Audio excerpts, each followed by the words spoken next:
Oh, I'm sorry. Yeah, you're taking 3 over. Yeah, 5 go. I was like, It's free. And then 3 goes.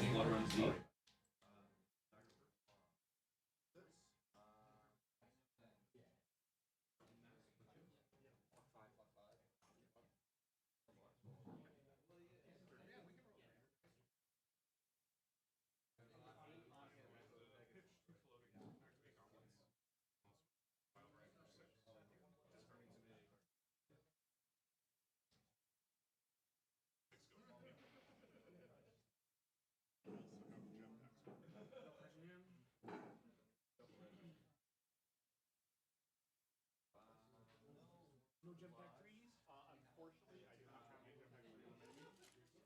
No, I was very sad. I lost like either jump back one. All gravy. Block 3, take 5, 35. This gets destroyed, correct? Yep. As you can see, I also do nothing for it. I'm gonna arsenal this after I round. Taking 3.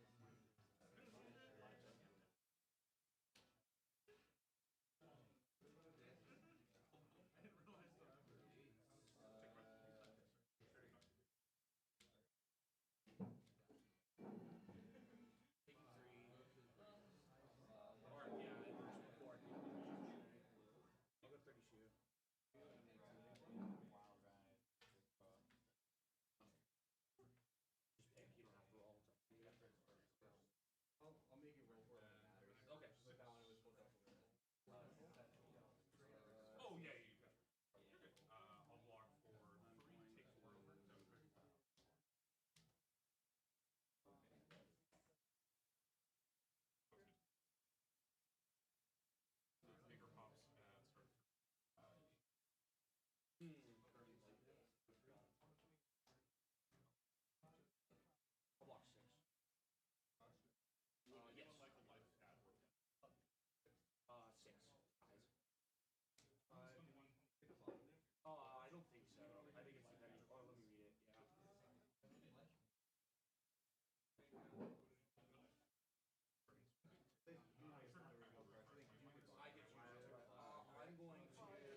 go again, so I have 2 right now.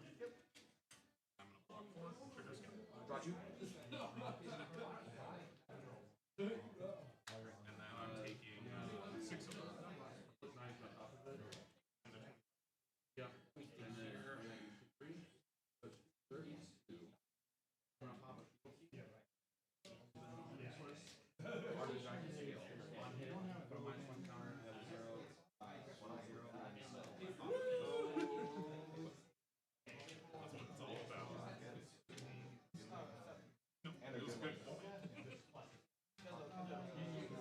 That's why the bullying feels good, better than the rolls. It's like I did.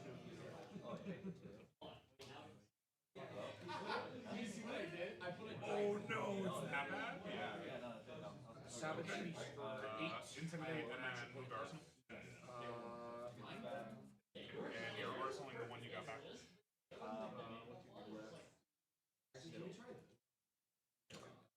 Let's draw. And then make a mind joke. Non floating, I'll come with 1 wild for it.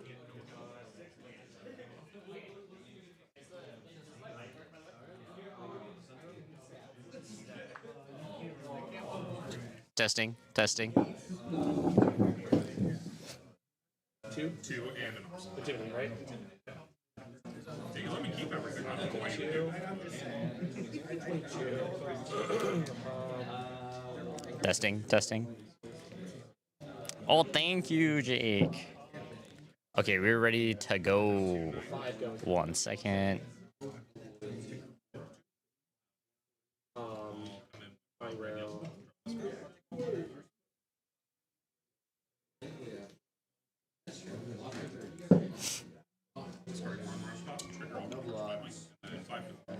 All right, we are here at ProQuest Yokohama in Las Vegas here.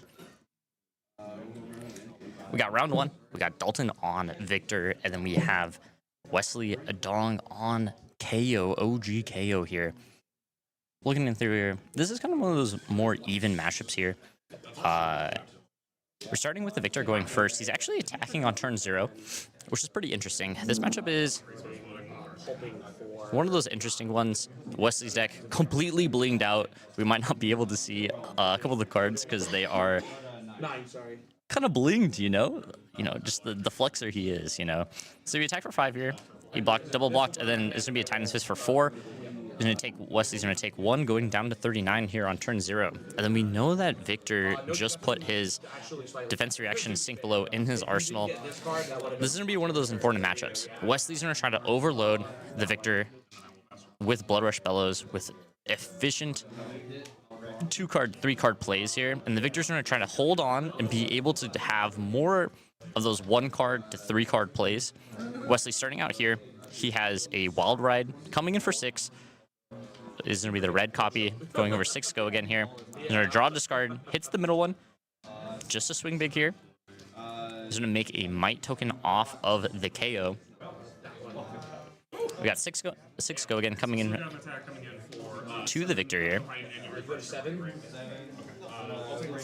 He's gonna block. He's gonna double block here. This is gonna be one of those newer cards from the set. If it is blocking with something else, it's gonna get additional +1. So it's gonna be blocking for 3. So we were blocking 6 on 6 here, but he gets to check the top of the deck and move it to the bottom as well. So blocking 6 on 6 here is going to help the consistency here. He's going to swing 3 with the Mandible Claw. Blocking 3 on 3. Then we have a Pulping. It's going to be 6 to dominate here. He does discard another red Wild Ride here. So although we were taking a little bit of damage here and blocking out, we have another one of the go again actions. Oh, AJ, I love it. Yep. Aggro Blaze, I know you're a Victor and enjoyer here. We're getting through here. He's gonna de-react from that arsenal that he put on turn 0. We got the Pulping coming in for 2. 38, 39. We know that Victor has additional blue in his hand. He's gonna swing that Titan's Fist here. 4-4 against the KO.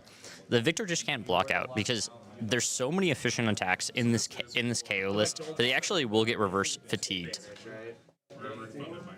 So the Victor does have to trade damage throughout the game here, although KO has one of the best numbers in the game.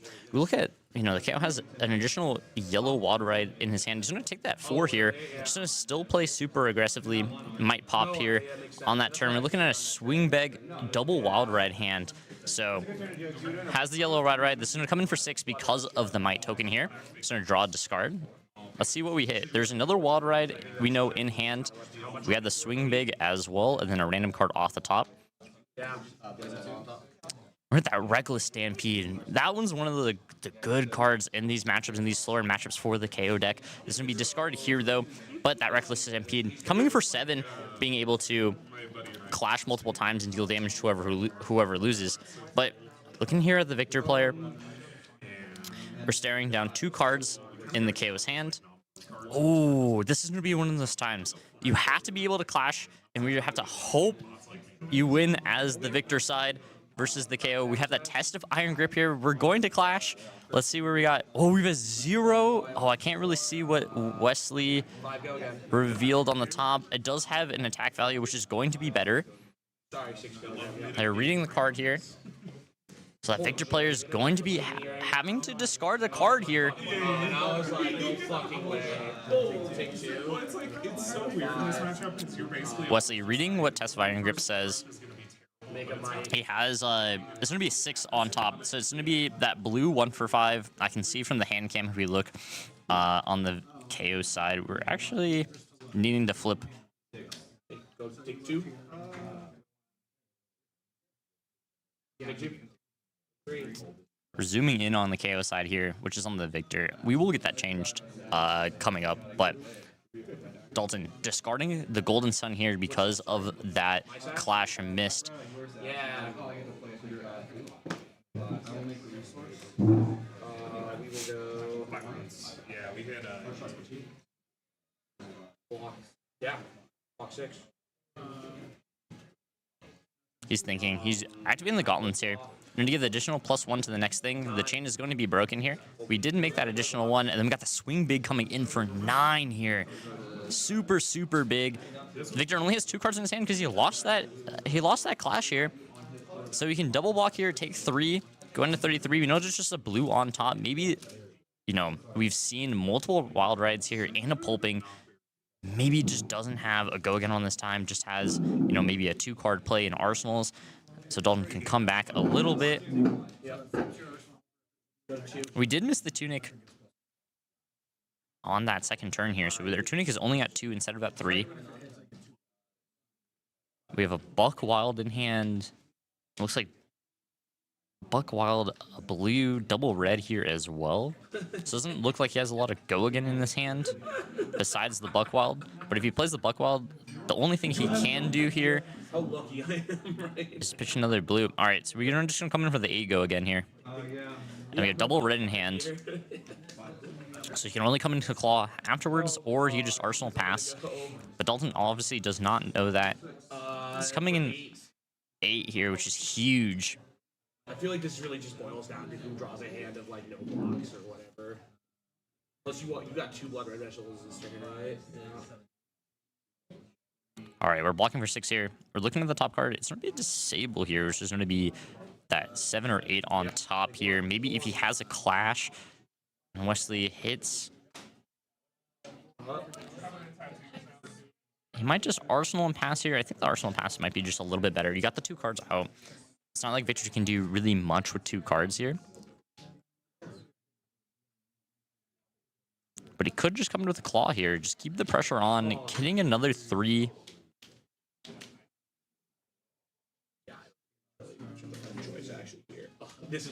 This next turn is going to be a really Wesley debating on what he wants to do here. He could just... Oh, he is just coming in with a claw for 3 here. and then I'm going to go Reckless Stampede for 8. Dalton able to block with that extra card here. Did not want to arsenal that other thing. Looks like he has double blue in hand as well. I have a chance.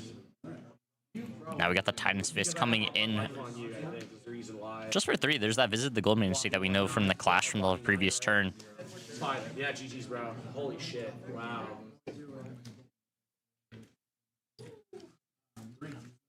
Wesley just going to take it here. Yeah, no, that turn 0 where I got a free 10 damage in was... That's why I go first in this matchup. Yeah, good game. Pitches that card for another Buck Wild here. Just the relentless go again here. We got the 5 with go again. A lot of it is not necessarily in Off that Buck Wild. Yeah. Looks like Wesley also has another 2-card play right after. Good game, brother. Dalton blocking for 5 here with a piece of armor. Giving it up really early. There's not a lot of on hits on the KO side, but already lost 1 clash. Hasn't seen any gold generation yet. Is going to get the +2 on this Bear Fangs that's coming in. If he has a clash here, doesn't look like he has a clash. Just has a Peck Perfect and double blue 3 block here, so you can block for 6. May come in looking just as the chess piece block here and taking 7, going down to 24 here. Really just wants to actually put some pressure on Wesley here. He just can't sit here and block the entire time. He's going to lose to the KO value. This Victor needs to be able to push it. So he's gonna activate this Tectonic Plating. Has 2 floating here. He makes that Seismic Surge token, and is going to come with that Peck Perfect here. He has to do some kind of attacks back here. Wesley reading what this Peck Perfect does.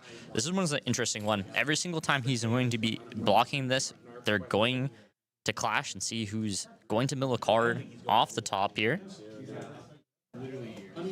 I think he's like Wesley debating if he wants to block this at all. he's like 400, 300 something, right?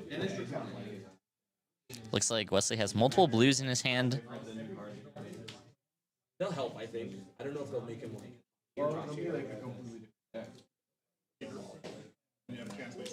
Yes, I'll do that right now. Oh, looks like KO has a Blood Rush Bellow in his hand. Does he want to block? He has triple blue Blood Rush in his hand here. So doesn't have additional go again. Would only be the claw if he did the Blood Rush. Is 9 here. He could decide to block a little bit here. Oh, he's just gonna block with the boots here, maybe. Take 8. You have the Blood Rush on the next turn. They're going to clash the 1 time. It's gonna be a 7 on 7 with the disable. So it's gonna be a tie here. So we know there's a pulping on top, but we had that Blood Rush Bellow. We know there's not a defense reaction in the arsenal, so we know that we're going to get that draw discard. That pulping is going to have go again and dominate, unless he draws another Blood Rush Bellow here.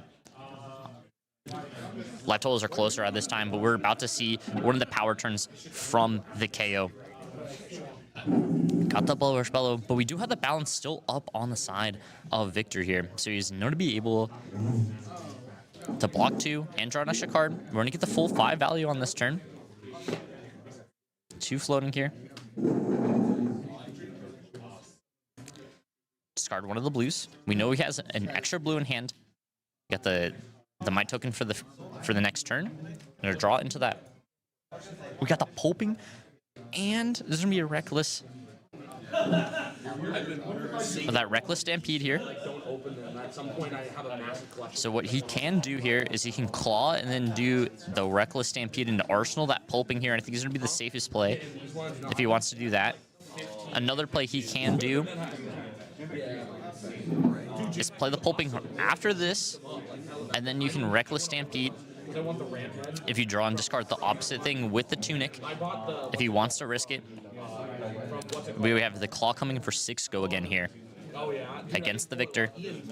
His hand, just a whole bunch of 3 blocks here. There's nothing really too special about it. I think they're just, it sounds so cool. The thinking, the deliberation.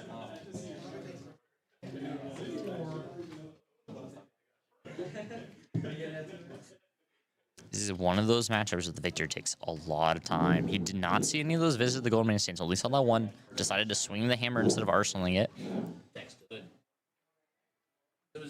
So block with that Balance of Justice.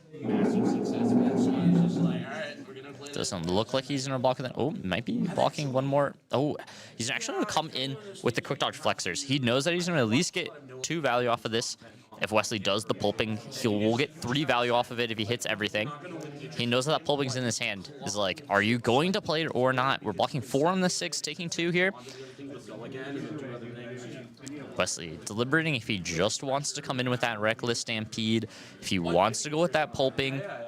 He would need to draw and discard the opposite card, not the Reckless Stampede that's in hand, to be able to tunic and then come in with that one as well. He can also go with the middle play of activating Gauntlets and then coming with the Stampede. I think it's but I need an early blood rush and then I can play value. The reason though, Looks like he's breaking the chain here. We still didn't get that balance block. Okay, so he is doing the gloves into the Stampede play here. This is gonna be coming in for 10 damage here. We pop that balance. It's gonna draw a card. like his numbers are just presenting. Coming in for 10, we're gonna clash Yeah. on these. What does Dalton have? Just has a couple of 3 blocks here. And there's nothing super special with this hand. He has an E-Strike here. Maybe once I go to qual. I'm curious. There's going to be a ton of damage depending who wins any of these clashes from this Reckless Swing. This Reckless Stampede. I used his list and it's really good. It's Wesley down. but it's the same problem where it's just like A pulping. He's going to put a pulping in his arsenal after this turn as well. what I do against Syndra, like you just lose into all of the. All right, we're going to block here. He's going to block here for 6. He has the trigger to rearrange.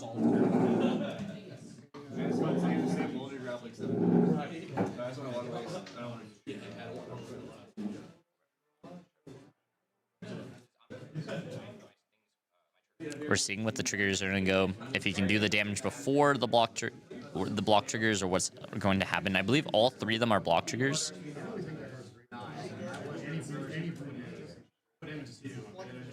And then I got a standing I'm really glad I blocked for. Okay, so he looks at the top with the blue. And then we're going to clash for the yellow. This is going to be a Thunk versus a Swing Big for 9 on top. But we got the yellow Thunk.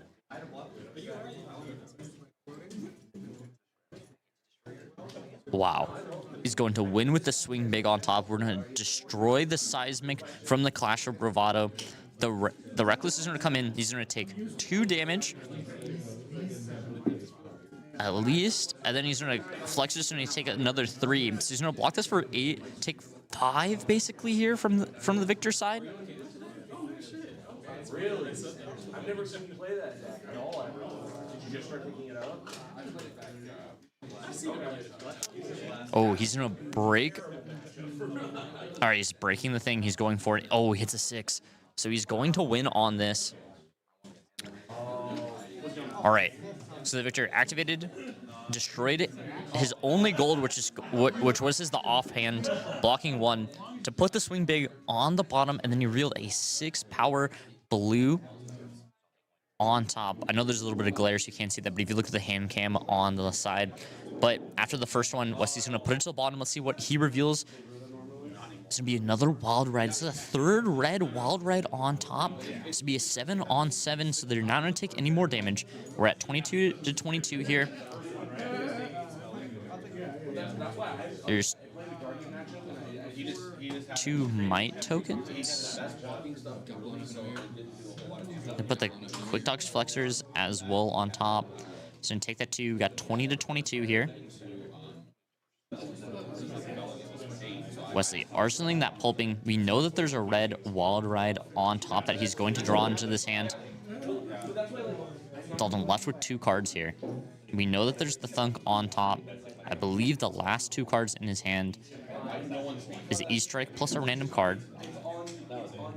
See what he wants to do. If he could just E-Strike, give a +2. He's going to come in for 9 here, but he knows that he's going to take a whole bunch of damage on this turn specifically. We got double draw, discard, go again from the KO side in his hand. If the blues line up, this could be a crazy turn. So that Seismic is popped. Looks like we just have a Choke Slam and an E-Strike here in hand. Debating. Draw card is not that good here. You know it's on top. It's just going to be the yellow Thunk. It's not like it's going to be impactful. Boom. We got that Easter egg coming in. He did choose that +2 here, coming in for 9. Let's look at Wesley's side. He has a blue tear limb from limb, another blue in his hand, and a blue agile windup. We got triple blue. Got triple blue in his hand, plus the wild ride. Is he looking like he's going to block? He is going to block for 5 here. Not just take the full 9. He's going to block for 5, taking 4, going down to 18. He has the double draw discard, so he has plenty of go again on this turn. Just wants to mitigate the amount of damage. Coming in from that side. Victor drawing back up. Got double boulder drop and 2 other cards in hand.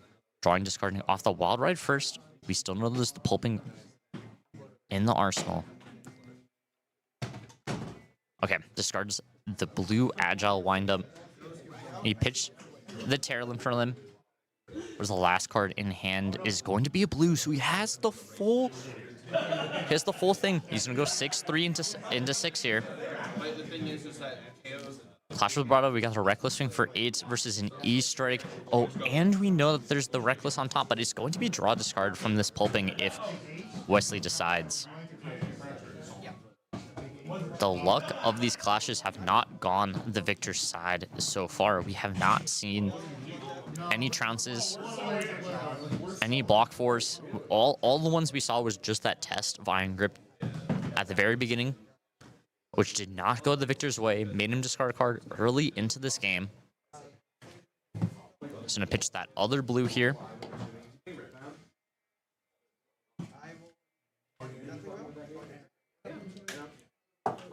Wesley, very methodical player here. He's going to take his time to see what he needs to do. He's currently a little behind here. We're pretty even. the thing is that guys are mastering so like those two are like S tier, and then Set and Annie and Victor. All right, we're coming in with that claw. We got 3 go again. We're blocking that with that yellow thunk that we know of. And we do have that pulping. This would be 6 with Dominate. We're just going to block out fully here from the victor side. Take 3, going down to 17. We got 17, 18. And we don't have that Reckless Stampede left on top because it was discarded to that pulping. Let's look at what got the hand here. We got a Buck Wild. We do still have another go again card in this game. We have another Buck Wild, just relentless pressure coming down from the KO side every single turn after turn. We have the blue, we have the Buck Wild, we have the double red to finish to still keep. Yeah, I know the hand cams are on the wrong side. We'll get that fixed on in between. I realized that on turn 2 of this game, and I was like, oh. Just bear with us on this side. All right, Wesley coming in. We have that Buck Wild here. 8 go again. Victor with that nice. Oh. With that nice pool party skin here. Has the 9 with 9 go again.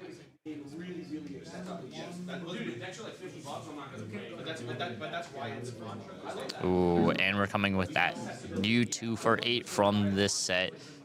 You block 3, technically block for 4 here.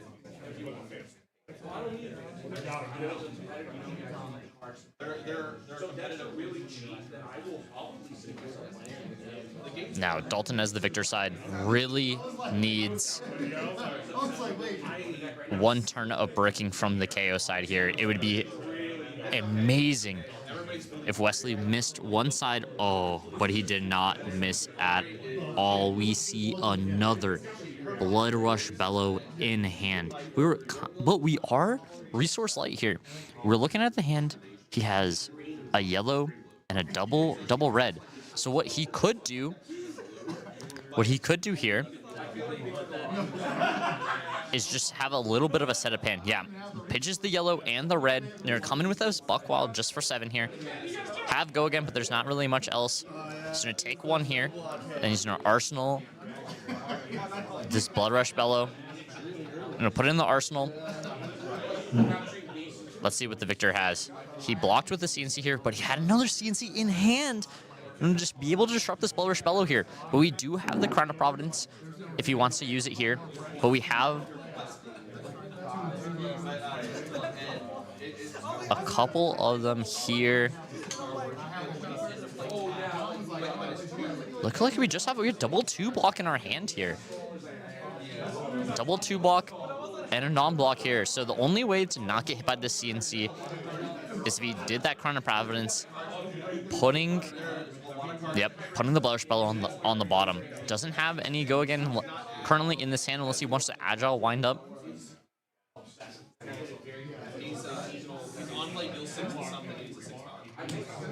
He doesn't agile wind up yet. He could be doing the play to where he just comes with a claw, discards the agile wind up to get that agility and the might token for the next turn, and then setting up with the Bear Fangs. Yep, that is what he is going to do here. We got 3 coming in from the KO side. Does the Victor have anything on this to do?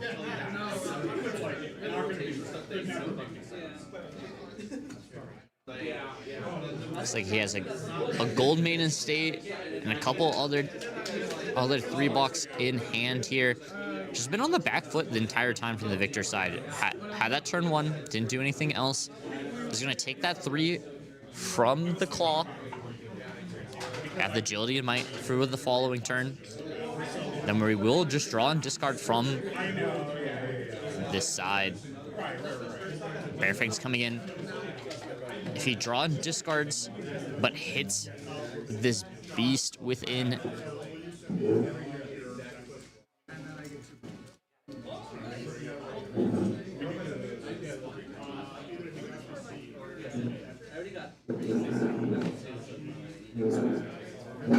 Oh, and he hits the yellow off the top. He's going to be able to banish from the top here with that beast within. Is going to use the boots. Is going to banish off the top. Oh, and we hit a pulping as well. So we're going to take one from the KO side. This is going to be 8. Using the boots to get another action point here. Then we got the tear limb from limb as well that he can put either in the arsenal or it's going to be one of the times that we're going to draw and discard here.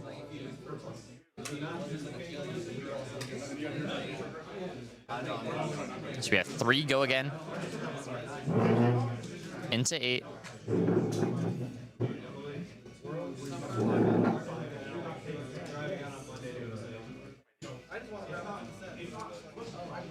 Victor lining it up, has that 8 block here. We're going to clash one more time. We know there is a 6 on top. It's going to be that mighty wind up from the KO side. There's that spinal on top. You can either take that agility token or that might token here. Okay, he's going to take that agility token, which makes the most amount of sense trying to limit the amount of go again that Wesley has on the next turn.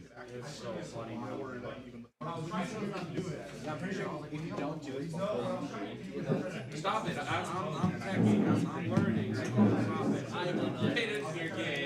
Comes in with the pulping. We know there's 1 miss in hand. Depending on what is discarded here, it could matter. Dice one off the table, I cannot see. Is going to be that first one. Ooh, it's going to be the mighty windup that was on top here. So it's still going to be that 6 with dominate here. Victor blocking 3, taking 3. We got 6 to 13. We know that we have that powerful blue in the arsenal here.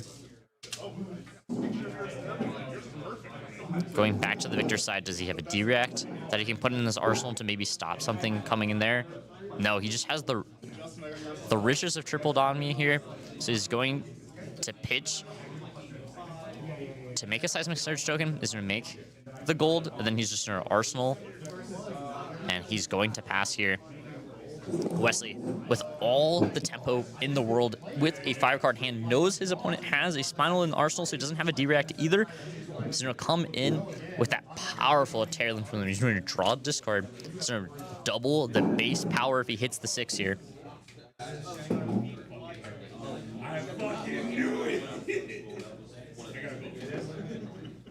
Rolling that dice. Hits the blue Buckwild that we knew they had the resource farm hand is going to make that Might token. We had the double base of the next attack action on this turn. We also are looking at a Blood Rush Bellow from the KO side as well if he wants it. Looks like he has double red in hand. Unless that other Buckwild is also a blue. It is a blue. So we have a blue Buckwild. We have, but we're going for it. We're going for the Blood Rush Bellow here as well. None floating. Is going to discard one of these. Both of them are hits. Okay, hits the Savage. That's probably the better one he wants to hit on this turn. He's going to draw 2. Ooh, we look like we just got double Beast within here. We can go Claw to another attack. This is going to be 6 go again here, I believe. You can go 6 go again. Then we can come in for 15 on the next attack. Activates if he activates Gauntlets with the Tunic.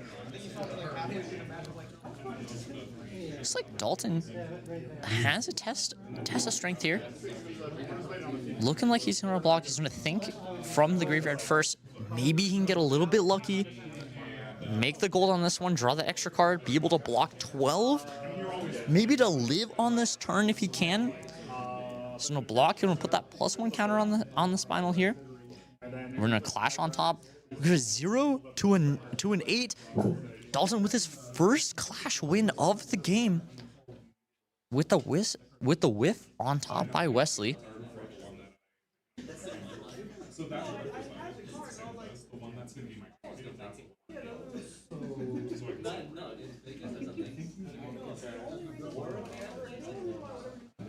So the Hydra is We're gonna activate Gauntlets here. 2 floating. Then we can use that Tunic, and then we're gonna come with the Beast within here. We have the Blood Rush Bellow and the Terror coming in. Should be 14.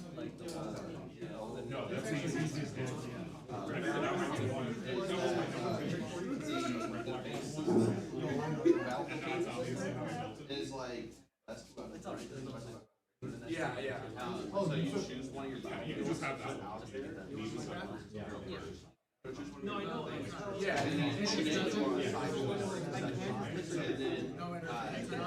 Oh, 15 with the Gauntlet here. Because we have the 6+6 +2 from the Blood Rush plus the 1 from the Gauntlets. We have 15.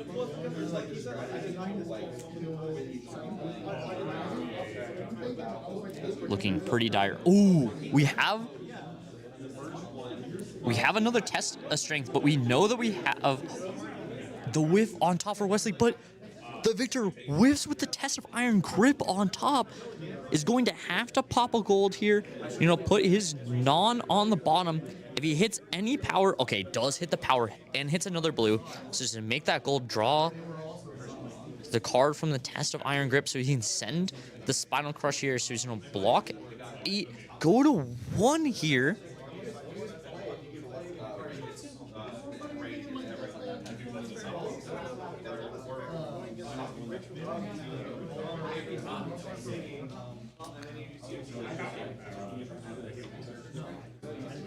Wait, we didn't draw the card. Did not draw the card off the Victor activation, but it is still fine. He's just going to draw the card manually off the gold.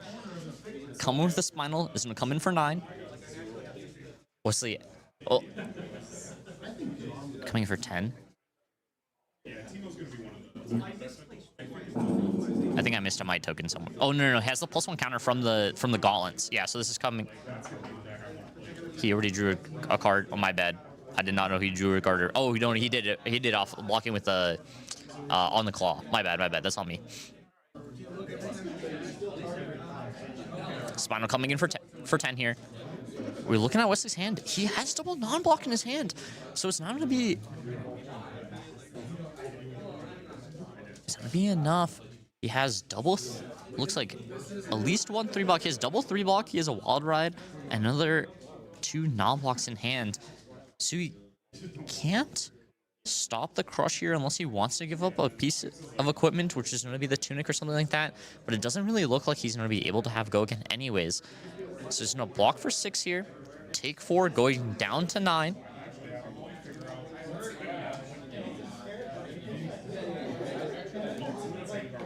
The victor on 1 life versus 9. Can he come back here? This is going to be 6 with go again, remaking the might for the following turn. Looks like we have another test of strength. We have double clash in this hand. We might be in the territory of we're not going to win unless something happens. You know, we might have to just block with a double clash here, hope to win, hope to hit something good off the top as well. But it doesn't look like he's doing it. He's going to keep that other block card in hand. We're going to clash, hitting another 0 off the top for Victor. And we have that 6 power from the KO side. We did miss the tunic. We missed a couple of tunics. It's fine. It's fine. It's fine. Don't worry. Don't worry. We be missing tunics out here, okay? Even I be missing some tunics. All right, blocking 7 on 6 here. It's going to take 0 damage. Victor is debating, does he want to put the Visit the Golden State on the bottom? It's not really like he has much in his hand. We're looking at the KO's graveyard. We're seeing how many cards he has probably left in deck here, seeing if that's going to be an option that we can do.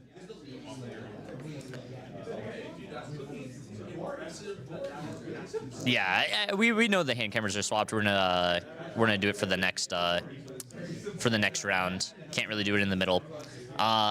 We do activate the gold here for the victor, and we're gonna tie on 6 and 6. So not going to get the gold and lose that one to the KO side. But looks like we're just going to come in with the Titan's Fist here.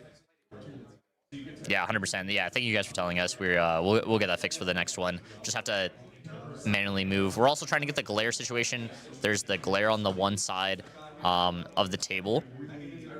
So we're trying to get that fixed with this. We have this umbrella setup that is going up, hopefully, on the next round to make it a little bit easier as well. We have the Titan's Fist coming in. I'm going to come in for 1. 1 over is going to keep that other block card in the hand. Wesley has double blue on his side. Can just come in for 6 here. An arsenal a card if he really wants to. Yep, is coming in for that 6. He's going to put that blue Intimidate card in his arsenal. Maybe if he can get a go-again card into that Intimidate, maybe he can squeeze the game out later into the game.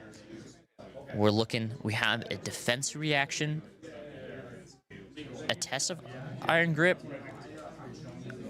hit the thunk, and then the swing big to win the clash here from the KO side. And then blocking with that extra thing. Fatigue might actually be real in this game. I believe that's the swing big, and this is the pitch stack from like the beginning of the game here. We used an incredible amount of go again. Wesley need to be putting his pitch back on the bottom here. He finally does notice it. Looks like there's only maybe 15 cards max on that side. Don't know how many cards the Victors has, but it doesn't really look like there's a lot of go again left in the deck from the KO side. We remember at the very beginning of this game, we noticed there was a pulping getting discarded by a pulping. We've played the 3rd pulping this game. We've played a lot of wild rides. We've played a lot of buck wilds. I believe there's a couple blue buck wilds that got pitched this game as well. We're just going to go with this Intimidate play here. So we're going to keep that swing big that we know. So we Intimidate that one. This is coming for 5. This does require a 2-card block here. We have a Sink Below in hand. Would be great if we can put that in our arsenal for the rest of this game to maybe be able to block 16 if possible. Let's see what we have on the victor side. Okay, so we have a sync blow. We have another defensive action here. We have the staunch response here, being able to pitch with that golden sun. So we got that good 1-card block. If we have a 3 block on the other side, we do. Oh, we actually are pitching the sync blow, just coming in for 4 here. So it's not going to be able to keep that sync blow. Doesn't want to keep the sync blow in the arsenal. I think IPing here and putting the sync blow in the arsenal might have been the better play here from the victor side. Looks like we have another staunch response in the hand. Oh, we have that tear from limb from limb that we pitched earlier in the game, trying to get double the base here. That staunch response might have saved us here at this time, but this is what I'm saying. I think the sync below going to the arsenal might have been a better play here.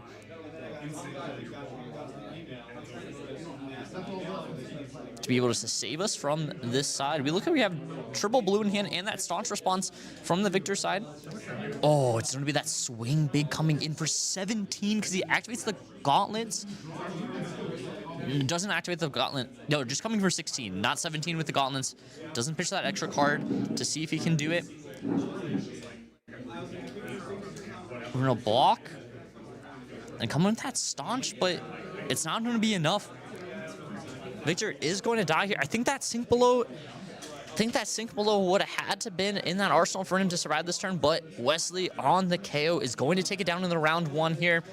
Thank you guys for watching. We're going to take a little bit of a break here after the game is done, and then we're going to get that hand cam resolved and trying to get that glare on the other side with this umbrella for a little bit. Thank you guys for watching. We'll be back about 5-10 minutes. I'm going to see how many players that we have as well, and then I'll get back to you guys.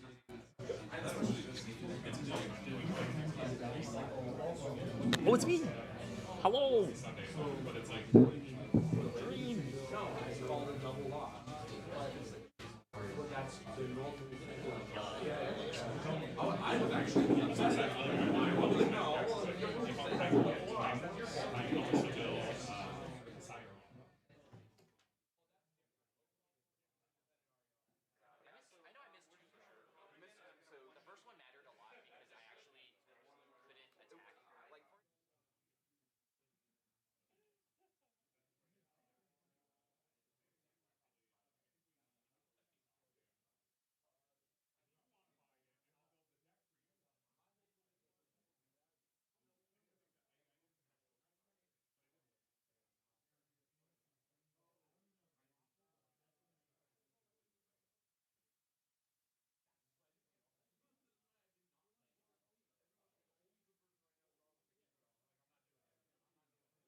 It don't matter to me. I'm always gonna play the heroes I like. All right, we're back. We're back for round 2 here. We got Syndra and Verdance at the top of the meta going out here. I came back with a little bit of the amount of players. We're gonna get the report of like what heroes showed up. But there's 18 people here for the Pro Quest today. There's a lot of KO, OG KO that I saw running around. We actually have an Arachne, the OG Arachne, the Fatigue Banished Arachne on table 1 right now playing against a Dio. We might put that back. We might put that on the stream a little later, but we got a lot of OG KO here. We got a decent amount of gravy as well, and then we got the single Syndra player here playing Justin, one of our best locals here, picking up that Syndra. We also have a Kano at the top tables as well, currently playing against Wesley, the KO that we saw the previous round. We'll see how that Kano does the rest of the day, but we also have a Fatigue Olympia with the Great Axe as well, so that I looked around, which is quite the interesting couple of decks here as well. So we got the Syndra, we got the Verdance here, they got Staxwell, Maxwell, Staxwell here on the Verdance here in round 2 as well. So we're gonna get it going here. Justin, iconic for driving with me many weekends in a row, trying to get our Pro Quest invite. I got mine last weekend. Justin's still trying to get his on one of the last possible ones he can go to. This one here in our local Las Vegas, Nevada, here at Stomping Grounds. Just shuffling up real quick, and we'll get going. We put an umbrella over the streaming camera to try to get for the glare to be a little bit better, hopefully. We got the hand cams set up correctly. We kind of moved them so it fits the hero. So if those are good, let me know. And yeah, we got a normal equipment set up here on the Verdance side. We got that balance as well. I think he flipped a couple of cards accidentally on the Syndra side, so we're gonna shuffle again. But some of the best of our local scene here, Justin and Stacks playing at the top table here before top 8. We'll get that round fixed as well. Handcams are good. Thank you. We're trying real quick in the middle. Streambeats.net. Oh, yes. All right, we got that normal equipment later on both sides. The Syndra obviously playing with that Claw of Vincerikai is going to be the only AB/Spell Void we have during this game. Let's get into it. Looking at them, they're ready to go. See who is going first here. Don't know.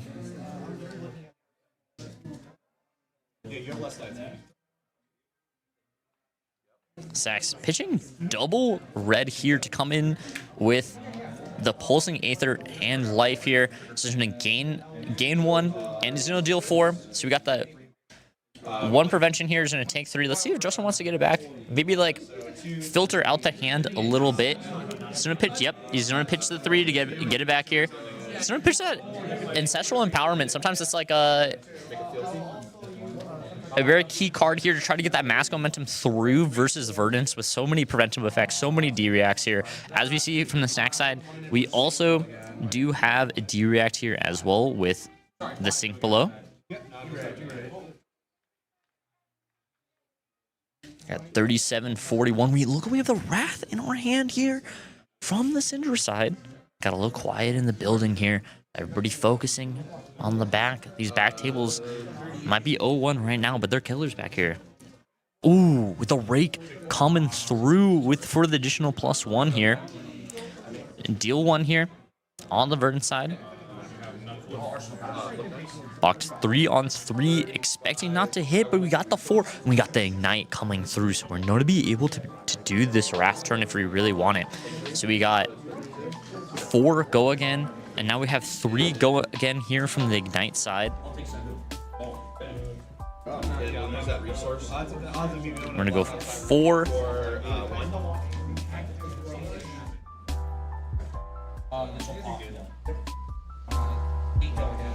Got 4 go again, authorizing. Got 3 go again off of this Ignite.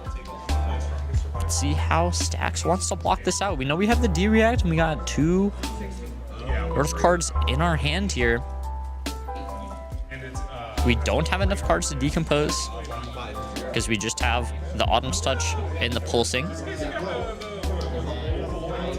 We need a real card to be blocked with here. No, it just has the Sink Below.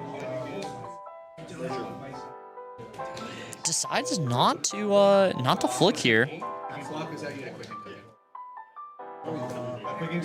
Oh, is going to flick with this with the Kunai. Gonna keep this Chaining Link going. Is coming in with that Wrath here, 4/4.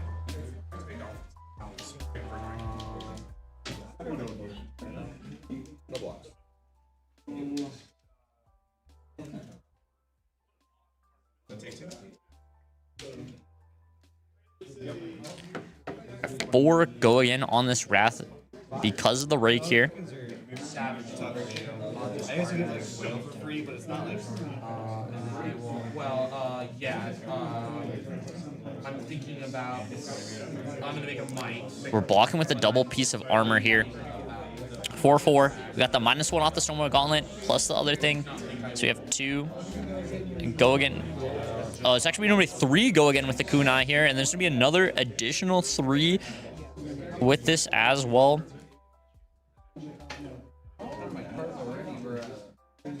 So we won't have the go again dagger going into the next turn, but first turn Wrath with the rake over the coals here for Justin, pushing a whole bunch of damage. Got away with multiple pieces of armor, multiple block cards in hand. We have the Burn Bear coming in from the arsenal. Let's see if Justin wants to spell void this. Does look like he's reaching for that spell void dagger. And the last card in Stax' hand was one of those Cadaver's Tillings as well. For 9, right? You can roll it. I can't really see what's in the center hand. He's holding it close to his chest here. There's not my turns over, you know? Yeah. I just played it as if I didn't see it, so then you called it when I discovered this. I'm gonna create vigilante. What if I just played? 8. For every card with 6 or more you block with, We're going to take the full 6 here, I believe, from the Burn Bear. 63 and 2 7s. Does not look like he's going to be able to get back the daggers or wants to be able to flick them at one point in the turn. So Stack's currently up 31-35 here. Drawing a Felling of the Crown. Hasn't decomposed yet, but we know that there's a decompose in Arsenal. Might just take one turn off a little bit, if possible.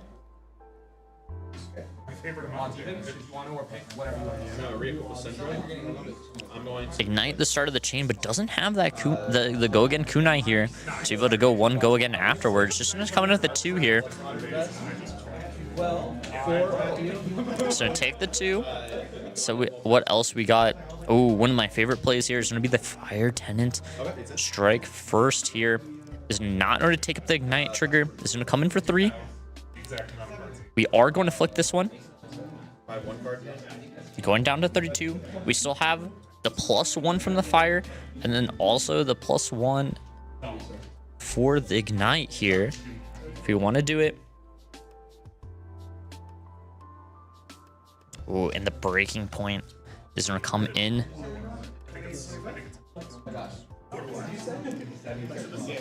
Coming in for 6 here. Should still have the 1 floating here. Yes, it does have the 1 floating because the ignite makes the breaking point free. This is going to come in with a mask momentum trigger here. We do still have a card in hand, so it's not super big, and we haven't blocked with the boots yet, so Justin probably doesn't want it to put it in. He didn't put put the boots in on the Wrath turn, so probably doesn't want to put it in on this. This is just going to be coming in 4/6. Going to take 3 from stacks here. This is going to draw the card. We have the 1 floating. Sorry, 7. There should be And then 1 from here. a counter on chest. We are going to use the boots here. Are going to go in. Because we did draw a Blaze Headlong for 4 here. We still have that 1 floating, so we able to get back our daggers here and then come in with the Claw and Sarakai. We have to push this damage here. Stack's going to take that additional 4. Getting back the daggers, still have 1 floating. Clawing on the last, coming in for that additional 1, going to 25. We have the D-React. This one going to the arsenal for the Syndra here. Pretty interesting situation that we have developing. Syndra bringing in D-Reacts into the Verdance matchup. We don't really see that too often. We got that Cadaver's Tilling here. And Cadaver's Tilling first, get that first Decompose down, that 2 Earth, and an action. Put that extra Earth. Yeah, but I would still so it's 9 to 2. Just an eyeing the D-React that's in the arsenal. And we're going to have 2 Earth here. Sort of buffer 3 here. Probably a little bit of surprise from Stacks' side. Coming for 8, getting D-React here, which is like pretty interesting. Don't really see a lot of loyalty beyond the Graves in this matchup specifically. It's a sea leg, so I create a realm. It's basically just I can tap my hero and give it a big We have the Oath coming in for 4. Go again here. We know we have that Felling in the arsenal.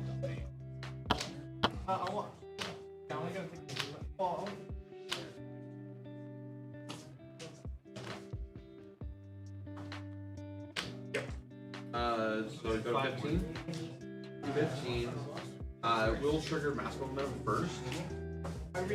All right, there is a die on that Blood Splatter Vest, but it's kind of just like melted in. There is a 1 on it.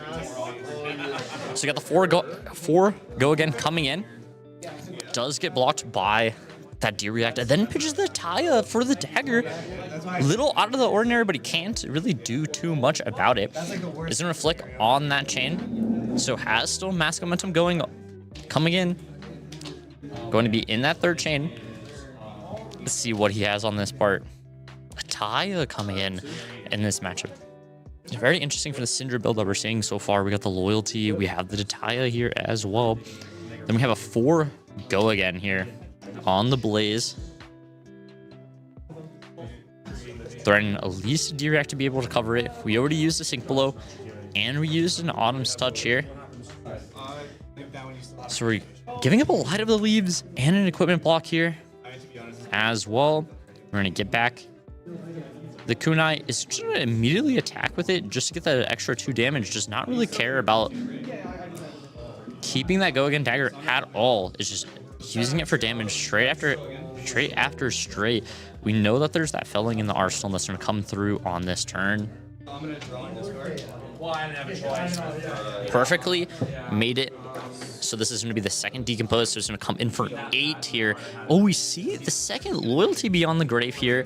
That D-React coming in. So he's going to be able to block for 3 on this one. Oh, should not put the Felling away just yet. We do see that there's a 1 for 5 in the Syndra's hand. We have a couple cards here. Looks like a Rabble, a 1 for 5. A Loyalty. Can't see that last card.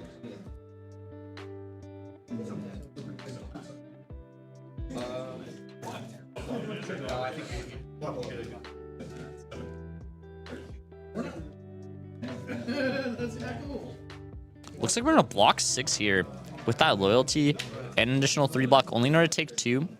I'm pretty interested to see if he's going to banish it here, or maybe he just Arsenal passes, sees what the Verdance can do with his hand. So I did it in case that one, because you could use one from Arsenal. Got him. Does have 2 Earth cards here. You did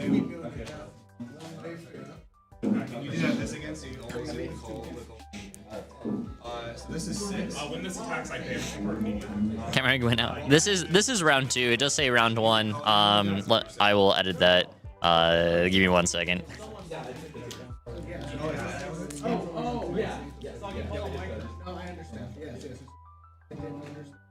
Yeah, you can actually play that. Okay. You can play it. You can play it before. Alright. So I will manage. You still have advantage. Yeah, All right, got to switch around too. Sorry about that. Forgot about that one. And then I'm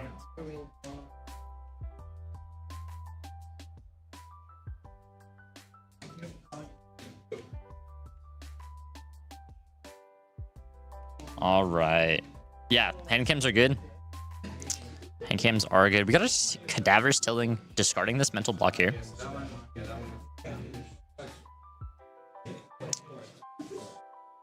That's been said. Looks like our hand cam on the one side keeps going in and out. Sorry about that, guys, but... Alright, so we have a no block on this cadavers tilling here. We know that there's 2 loyalties in the graveyard from the Cinder side. Maybe this is the turn he tries to explode. Yep, this is the turn. Put those loyalties in the graveyard. We look like we have a 1-for-4 in hand as well. We saw that there was one of the prevention effects that just got pitched. We have 1 counter on the Blood Spider Vest. I know it's hard to see. There's like a dice, but it's like black on top of it, so it kind of is mixing in. But we have 1 counter on the vest. This feels so bad blocking that one. Don't have any boots anymore. We have a Rabble in the arsenal that we saw from the previous turn. Is going to do it. Is going to banish the 2 loyalties. I'm going to play that 6-card hand here. Try to flip the damage here. Stacks 1 more attack, and basically Justin's in the range of the 6 arcane here. I can post a photo of it on. I can post a photo of like the setup in between rounds. But it looks pretty cool. There's also a little setup in the back for me as well. So yeah, hand cams are great. It just makes it so much easier to figure it out. But everybody holds their cards differently. So you have to kind of adjust it every single round depending on who you're watching. So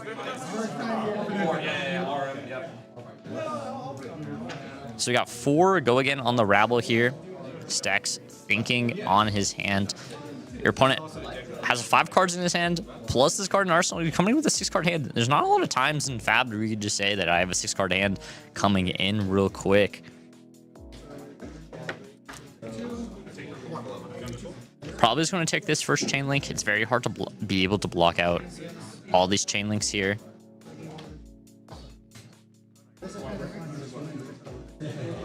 Got 16, 18, takes the full 4 from this Ravenous Rabble. This game is eerily close at this point here. We are going to flick on the first chain link. Getting that second counter here. You see there's that little die on the thing. Kind of hard to see. There's got 1 floating here.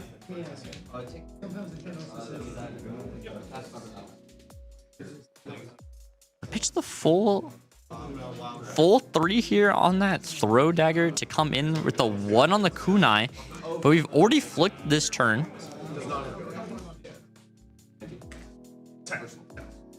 So the chain will be broken from this on the side. And then we have the 3 go again. We needed that Draconic Link so badly on this turn. We also really want to get that extra resource here. Looking at the hand, we have double 1 cost here. We're going to block 3 on this. And then we have the 3 go again as well on hit mark here. So the 6-card hand, it was just a little awkward here, but we do have a breaking point in hand. If we want to pitch the other 1 cost here for it, throw it in that arsenal. Wow, alright, sick. Yeah, you got it. Good game. So your next one has +3 and I'm blocking 2. Pitching here, we have the breaking point coming in 4-5. No armor left from the Verdant side. If he wants to stop this, he's going to have to give up both cards in his hand. It looks like we have a Light Up the Leaves and a blue card here. We are just going to block for 6 here. We're just going to full block out this turn. Yes, that's the power. We're just gonna full reset this. Have no armor on the Vernon side. 16-17 here, but does have an arsenal. We don't know what it is. I can't remember. Didn't get a peek of it when he did arsenal it some time before. In a row. The first one was Starting with that Rising Resentment, we do see that there's a Lava Burst in the hand as well for a finisher. I'm gonna block this first Chain Link here with a Scour. Have to commit all 3 cards here as well. We got a Brand with Cinder Claw coming in for 3 with Go again.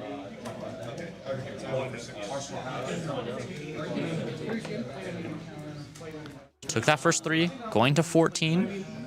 We haven't used Flick just yet. It is sideways, but we have not used it. We have the cut through coming in. Do we have a prevention effect? Oh, it does look that we do have a prevention effect on the Verdant side in his hand.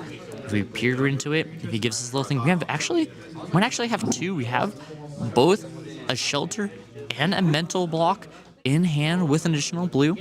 I don't know what Stax has, but if Stax doesn't have... Okay, so he does let the Flick go through, so he's going to take the 1, but he's going to fully block this cut through. 4-4 with the shelter, and then we have 5 damage with the Lava Burst coming in. We're going to block 3. Oh, we're thinking about it. What does Stax have? If he blocks 3 here, he definitely has an attack in his arsenal, or he's just going to double block, maybe with that mental block as well. Stax deliberating. I wonder what that arsenal is. It does not seem like it's going to be... If it's an attack...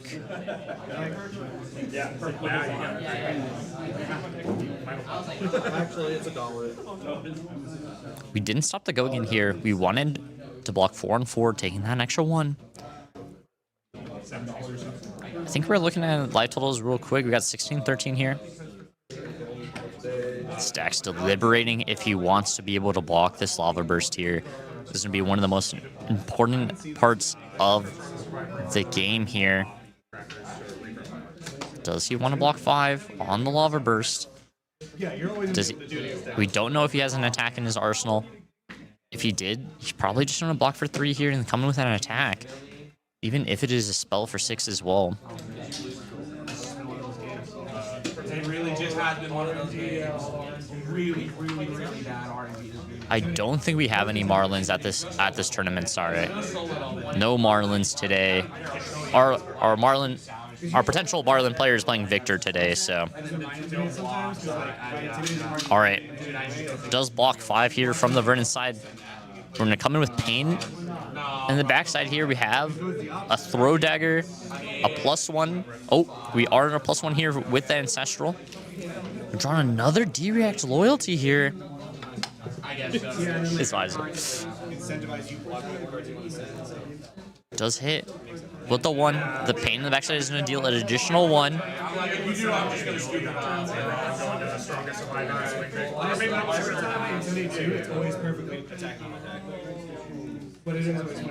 We do have a Vin set here for some spicy pick. We got Olympia. I believe, yeah, we got Olympia. We have a Verdance. We have another. We have Victor. We have another warrior out here as well. We got some spice in here. We got a Fang. We got a Kano. Some cool decks out here. So deals the 1 here with the Ancestral Empowerment. Chooses to pitch this Throw Dagger again, coming in for 1 as well. We got 16-10 here. And we have a 1 for 5 coming in. This is not the explosive turn that we wanted from the Cincher side, trying to get in there. This is not Draconic either, so this is just coming in for 5. We don't actually have any Gooner Syndras. We just have one regular Syndra, which is going to be this game right here.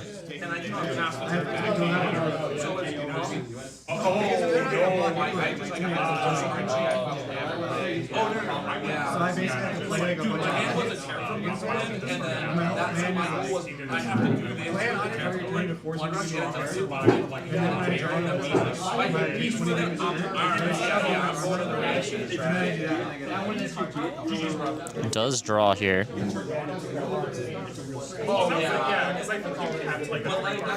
Bwong! Exactly. For the Emperor.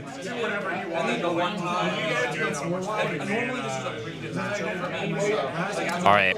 We have the defense reaction in Arsenal for the Syndra, I believe. We do not have an attack. It's going to be the game 3 heartbeat here. It's going to be 3 arcane, and then we have additional 2 arcane coming from the Waning Moon here. Justin is at 16 to 8. He can take these 5 arcane here, going down to 11 and still not being in range. Stacks going back up to 11 here. Looks like we can play to this 4-card hand as well if we want to. We got 2 counters on the Blood Spider Vest, so we still are able to play 1 cost if we want to on this turn. Justin deliberating if he wants to Spellblade 1 with this Claw. We're looking at his hand. It looks like he has multiple of these Draconic starters in his hand. Looks like we have Ignite. We have double 3 head jabs here as well. Yep, we are going to use that Claw. I'm going to take 2 here from the extra pings. There's going to be another 2 from the Waning Moon here. Justin taking another 2, going down to 12. We got 12-11 here. Ooh, and we pitch for the felling of the crown here with those last couple of cards here. Had multiple cards because of the balance draw on the end of that turn. Drawing a felling here. Justin deliberating what to put on the bottom. Does he want to block this felling? We know he has the defense reaction in Arsenal here. So you could block 3 from Arsenal, take 5, go down to 7. He would be in range of all the spells here, all the 4 power spells and the 6 power spells. We've seen a decent amount of the 6. Looks like he's going to block with the Mask Momentum here. Stay out of the range here. If he blocks for 5, takes 3, goes down to 9, he'd be in range only with the 6 power. The 6 arcane spells here would be out of the range of all the 4s until he gets back that Claw of Enserikai here.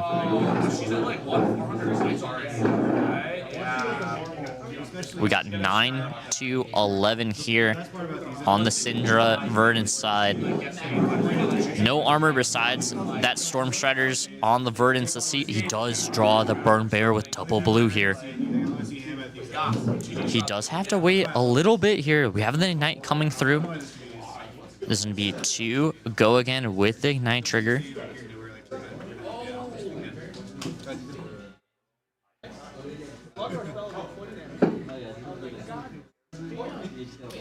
Stacks deliberating when he should come in.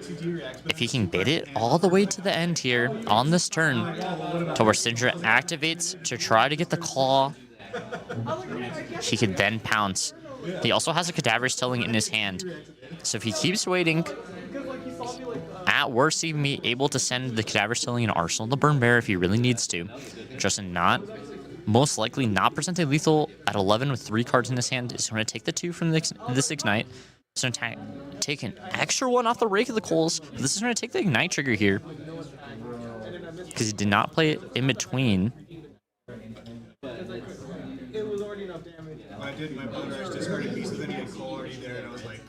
Stacks down to 8. Has lethal in his hand. Is there a way for Justin to play around this? It wasn't bad because like I would have Splatter Skulls if he didn't call it at that time. Where I didn't have The Burning doesn't have the Ignite trigger anymore. We are going to use the Storm Shatters here. Does have the Burn Bear and the Waning Moon for 9. That's going to be it.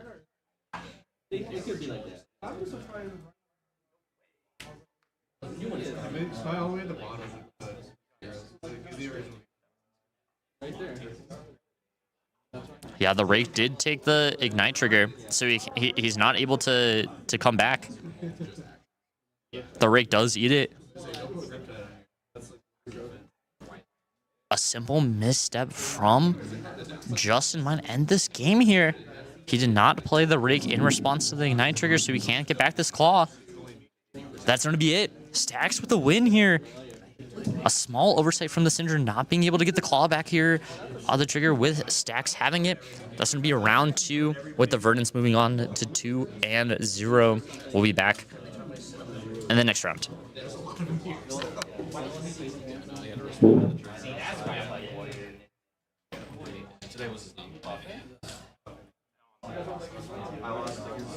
So you were kind of used to last year's playing games. It's like kind of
OG KO. There's a lot of OG KO here on the top tables as well. It's a very classic here as well.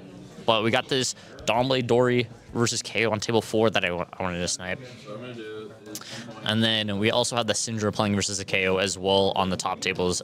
And then we had a Rhinar versus a Arachne. The Arachne lost to the Dio the previous round. We'll see if we'll get the next one up there as well. But we're starting here on this game. We got 39-40 here. We got a double 6 block here on the Buckwild into another 6 as well. John been playing Dawnblade Dorinthia in Warrior adjacent classes since I started playing the game. We first met in Monarch. He's been playing stuff like this since. Cool to see more of a Dawnblade oriented build as well. Not even hatchets here. So we got Dawnblade coming in here. End of your turn, I'm going to... Nice to see Dawnblade Dorinthia versus KO on stream here. Let's get it going.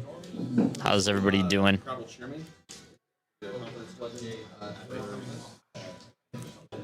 All right, we got a block for 3. We're in a clash. Every single clash in this game is going to be won by the KO. So we're looking through Dawnblade coming in. KO is going to be taking it here, going to 37. Is going to get the copper from the Spoils of War. He's going to come in again. Sorry, it was supposed to be 5, not 6 here, so he's going to go back, going to 38. Still getting all that. He's going to come in again with the 3, with the Dawnblade. Drawing with 2 cards in hand. Trying to get that counter on the Dawnblade here. Let's see how many cards Peter gives up. You get 3 here. Not a card from hand, so this needs to be a real pump. Doesn't have one. Just an Arsenal pass here on the Dawnblade here. So KO got a 3-card hand. Got the Vigor token out from that 3 block. Got the Vigor token. This is a on hand. We got the Wild Ride coming in. Draw and discard. We know that there was a swing big on top. We're going to activate... And discard that blue. So we know the swing big's in hand. So this is going to be getting a my token here. It's going to be 6 with go again. We have a defense reaction in hand for the Dorinthia. Oh, overpower. Yeah. Oh, I keep moving down. John flicking his cards like a madman. We're looking at a provoke in hand as well. We got the +3 on top as well with that D-React. Let's see. We're blocking out 1 card that fits sideways a little bit here. The KO we know has the swing big in hand. Okay, so we got a sink below. There's no to sink. Draw an extra card. It looks like we got a Blade Fury here. And then we do have that 8 with the swing big coming in. So we sunk that other D-React here. So we have double pump in hand.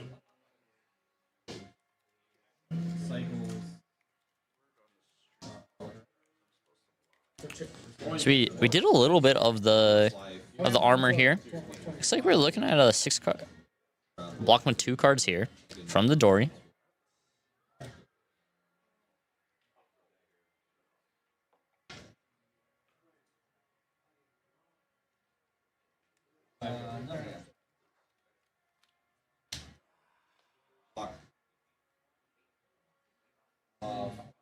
Yeah, 8 coming in here. He can block for 6 and a piece of armor to get that Quicken token here.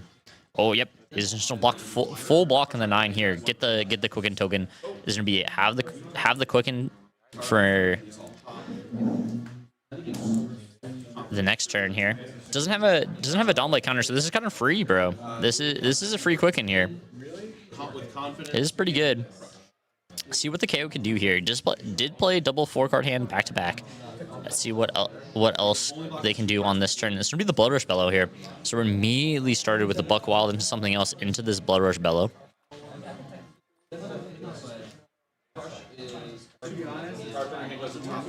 Going to discard one of these cards. Going to do the first one. This would be the Red Bear Fangs here getting discarded. So we're going to remake that Might token. We have the Might. I'll have 2 floating here.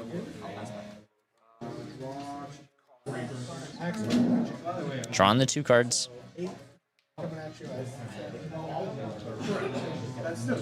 John does have the Balance of Justice here on the field. Will he be able to block for 2 and then draw a card off of it, effectively blocking 5 if he wants to.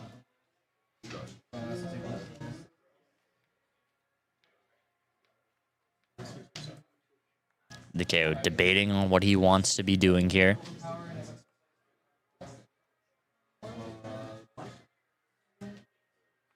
Boulder drop me. Alright. Looks like he has double Buck Wild in hand and another blue. So he can go claw Buck Wild here if he really wants to. He's going to have the additional +1 from that Might and the 2 from the Blood Rush Bellow. It's going to be 6 with Go Again here. John blocking for 6 here with the Balance and the boots with the Twinning Blade.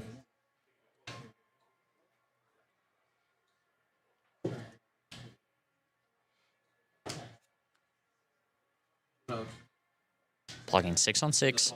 Peter thinking, does use the gauntlets here. Pitching a red.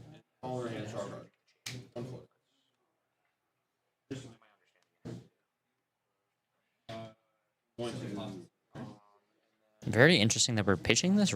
Oh, it was a blue Buck Wild. Then we're playing the Wrecker Romp here, actually. It's going to come in for 8 here. 9 actually with the gauntlets. So the full 9 from the gauntlets.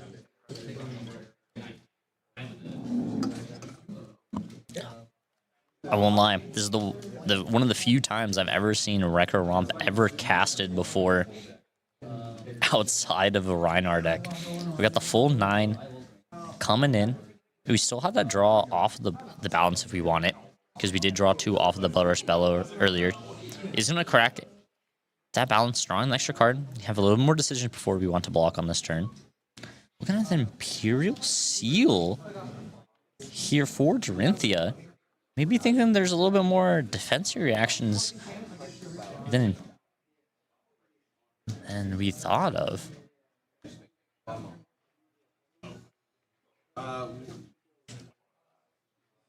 Blocking 4 here with equipment. And additional, so blocking 7 here, taking 2 from John. Going to 35 to 38. Used a lot of this equipment here, very, very early here. On both sides of the coin. We only have the block 2 from the gauntlets, that intimidate from the flesh bag.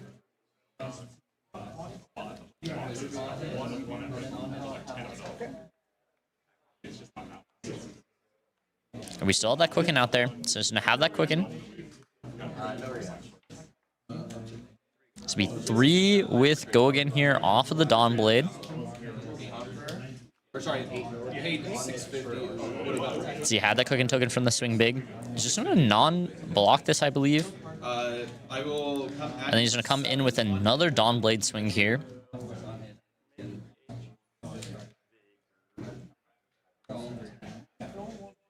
Made a figure token, and then is going to swing again with the Dawn Blade for 3.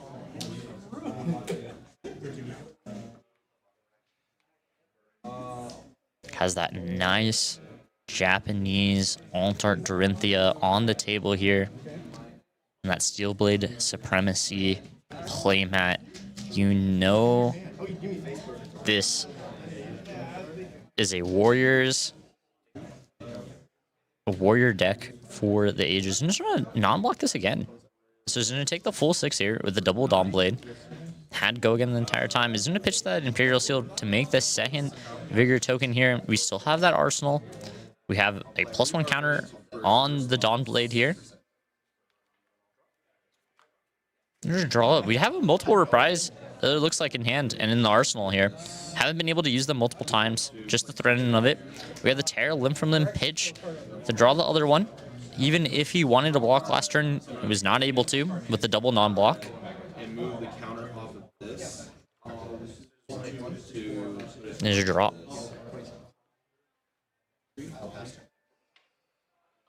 Ooh, it's gonna be the third tear limb from limb here. The third.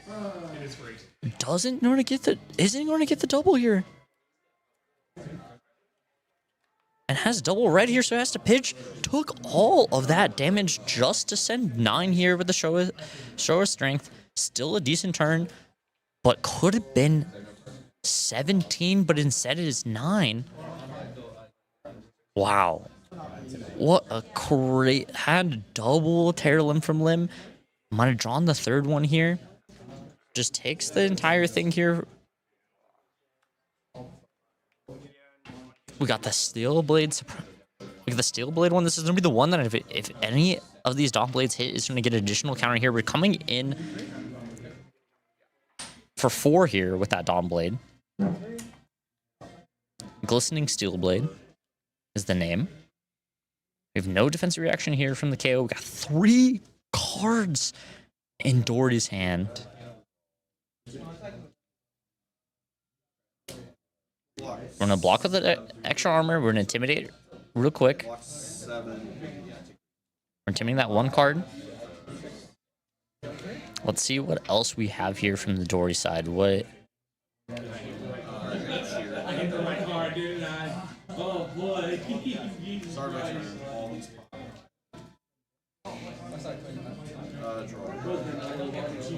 Block the 4-on-4 real quick. Do we have any additional cards? This doesn't trigger a price. No, it's just gonna be the IP here. Doesn't have anything to get over. Just has reprise. Didn't block with any cards from hand. Just blocked with the armor pieces, and hit the right card apparently from that intimidate. This is gonna be a savage piece here from the KO side. This is gonna be 6 if he wants to discard the cards, the beaten trackers here. Discards the strong survive. This is gonna make the might.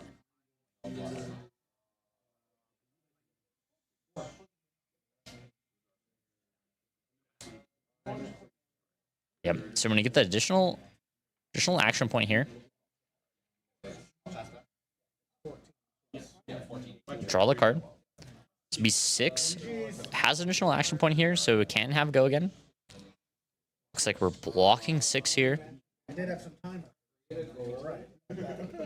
Blocking 6-on-6 should have. Oh, and it's a Blood Rush Bellow, and then is going to have the Beast within.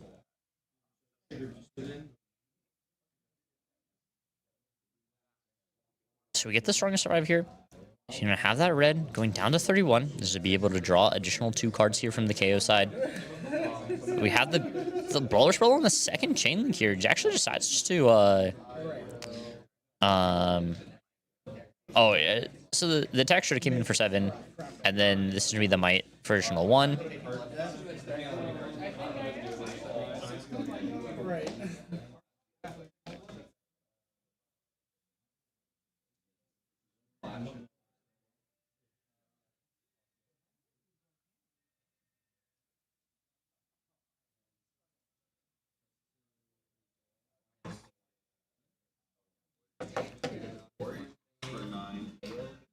KO thinking.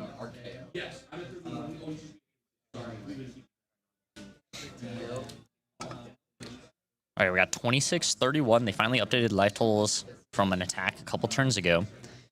We had the Blood Rush Bellow, so we've discarded. So we have the blue, so we can do this Claw for 5 go again into 10 here. 0. So we're gonna activate the gauntlets here. This is gonna be for 6 with go again.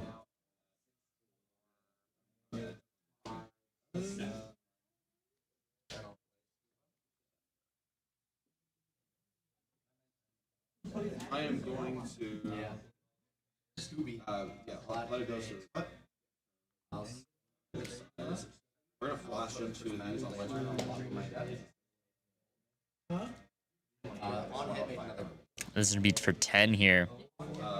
resource. So block 6 here, take 4.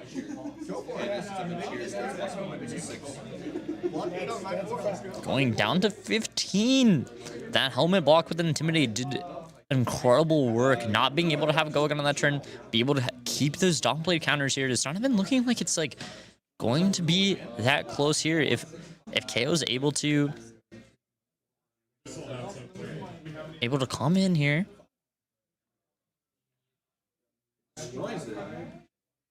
We got a wild ride here from the KO. Does not end any of these pressures at all. And discard that card. Obviously is a 6 in the KO deck. Already went through a lot of these misses here from the KO side, so there shouldn't be that many left. Have multiple Blood Rush Bellows, multiple Tear Limb from Limbs. So block for 7 here on the wild ride. Blocking 7 on 7.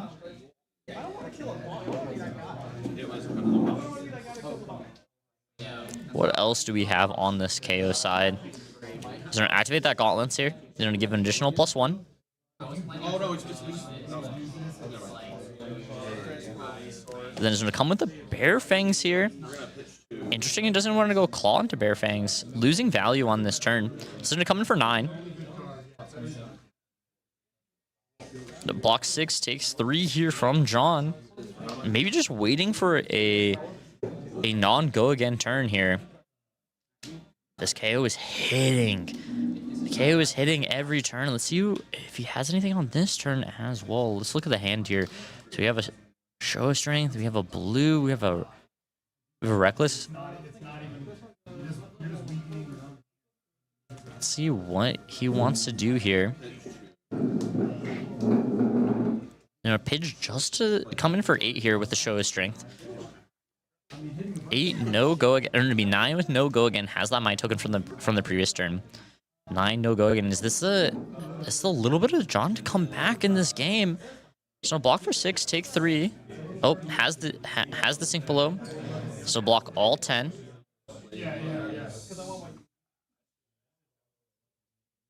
Just an Arsenal pass here. Has the new blue card. Is going to come in for 3 with Dawnblade.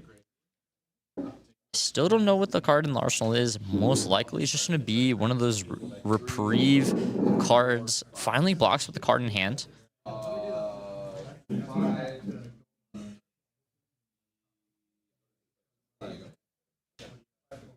John blocked with a decent amount of cards this game, trying to keep in it.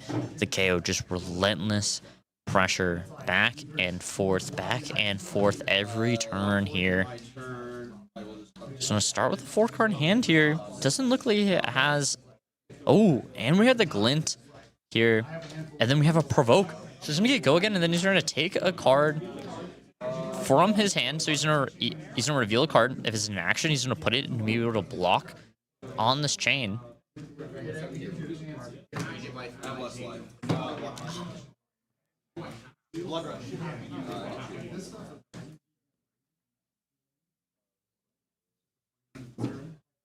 Provoke on this turn. It makes it a little bit awkward here. Coming from the other side. Okay, you're just going to look at the next card. There's no block for 6 on this Dawnblade, so we take 2 cards out of the hand here. We're still so far behind. We got a 12 to 31, and this is strongest survive for 7. This is going to demand either 3 cards or 2 cards plus this equipment block, which is going to be, yeah, these 2 cards plus the equipment block. That Greens is going to die because it has temper. And just grinding out value. Nice to meet you, man. Glad you came out. Leaving? Sorry, I'm just Yeah, he could have just taken the Dawnblade swing here, but does get the Glint and then to there. But he doesn't have go again anyway, so it's not that bad of a turn from the KO side. Is still able to do everything that he wants. This would be 5 with go again on the Dawnblade here from the Dorinthia. Has to claw out 19 health here. No armor, 19 behind. Savage Sass is still on the field for the KO side. We know that he has, I believe, a 2 for 8 in the arsenal here, so he can just kind of play this mid-range game until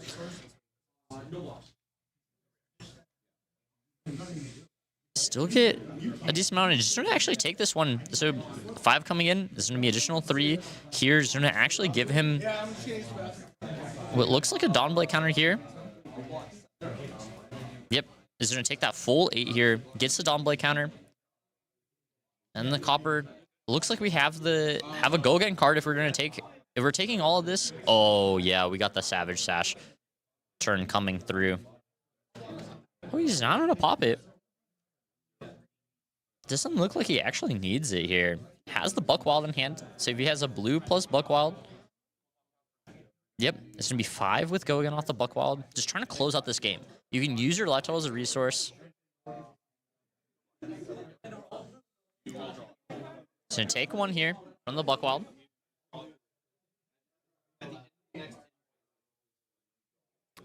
And what else does this KO have?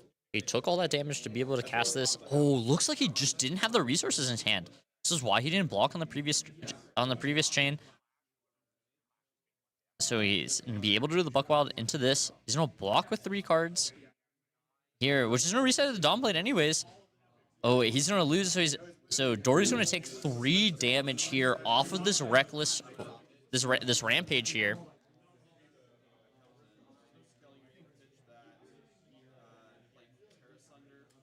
So he blocks fully, but he's going to still take a whole bunch of damage, unfortunately, for the Dawnblade. Dory, this game just hasn't gone his way. Just every single thing that could have went, didn't. Lost the go again on the Dawnblade. Lost a counter when he had. Didn't have a go again on that one. Didn't have the reprise card because the KO didn't block on that. Didn't have the go again. Unfortunate for the Dory here. We got the Wild Ride coming in for the KO. Every time that this KO has had gotten space, we've had to see another Go-Again card. There's so many Go-Again cards in Brute. KO just so powerful with these 4-card hands. Wild Ride, Pulping, Buckwild, Blood Rush Bellow. There's just so many Go-Again good cards from KO these days. Had the 6 Go-Again. We're going to come in another Claw for 3 Go-Again. Gonna take the 3 from the Dory side. Then we have another Reckless Stampede, which is just so good in this matchup. We're gonna block twice. He's gonna take 2 damage here, so the Dory's gonna go down to 6.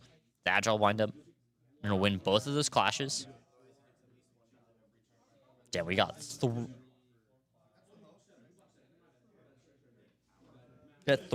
to 23 here.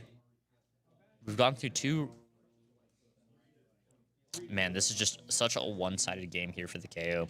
Still have the Savage Sash. Didn't pop it on that one turn. Said, I don't need it. There was not a need for me to do it on there. Just a pass back here. Oh, and we can see in the hand we have another Blood Rush Bellow. We got the +1 from the Might here. Agile wind up into the Blood Rush Bellow.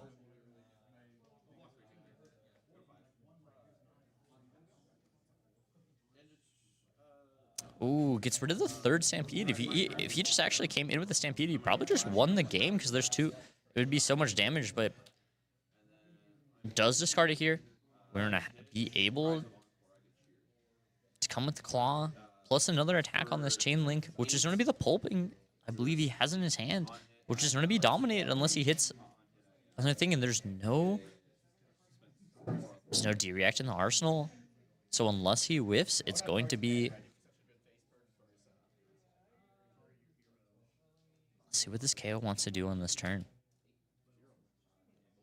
Comes in with the Claw. It's going to be 6 with Go again. Block on the 6. He can just play Pulping here. Yep. They're gonna activate the Gauntlets here. You can make Pulping even bigger here.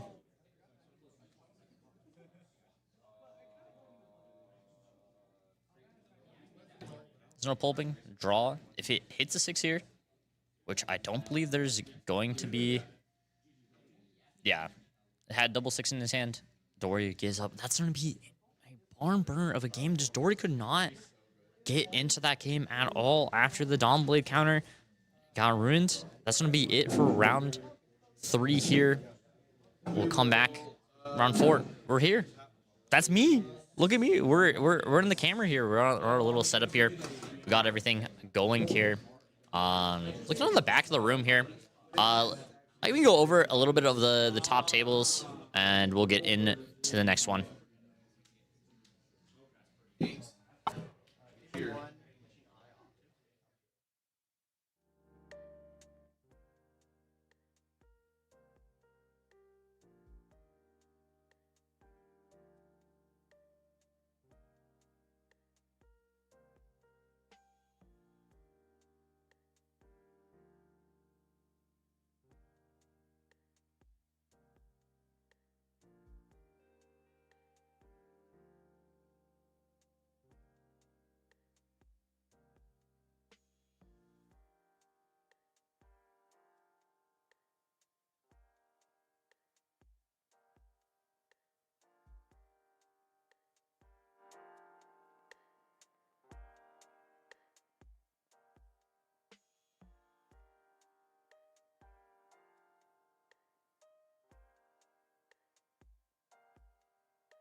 First flight of the orbital Discovery, and the shuttle has cleared the tower.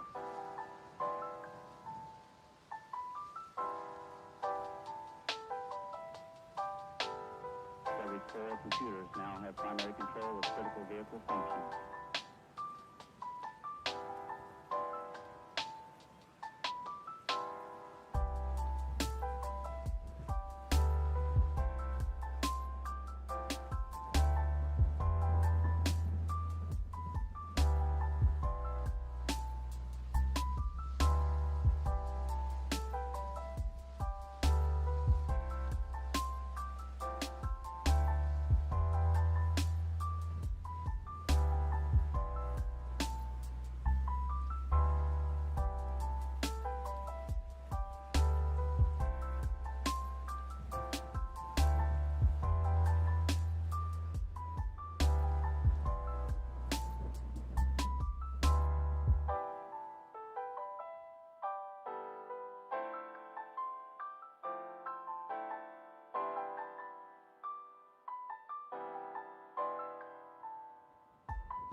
I'm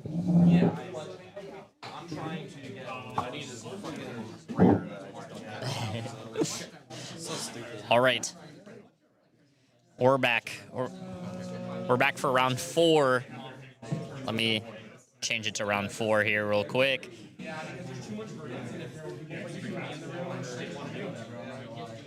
We got a banger on stream this round. We got Griffin versus Greg here. We got Greg on Dash IO and Griffin on Gravy. Our top, all 3 of our top tables this round have a KO, and this is our table 4. This is the one non-KO matchup on the top tables. We got KO versus Verdance on table 1. We got KO versus OG Arachne, which is a kind of a banger. I really wanted to put it on there, but like but Wesley has already played on stream. Wanted to get a couple other people on stream. And then on table 3, we got Victor versus KO. It's going to be a different Victor than we saw on round 1. That other Victor is still in it, still fighting to survive on 1 and 2. He's playing against another KO as well. So we got multiple KO Victors in here. And then we got a Syndra Fang at another table, and then we got a Dory versus Vincent as well, and then we got this matchup at the 2-1 table, which is going to be the Gravy versus Dash IO. I want you to know, for this Dio, it's the bling. It's the bling. We got cold foils, max rarity everywhere on this Dio deck. As you can see, if you look down, we got the Teklo Foundry Hardened Cold Foil as well. That Arc Burst Head Cold Foil, you know we're blinged out on this Dio deck. This is one of his favorite deck, he says he likes playing. And then we know the... Sorry, excuse me. The Gravy is going first. Then we got the Achilles Boost, the one that just gives an action point. That has AB1 on, if you can't see that, because of a little bit of the glare, but we got a normal couple of equipment pieces out there for most sides. We know that Gravy is going to go first here.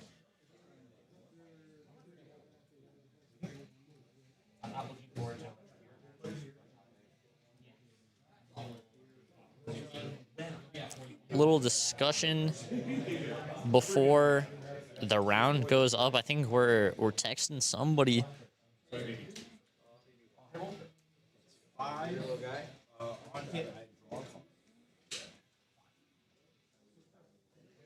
It's gonna be a banger game. This is one of the most cool matchups I want to say in Fab these days. You know, you got Dio getting to look at the top card of there. I think I put the camera on the hand camera, the Dio side, so we can look at the top card whenever he does as well.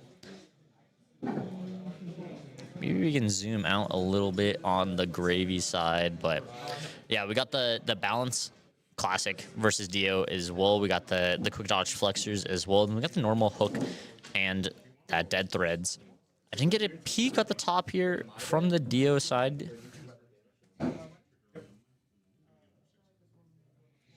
Yeah, we're zooming a little bit out here. We have a D-React in the arsenal, but we're going to start with a Call to the Grave here on turn 0.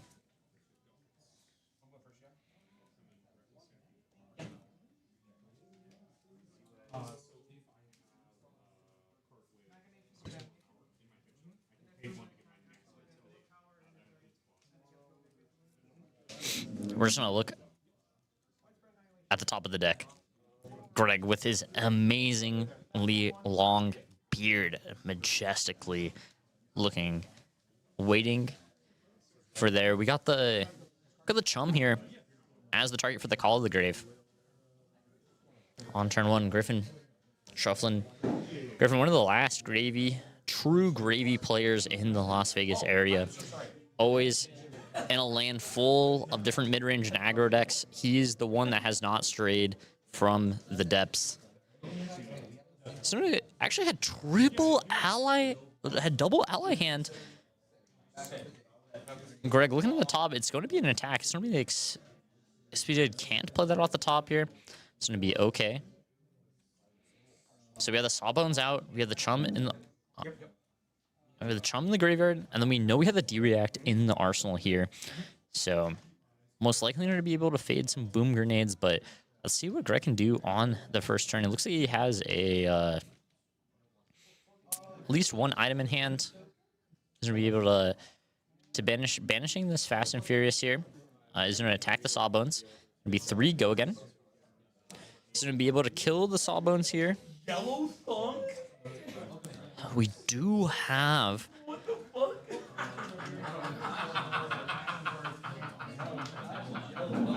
You're killing me, bro. Why do you always bring out the spikes, dog? We're gonna opt with that. We have an ally on top, so we're gonna be able to block for 6 with that D-React from Arsenal whenever we need to.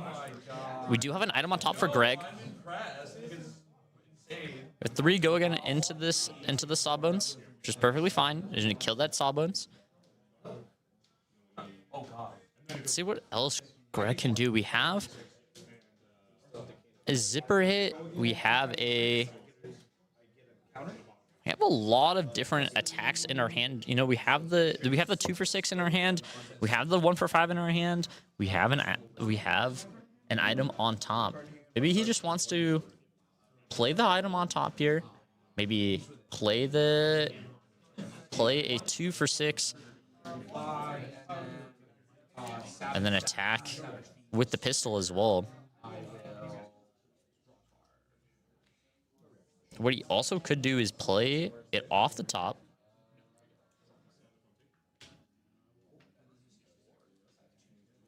You could activate the Teklo Foundry card if you really wanted to. No, he's just actually going to come in with a zipper hit for 5. He's just going to banish it. Does not want that item here. Would either fish for more. No, just has another attack on top. Boom. And we put another ally in the grave from that side. So coming for another 6 here. Let's go 5, 6. He's just decided he doesn't want that item off the top. Pretty interesting. I think pulling that item off the top and maybe just attacking for 6 here and then arsenaling that zipper hit is good, but doesn't want to have that item on top. Doesn't want to have that arsenal here. So we actually have 2 D-Reacts coming out on this turn. We had that blood, got that ally off the top, and then we had that sink below as well. So we're going to take 2 here from the gravy side, going down to 38. We got 38, 36.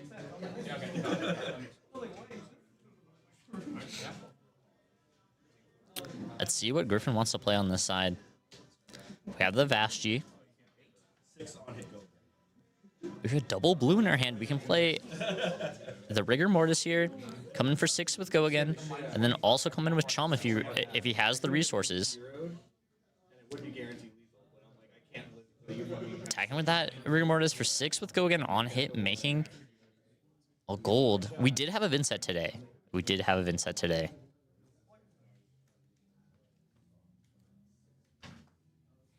Greg going to take that 6 from the Rigor Mortis, going down to 30. That first gold generation happening for Gravy here. Let's see if we have another blue in hand on the Gravy side. Looks like we have an ally in hand. It's just going to play the Oyston. Oyston for 3, just developing more allies on the board here for the Gravy Bun side. Just draw up those 4 cards. Let's see what we can do from the Dio side. Looks like we have a Teklo Core. We have a couple other attacks on top as well. Don't know what the Zac top card is. I'm going to get a look here. Ooh, looks like it is a Boom Grenade here. Dio is going to be activated. Pitch a Boom Grenade is going to play this other Boom Grenade. I think I like not cranking specifically on this turn, because I think I just want... He has double 0 cost in hand, and then he has the core. I think I want to send 1 attack at the Gravy, and then pistol the Rigor Mortis. Yep, it goes 4, go again. At Gravy. Just gonna immediately use this compass to see what's on top. There's going to be another blue, so we have double... another blue in hand. Looks like we have an ally in hand here that we can Gravy away if we want to with that gold. We're staring down this 4. Let's see if he wants, just would let the Boom Grenade go. No, he is going to block with that hook here. Just depending on what. Yep, blocks for 4 on the boost card. We have another boost. That tackle core here. He can attack one more time with the zipper hit here. And then he can also pistol if he wants to. Or he can develop that tackle core here. Is going to 0 to 60 at the ally, and then is going to play that tackle core here. So we had another boom grenade off top. Does not matter. He's going to get that 2 resources for the next turn. Has the 2 resources plus the boom grenade on the field. He's going to draw back up. Took out the rigor mortis from last turn, and then on his own turn, he's going to activate Gravy. He's going to get rid of a replacement rigor mortis. Has that chum and that rigor mortis in grave. And we have a loot the hold coming in, and then he's going to activate the dead thread, being able to play out that chum. And there's an attack for 4. Oh, he's going to go out with both the armor block here. He's going to think about if he wants to Crown of Providence here. Looks like we have a blue on top if he wants it. Looks like we have a Fast and Furious in hand. We have 2 for 6. Oh, looks like it's an item on top. It's going to be that the item that gets +2 to the first thing that you boost per turn. Is debating on this Crown of Providence. Does he want to sink one of these cards? Looks like we have a 0-cost boost card, a 2-cost boost card. No, yeah, he actually is going to use it here. I'm gonna put 1 card to the bottom here. I'm gonna draw that blue. Did want that blue item. Take 0 here. Is he gonna look at the top card before we pass? Maybe he wants to play something else. No, it gets the 2 resources at the start. Has the boom grenade. He says this is gonna give me the highest chance possibility. Oh, Cerebellum off the top. 2 resources coming off the technical core. Does he want to respond with chum at all? Does he want to do it? There is a boom grenade on the field. If he's able to block with this chum, does not look like he has an ally in hand. No, just has 4 blues in his hand. So we're going to get those 2 resources for the Dio. We have Cerebellum on top here. Yep, ping the 1. Boom, Cerebellum. Getting that extra thing off. Going to Crink. Having the 2nd action point for Dio. Super strong here. This is why he got that blue. Did not have another blue in his hand. Was able to stop that loot the hold hit trigger. Ooh, and he immediately wants the card on top of the Cerebellum. Boom. Draws another boost card here. We got that boom grenade out. The Tekla core as well. And that Cerebellum. This is exactly where Dio wants to be. Has multiple items on the field. Trying to force through this boom grenade if he can. Attack with the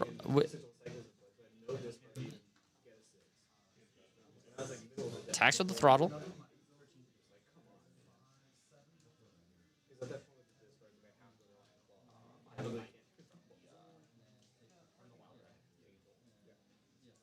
So boost with that Fast and Furious. There's going to be 4 with go again.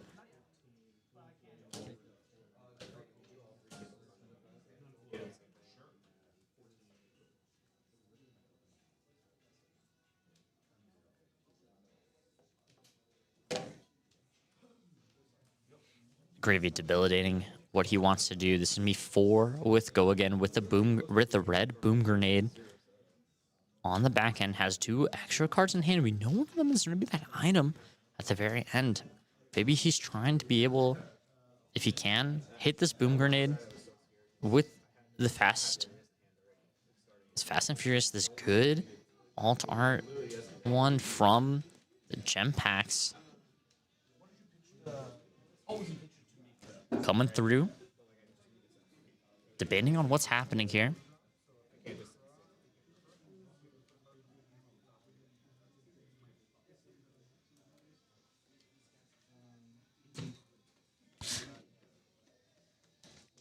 Looks like he might be blocking with 2 cards in his hand. Griffin really debating. what he should be doing on this turn here. Doesn't know. Should he just let this boom grenade hit? This is 8 damage if he lets this Fast and Furious hit. Already killed a rigor mortis this game. Already killed a chum. Didn't have an ally to see if he could discard it at the start of this turn. Wouldn't have mattered because that red throw did just go right into it. Okay, is going to block. Oh, he's gonna give up the quick dodge, plus he's gonna block with that sunken treasure as well. Let's see if he has. I don't believe there is a yellow in the graveyard yet, so if he wants to put something down, it's just gonna be a random card. Ooh, Pulse Wave in hand as well. This is gonna be, looks at all 3 cards. Is going to see is just double 3 block. He can block. He can make him block with any of them. This is gonna make him block with the chart. Quick Dodge Flexors goes around.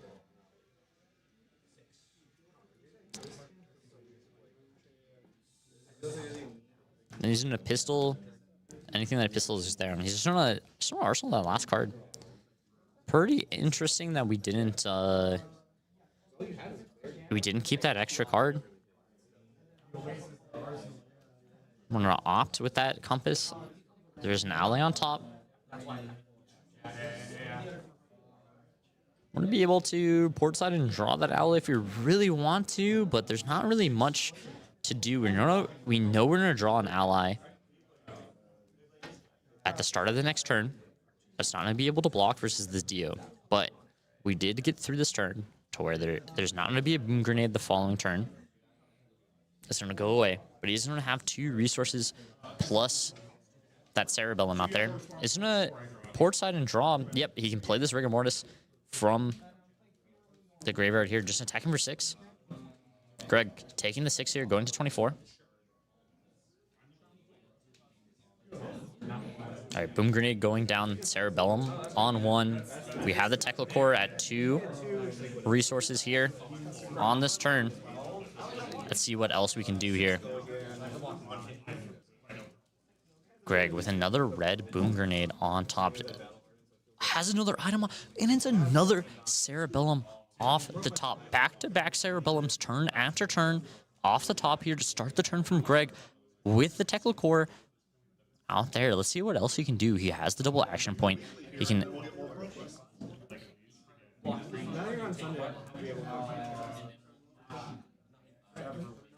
Greg. Thinking about it. He does still have an item in his arsenal. Has another Boom Grenade in hand. Looks like we're very red heavy in this hand. Just trying to maybe boost a couple cards away. Maybe he can see if he can... Yeah, looks like we have Boom Grenade, multiple red boost cards in hand as well. Yep. Plays out the red Boom Grenade. Is going to crank it. Get an extra Symbiosis. Shot. Counter. Going to be 3. Is going to be another item off the top here. There's going to be 4 with Go Again here. Off the Sprocket Rocket. Wasn't it? Wasn't it blue? We do have to sink below here. It's going to sink. Blocking 4 on 4 here as well.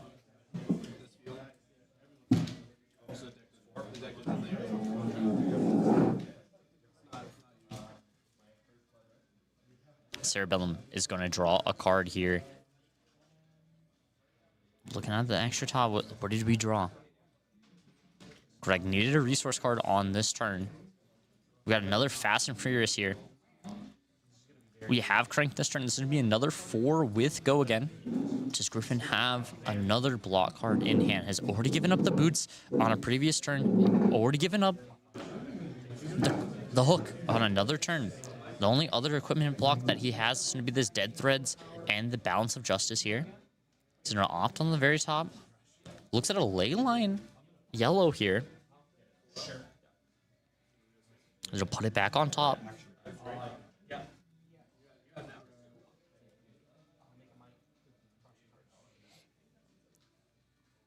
Griffin debating if he wants to double block or just single block. If he single blocks here, he's going to take 5. Yep, blocking 3. He's going to take 5 here. from the boom grenade, go to 33.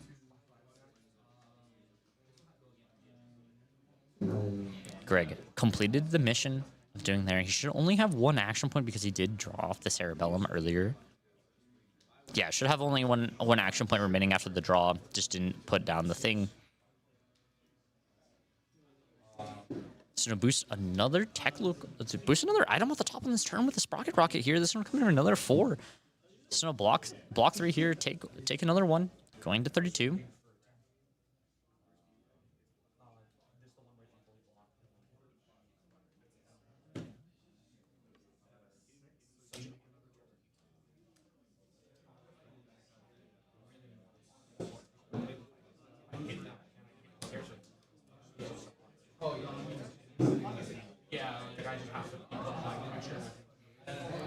Be another zipper hit for 5 here. Just had an incredible amount of damage on this turn.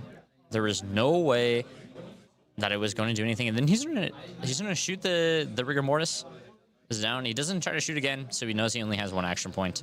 So he's perfectly fine.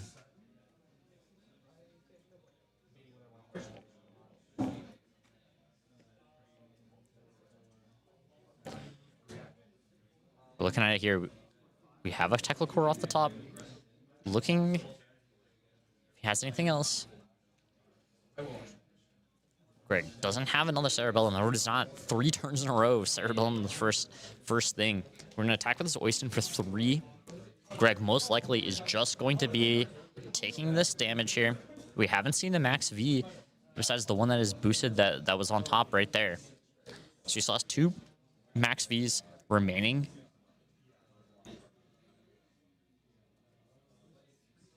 Griffin just blocking 12 on this turn. Didn't really have much going. Greg having a super powerful turn, seeing if he wants to do anything else. The 3 from this Oyston coming in looks incredible. There's actually no block with the zipper hit here. It says, I want more of a setup turn. Maybe as well. Doesn't really have too much. We know he has that item in his arsenal. That blue item that he drew earlier in the game. Maybe he's just looking for a double item turn if he can. All right, we got 0 to 60 here. It's gonna start 4 go again here. At Gravy, I presume.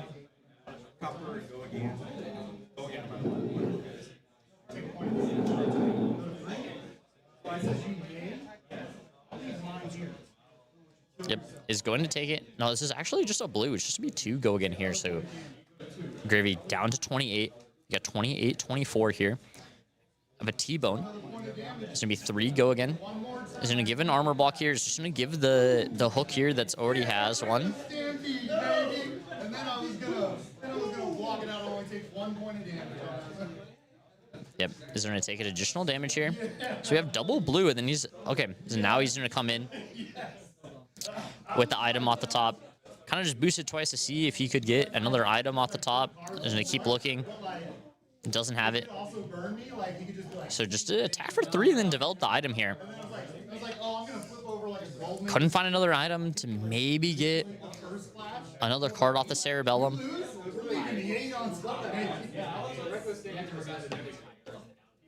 Griffin looking at his hand.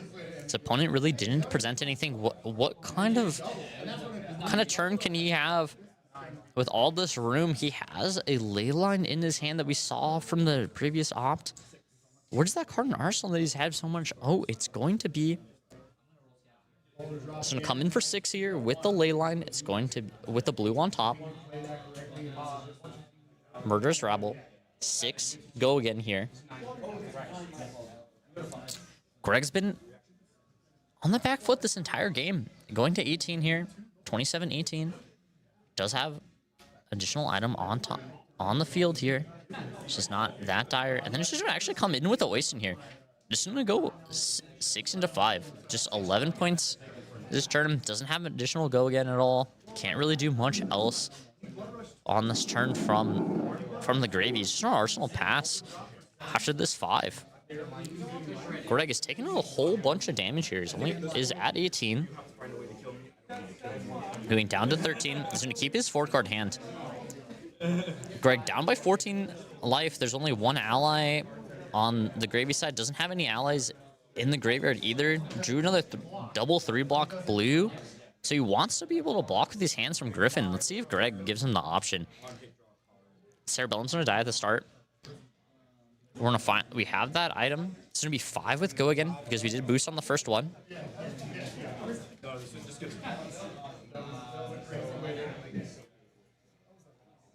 Greg with a decent amount of cards left. Looks around like 40 cards left in his deck here. Looks at the top. Didn't get to catch if it was an item or not. You got 5 with Go again here.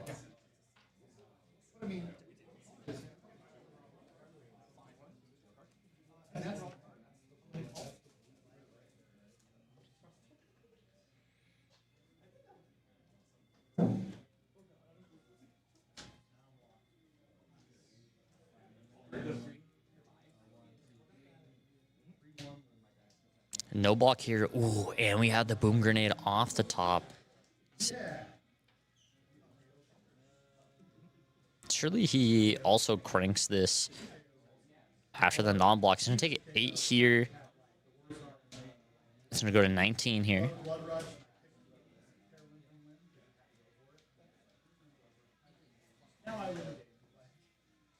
Greg debating on what else he wants to do on this turn. If he has anything else, puts the 2. He's thinking about what else he can do on this turn. Yep, does crank it. Ooh, and we have... Oh, it doesn't have the ally on top here. It's going to block for 4, take 1, plus the 3 from the boom grenade here. 4 in total, going down to 23 with Griffin. Had the D-React in his arsenal this entire time. Just has more 3 blocks in his hand. Doesn't really have much else to do. Is going to use the chess piece. Going to banish the top 2. Get rid of a heist and another zipper here.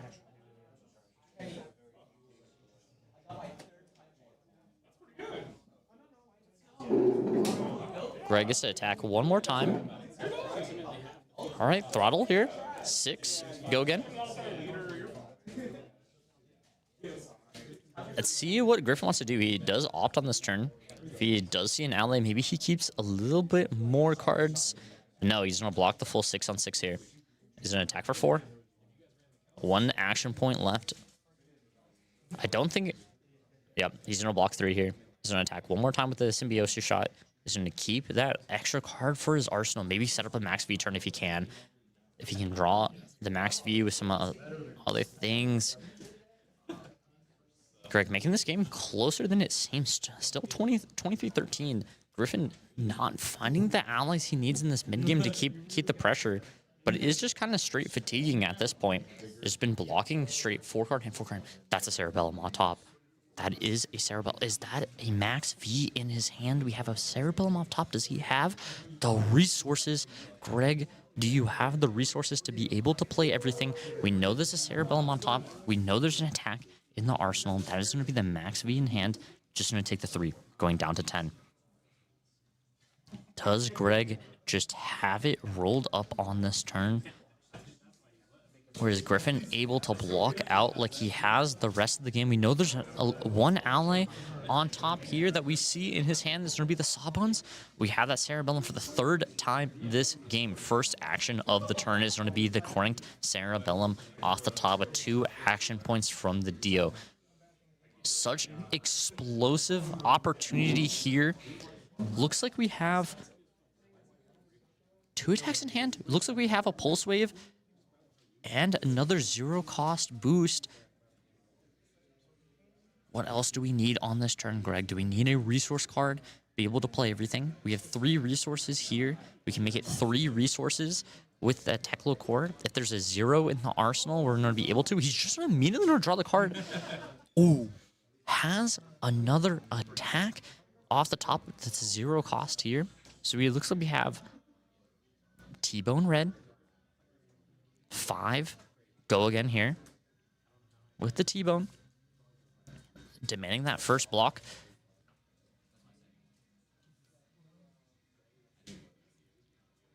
Greg coming close Look, have one ally and 3/3 blocks in this hand. We know a Max V is coming in on this turn. T-Bone for 5 with Go Again at Griffin at 23.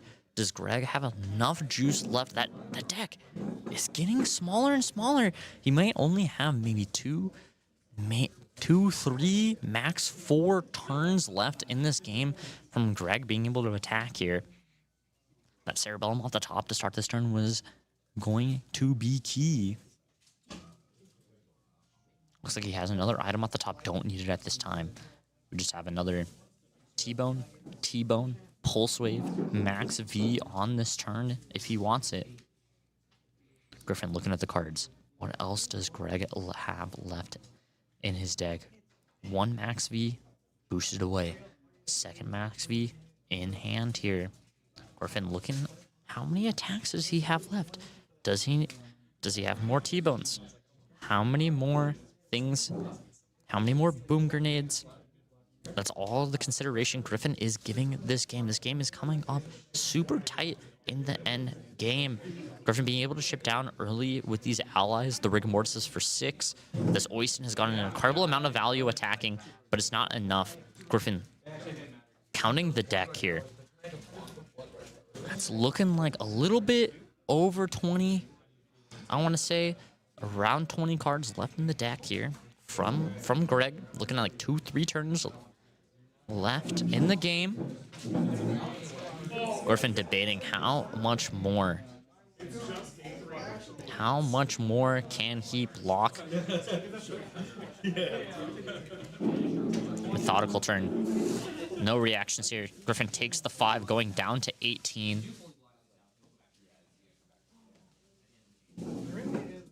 Pulse Wave, Harpoon, 4, Go Again. This is the 2nd boost of this chain here.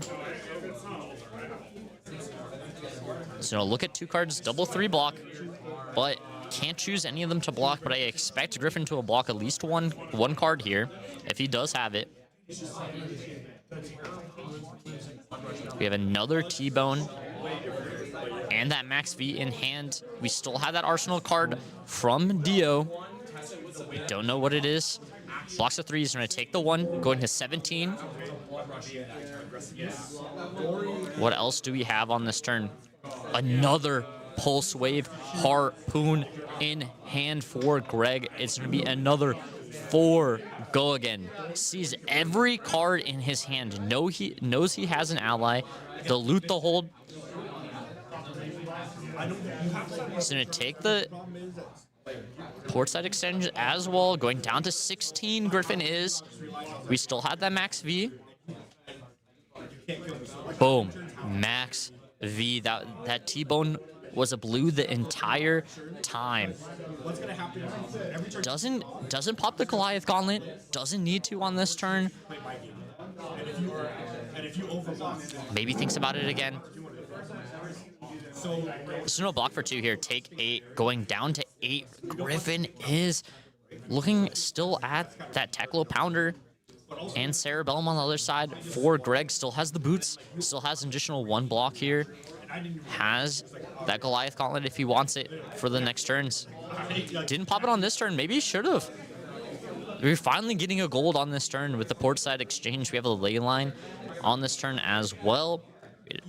We're looking at the Call of the Grave on top as well. This is going to be a 2 block. Only has the Dead Threads to block as well. Griffin is going to play that Sawbones here for 6. Activate that, both sides attacking for 6 here against Greg.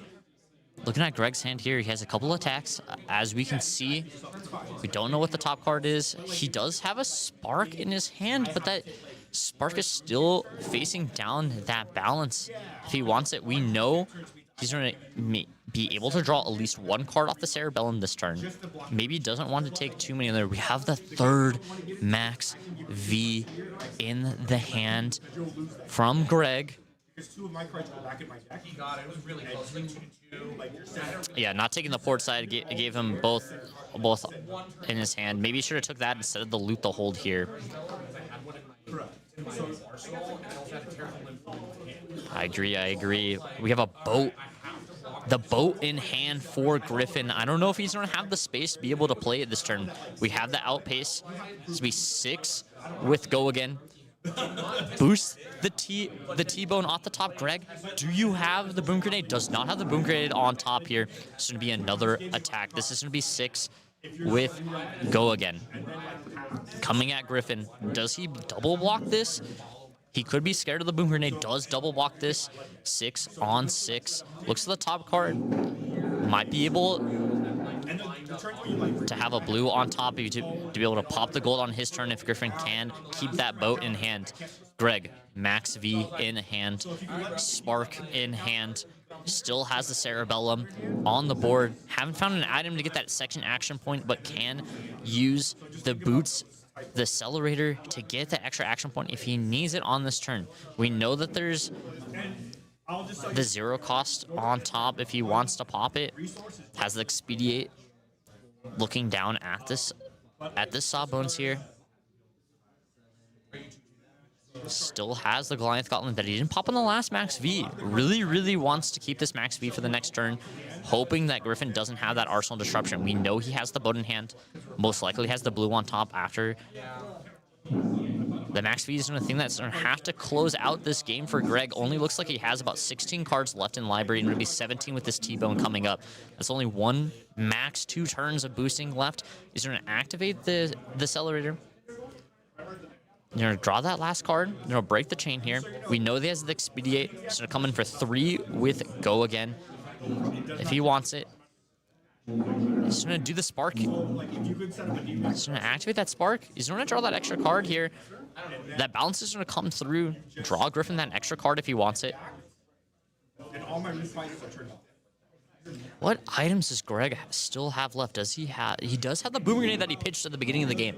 He does have one last boom grenade, I believe. This boom grenade coming through. Is going to crank it.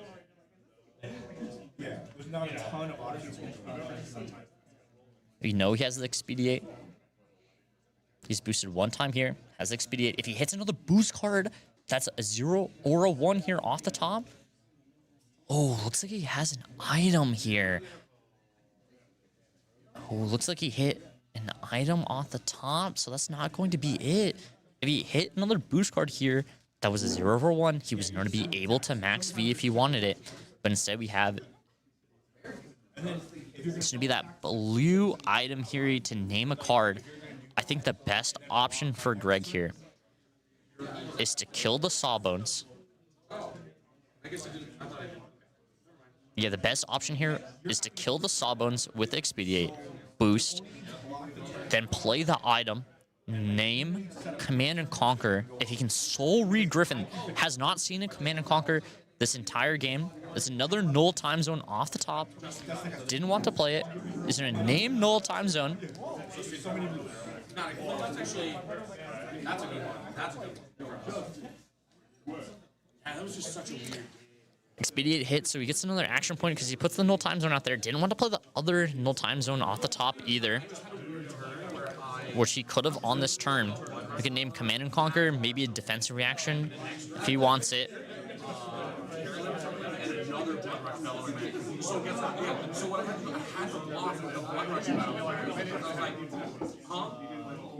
Name's Call, maybe. And then it's going to be a pistol shot at Griffin here, coming in for 2.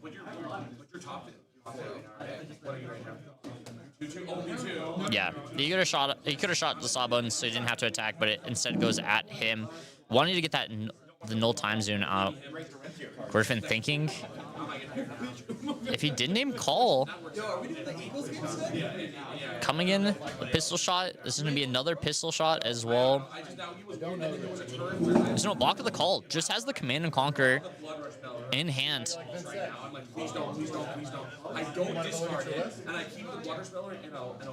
Greg coming back.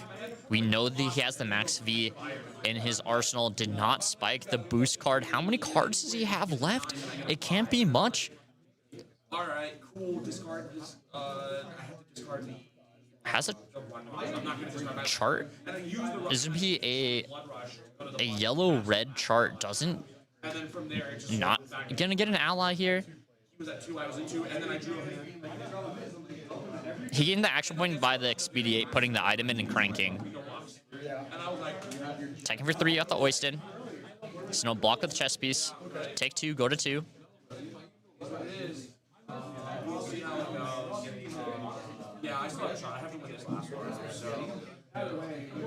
Griffin putting the boat in the arsenal. If he's ever able to cast it, that's probably going to be it.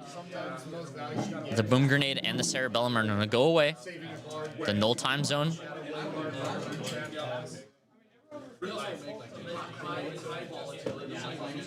The expedite hitting lets him put an item in. 0 to 60 here. Should not have to pitch this card. It does not cost anything. Setting up big turns was great, but then like my dog was he was so worried about it. He was like, I need to just cool. So have you ever played against him before? He's never gonna kill me from damage, right? So like the thing about Dory is like you eat the naked dog way, you full block as soon as he turns. And then if they get 1 or 2 counters, that's when you look to stifle the block, right? Equipment, cards, whatever, haunting rendition, whatever you can do to force them to get over. Classic warrior, like each resource they float is 3 damage. All right, got the pitching. We got the 0 to 60. So when you look at like, oh, she's got 2 counters. Inflation's so bad. Mech players reading resource reserves. I know. How to tell him. You didn't need to. Now you do what you can. 0 to 60 coming in for 4. We know he has the max V in arsenal. Does he have the extra 2 attacks? We know he has a blue in hand. So if he has a 0, if his double 1 or less boost cards left in his hand and is able to max V, that should be it. He also might have 1 boom grenade, I think, left in the deck.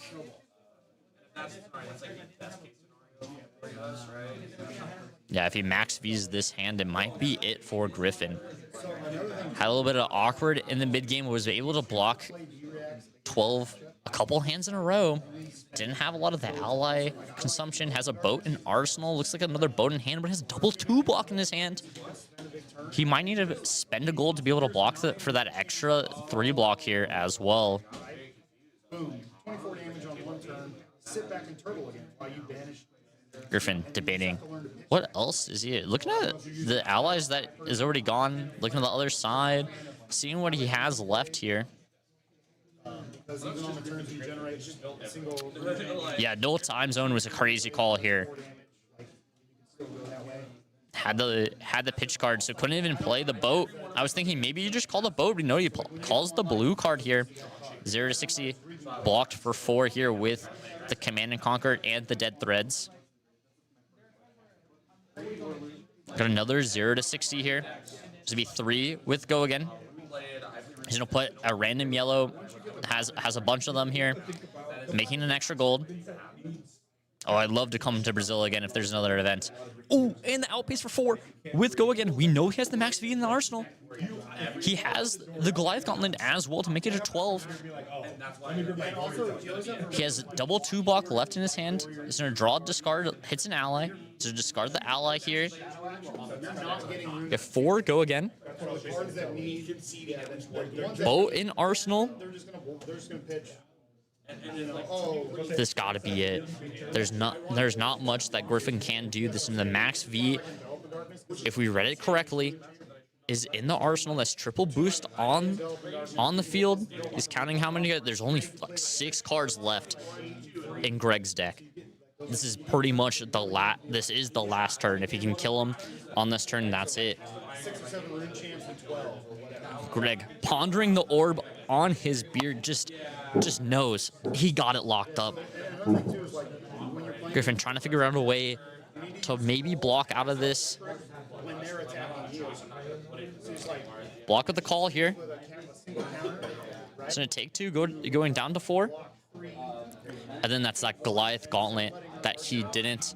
Somebody that Goliath Gauntlet into the max V. That's going to be it. Greg with the victory with some of the last cards in his deck. The Boom Grenade on the bottom. Not able to do it. Greg, the Dio, winning on that round 4. That's going to be it for this round. We got the Dio at 3-1, taking it against the solo Gravy in the room. All right, I'll see you guys on the next round. That was crazy. All right, we'll see you in the next one. I wanted to give you 2 cards.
This is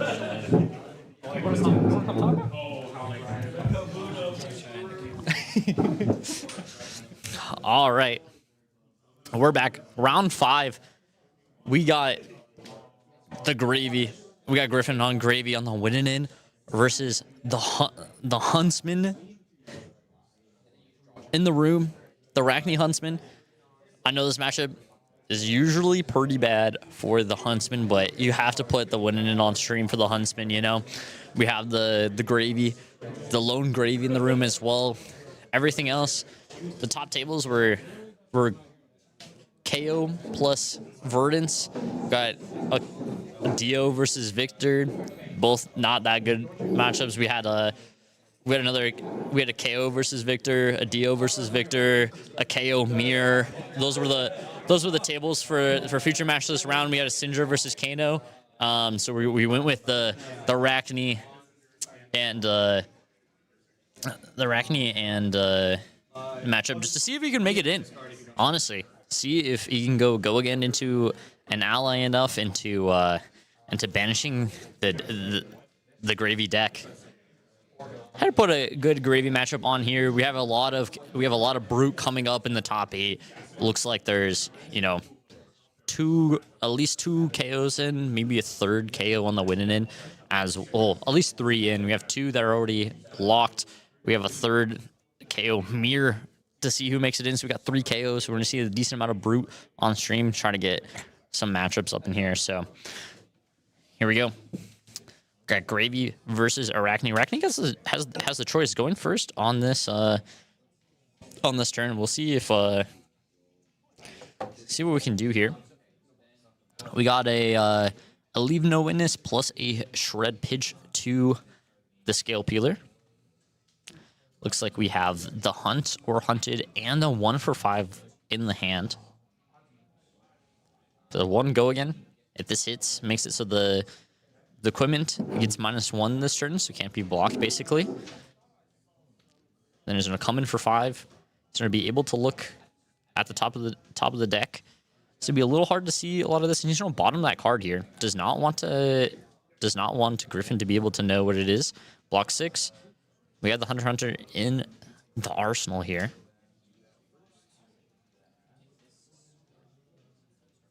See if he can snipe anything good here. So we have port side, discarding a Scuba. There's a draw and get that gold.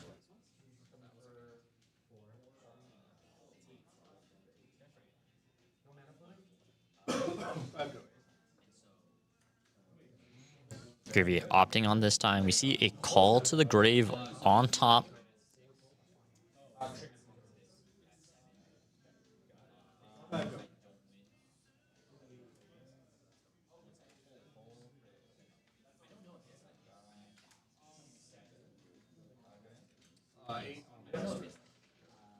This card.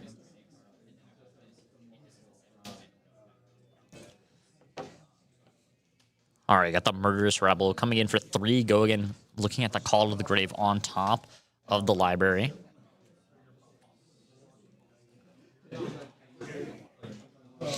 Got 3. Go again with his Murderous Rebel on top with that Call to the Grave.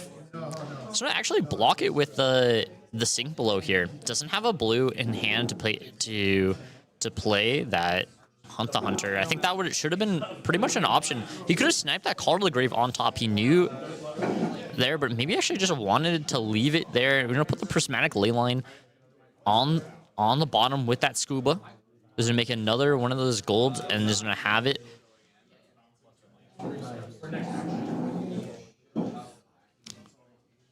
He now could play it on this attack. Something I don't know is if it does trigger on allies. All right, so I'm gonna block 4 here on the Scuba. He's gonna gain 3 when that comes out, go to 43. I have literally all 3 of my samples. All right, Tunic going down to 2.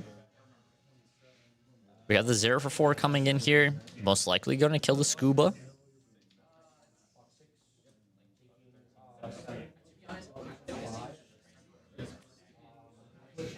The Arachne thinking. It doesn't work on allies. The defense reaction doesn't work on allies. That makes sense. Does it work if he attacks an ally? Or does it just defend? It doesn't, then instead of defending an ally, it doesn't work, but is attacking? I don't know. I guess it does work because he's doing it. All right, he's going to put that card on the bottom here. Kind of just more disruption of like random things to put on the bottom, more so than it being good.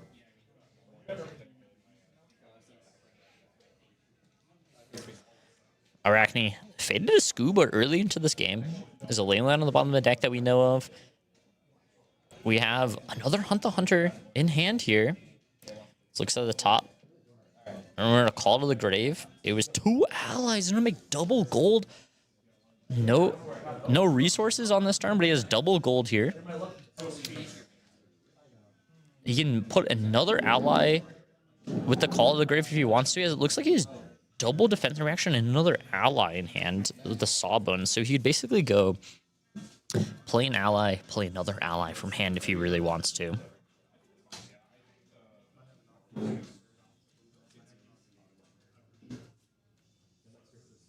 Yeah, he can. Oh, yeah, because he can just spend a gold to dodge the effect by activating Gravy. Oh, that's actually kind of cool. Did not think about that.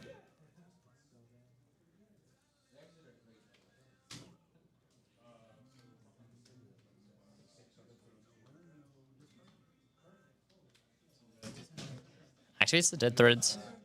Put the allies in the graveyard and he's going to put another Sawbones. It's really Golden Tipple. Yeah, if he can't dodge it now, so maybe he should just use the defense reaction. Oh, is he blocking with another card here? I think he has to. Oh, he's just going to block with a Mask of Perdition. Maybe he's just trying to save it for something else. He does have to. He does have to attack with Command and Conquer at some point, right? So does attack with the Swabby. Is going to come in for 7.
All right.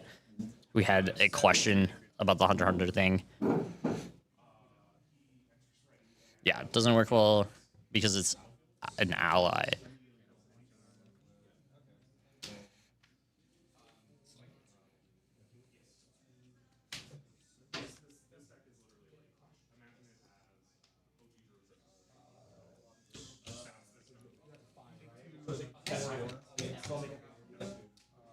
Yeah, it says attacking hero, but it's an ally, so there's no attacking hero, so it doesn't like it still blocks the 4. It still sees the top card to the knowledge that the judge was giving, but it doesn't do the thing. Cannot do the thing basically.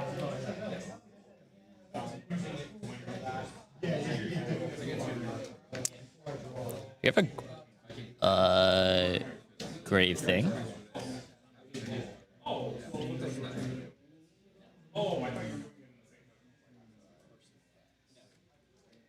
Alright, he draws up. So now activate Gravy.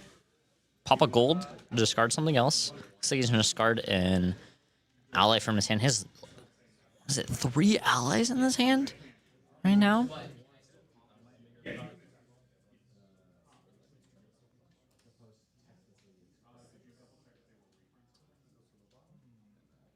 Gravy thinking about it.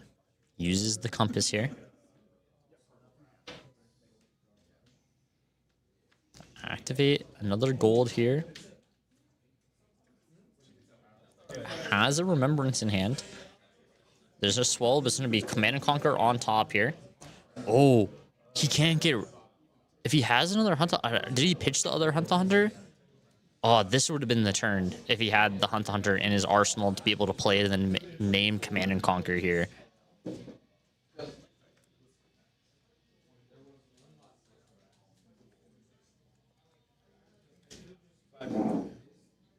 Yeah, if he saved the Hunter, he pitched the other blue. But if he saved the Hunter, he could have been able to name Command and Conquer off the top with the swell. Oh! He did! He did have another Hunter. It's going to be the Conqueror. He's going to name the Conqueror. I mean, that's a good one. So he names the Conqueror. He needs to banish the Conqueror. But then he's going to grab the other Conqueror. He knows he has a defensive reaction in his arsenal. Double ally in hand. It does take all the Command and Conquers out of his deck. Hitting boat is pretty huge. Like, we have, like, there's a whole bunch of allies left, but now he can freely arsenal basically the entire game. That actually is quite huge here. He knows he has the Whaler. There's going to be, it's basically going to be Leyline hands, Whaler hands, ally swings. That's basically, that's basically it. There's not a lot of the typical chip damage anymore because there's no reds and yellows. It's just going to be the blues. This actually is pretty interesting to see. I know Griffin's a good enough player to be able to. He's definitely be a good enough player to figure out like how to get the Whaler endgame going, but he doesn't still need to do the damage to Anthony, right? Like, that's a huge hit. We know there's another one in his arsenal. Well, like we knew he pitched another one. So that's basically all the banishes we're going to get off of this Hunt the Hunter. Because we played one, this is the second one that we played and we pitched the other one. So it's going to be a super late game by the time we play it. So it's not going to be able to get a lot of cards. We'll play this chum here. This game became a lot more interesting after this happened. So this chum is going to attack for 4 here.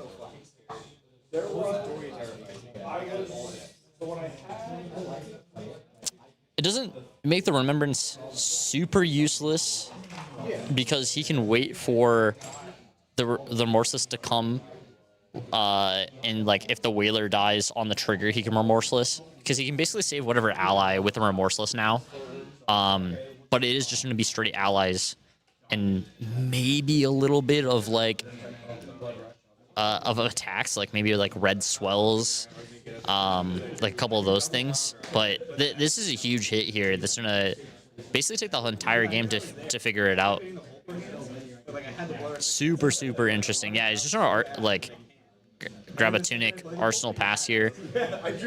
Can't kill the chum, but I think leaving allies in this game is actually perfectly fine. It's not like he can do a huge amount.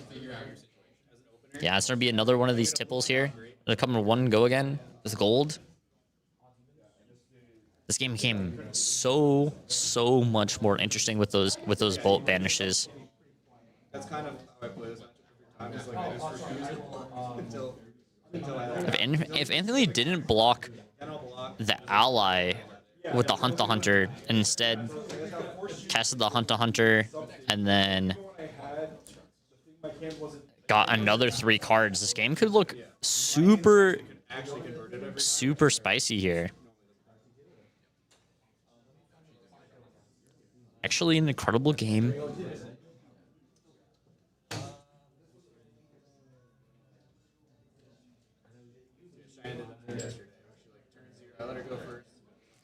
We got the hooked 1 go again off the tipple. Like, does he really care about the hook?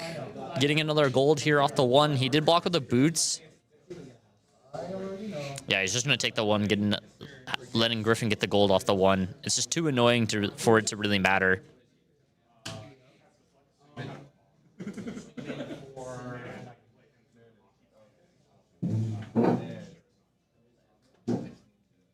Yeah, plays the Sawbones here. We have an Avast-G. Yeah, okay, so there's one Avast-G gone. We do have to think about how many Avast-Gs he has left. That's like one of the only things that he can basically push at this time. It's going to be a 6 go again. There's going to be a 4 coming afterwards.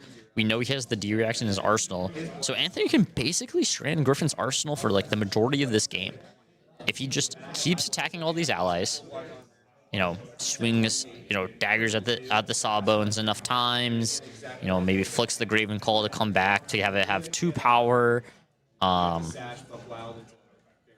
attack the Chum.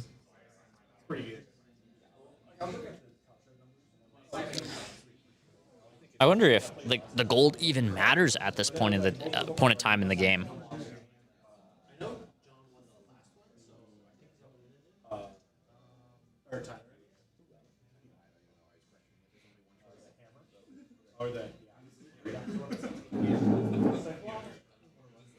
Looks like there's going to be an interesting last couple of rounds here. Looking at a couple rounds ending the Kano Syndra game, obviously already over. It's about 15 minutes in the round. Yeah, it is over, bro. We all know. Got a couple. The Kaomir still going here. We got this. The Reinhard Dory matchup just finished on the side over here. See what else we got going on. Anthony still trying to figure this out here. Pop a gold, draw a card here from Griffin. So gonna activate the boots here. So this is the turn, you know, like another Sawbone for 6 here. See what Anthony's basically gonna have to block and clear for the rest of the game.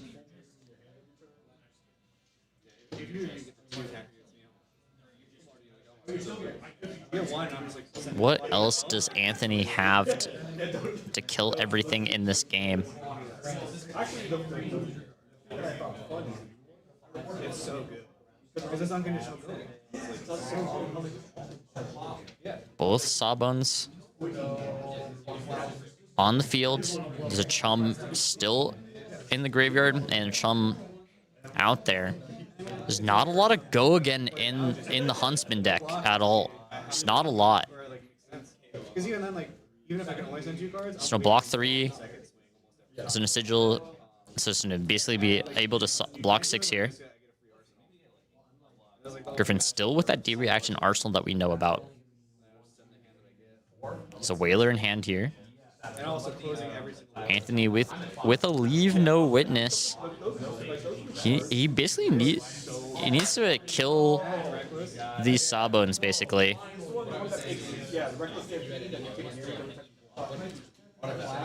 There's no Fearless in hand or on top. Yep, kills one of the Sawbones, just an arsenal pass here. We know there's a Whaler in hand. The Whaler is basically one of the only ways Griffin can come back from this. So he's gonna port side, make that Whaler.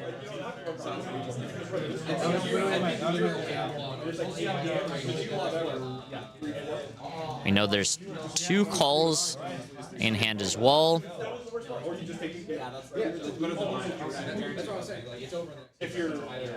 Anthony sitting there, blocking for the rest of this game, basically.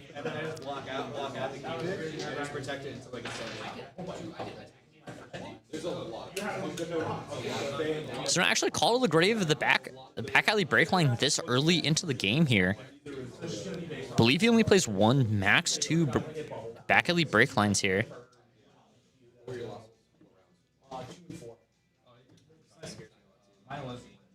I was like, oh, I have to make all your cards do the same thing, so it doesn't. Yeah, because I was, but then I saw like.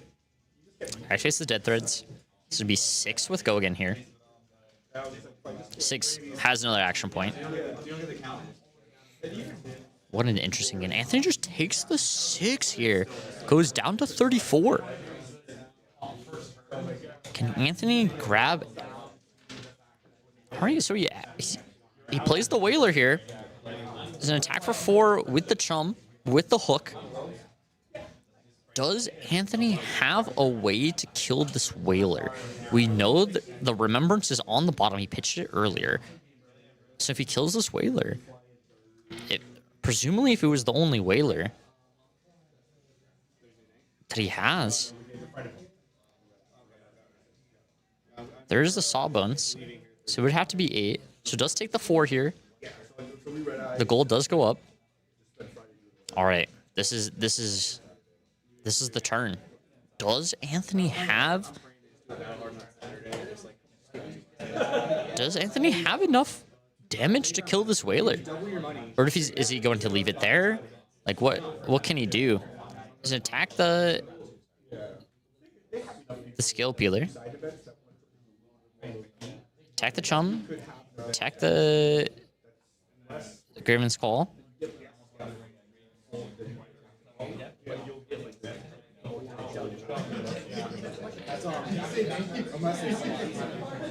I'll be there Friday morning. Put my name on the list. Attacks with a double trouble here.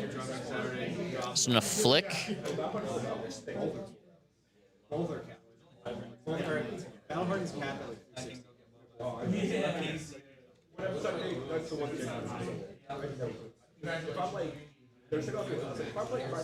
Okay, so he's actioning the Sawbones here to prevent. I never traveled.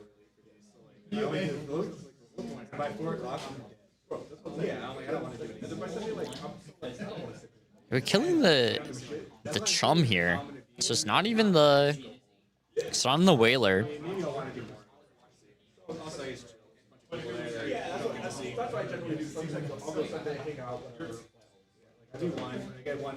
Takes the flick. So we have a flick plus this boots. So to make the... Yep, Chum dies. We can get back with the silver. Can get the Graven's Call back here. Gets a counter.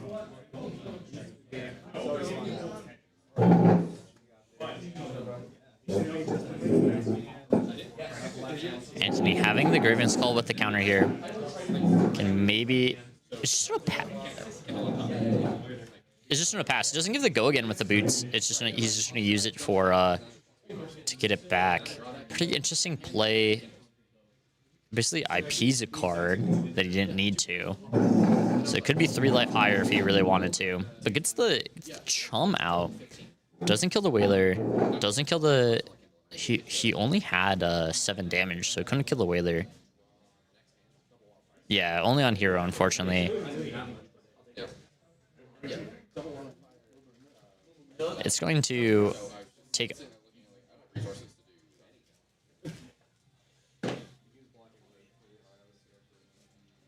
Yeah, it takes the 1 off of this. Goes in 29.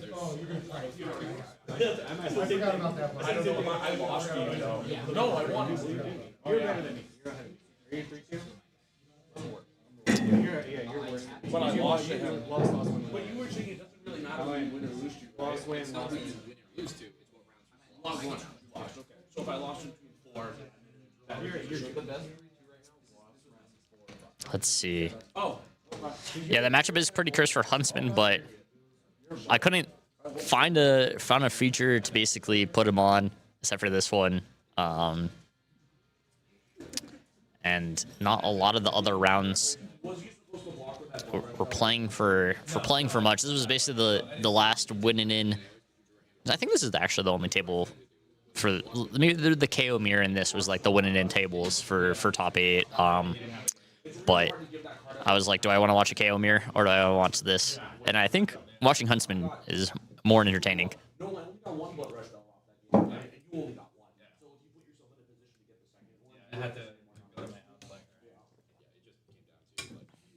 We have a couple of 6-7 enjoyers in the crowd.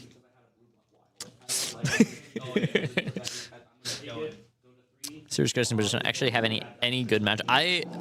So I actually don't know if Huntsman has any good matchups. I just think it's like I just think it's like one of those decks that like people like playing. It's something different, you know. Like I think I don't think it's good against Syndra.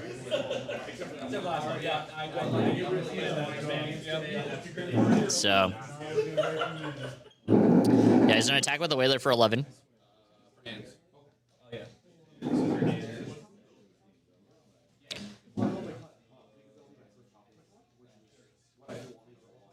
Takes the full thing from the Whaler here.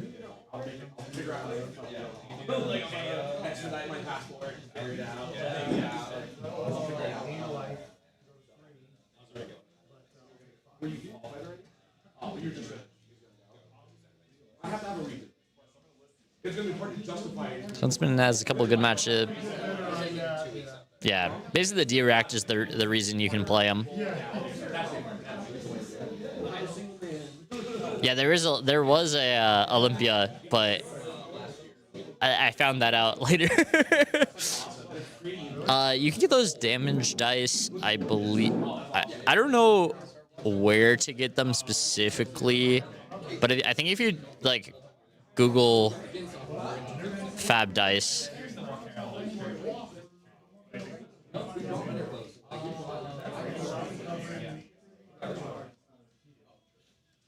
Yeah. The I think the Huntsman beat the Olympia in round 1. Kind of just fatigued him. The Olympia was playing like the Great Axe, so just kind of gets fatigued, and then tie cards. That makes sense. Tie dice or brute matchups are good. That's pretty interesting. He pitched double shred this turn to attack with Scale Peeler. He's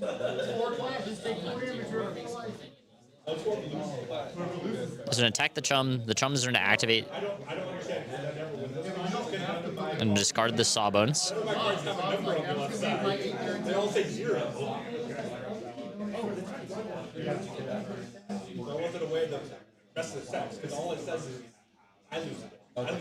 going to attack the Chum again.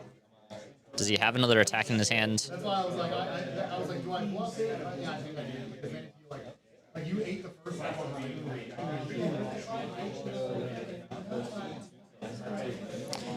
Yeah, I was wondering if he could kill the Whaler, but it kind of looks like the highest damage.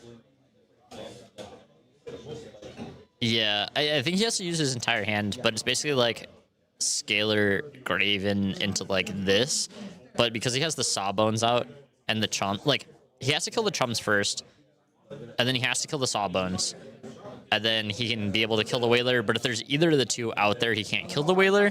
So just kind of sit there. Also, he could have not. He could have like blocked a couple more, like 3 blocks to be a little bit healthier. I think he could have blocked 2 more cards and been at 24 instead of 18 here. So he activates, gets the Scuba back. He has the Vasti in his hand. He has a Rigor Mortis as well.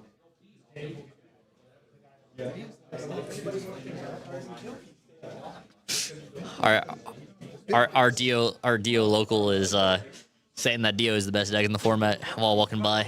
We'll see how it's going. How'd our Kano do? No, no, didn't go well. Not well for the Kano today. Oh, that's not good, bro. That's not good. The Huntsman banished Command and Conquers on turn 2 of this game. I don't think it's going to matter, but we're gonna sit here for another 30 minutes finding out. We got we got through 2 Chums here. We got and a Sawbones, but we got a Sawbones out with a Whaler. The Whaler's been out for like three turns, has not died yet. He killed 2 Chums. See if he swings Whaler again. I killed 2 Chums and still a Whaler? Yeah, there's still a Whaler out there. All right, so we got the Tit the Barkeep here.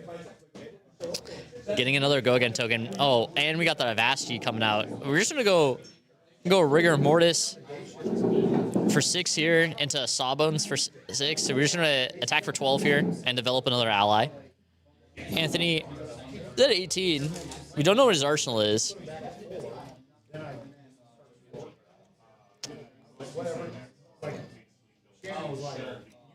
Maybe we should have put the KO mirror on. I was like, I'm like 7 turns into this game, and I was like, I wonder how the Arachne Huntsman is supposed to win this game, because there's really not there's really not many go again attacks in this list here. So he is playing. I think he's playing Rainbow Shred.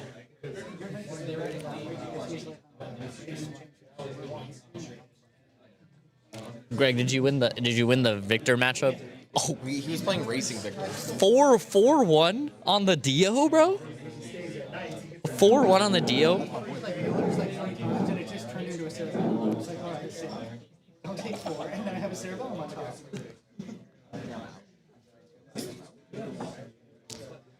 We had a Scale Peeler here coming in. Attacks the Sawbones.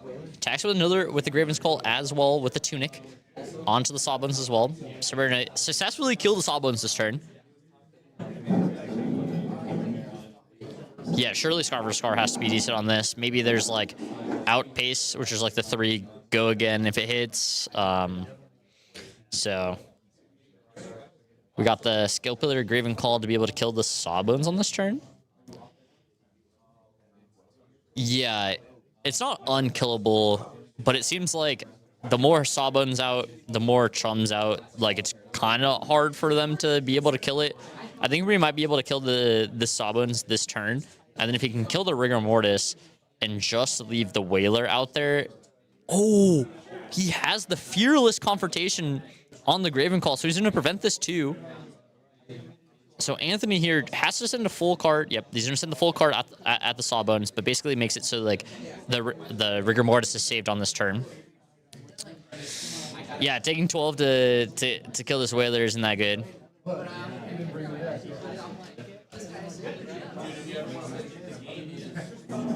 Yeah, on this turn, there's the Remembrance here. We're going to draw a card on the gold. We're going to draw another card.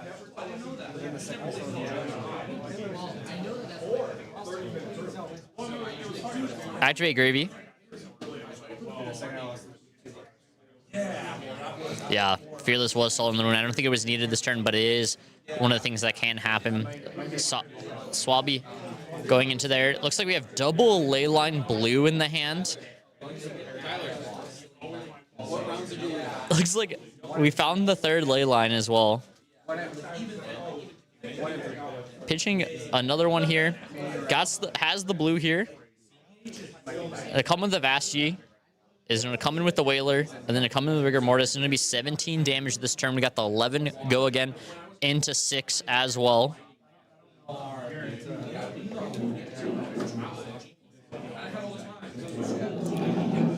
We got 6 cards in the pitch zone this turn.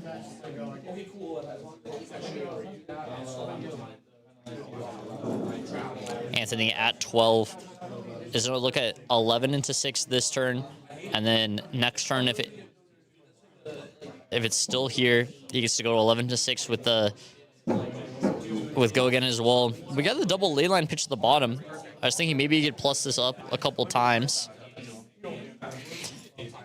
He did play Gravekeeping. We did see a little bit of ally hay, but I don't think it's going to be enough. After the game made a little bit interesting after the Command and Conquerors were banished, but does not look like there's enough damage specifically on this turn. We're blocking 7 here. There's not 10. There's like there's 7 instead of 5. So that means 2. Blocking 7 on 11 here, so taking 4. Somebody get the rewind playset. Oh man. Yep. And 6 coming in as well. If someone paired down and they lost, then one less X. They're fighting 10 people. You're fighting calculated. There's 10 people on the list. I'm done. I have nothing else to play. Anthony at 7. He's gonna take that 4. Also, my round was really good.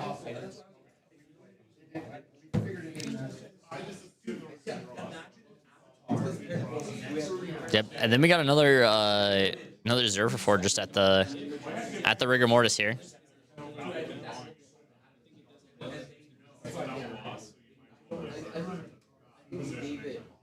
So we have one more sawbones. Yeah, Gregor just has so many outs in this matchup. I mean, he can swing for 11, go again as well.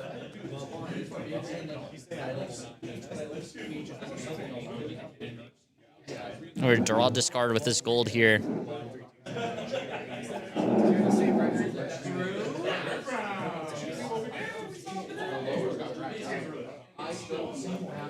We're getting to the end of this game. There's not that many outs left. He didn't want to give go again here with the thing. We saw that we've had the same D react in the Arsenal since turn like 2 of this game. That thing's never getting out of there basically until every single ally is killed. We have another gravekeeping in hand. I don't know if it's going to really matter too much. We're going to pop a gold, draw a card. We have an Eye of Ophidia in hand now. We have another blue in hand. Looks like we're just going to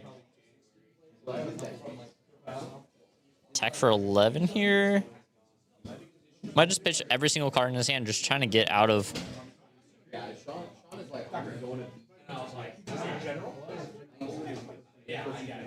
We have a Sea Legs to get another go again outlet, basically.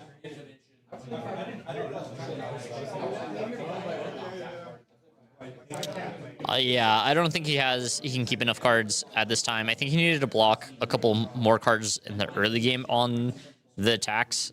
He kind of IP'd like 2 or 3 cards at the beginning of the game, and then now he's just too low to be able to kill this Whaler. Because he finally got done with all the Sawbones and the Chums, but the Whaler is still out there.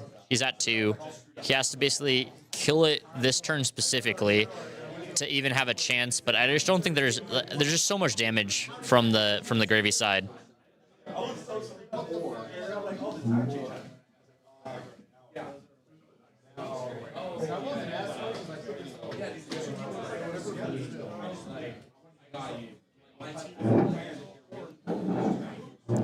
We do have the E-Strike here, coming for 7. The Whaler's dead. The Whaler is dead. He did an E-Strike for 7 here. This is an Arsenal pass. So Anthony, at 2 life, killing the Whaler finally. Did not have a Remembrance. It's going to be the 3 go again off the Murderous Rabble.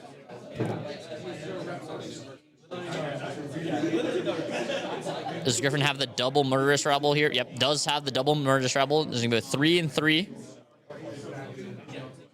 So break the chain here.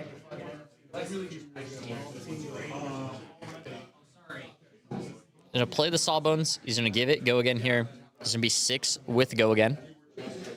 And then he has another 4 here with the Scuba. Anthony blocking, and then he's going to come with the Scuba, and that's going to be the game here. Griffin 3-2, maybe in the top 8 here if the tiebreakers matter, but that's going to be it on this game. We'll see you guys in the top 8 in the next round.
Oh, he's adjusting.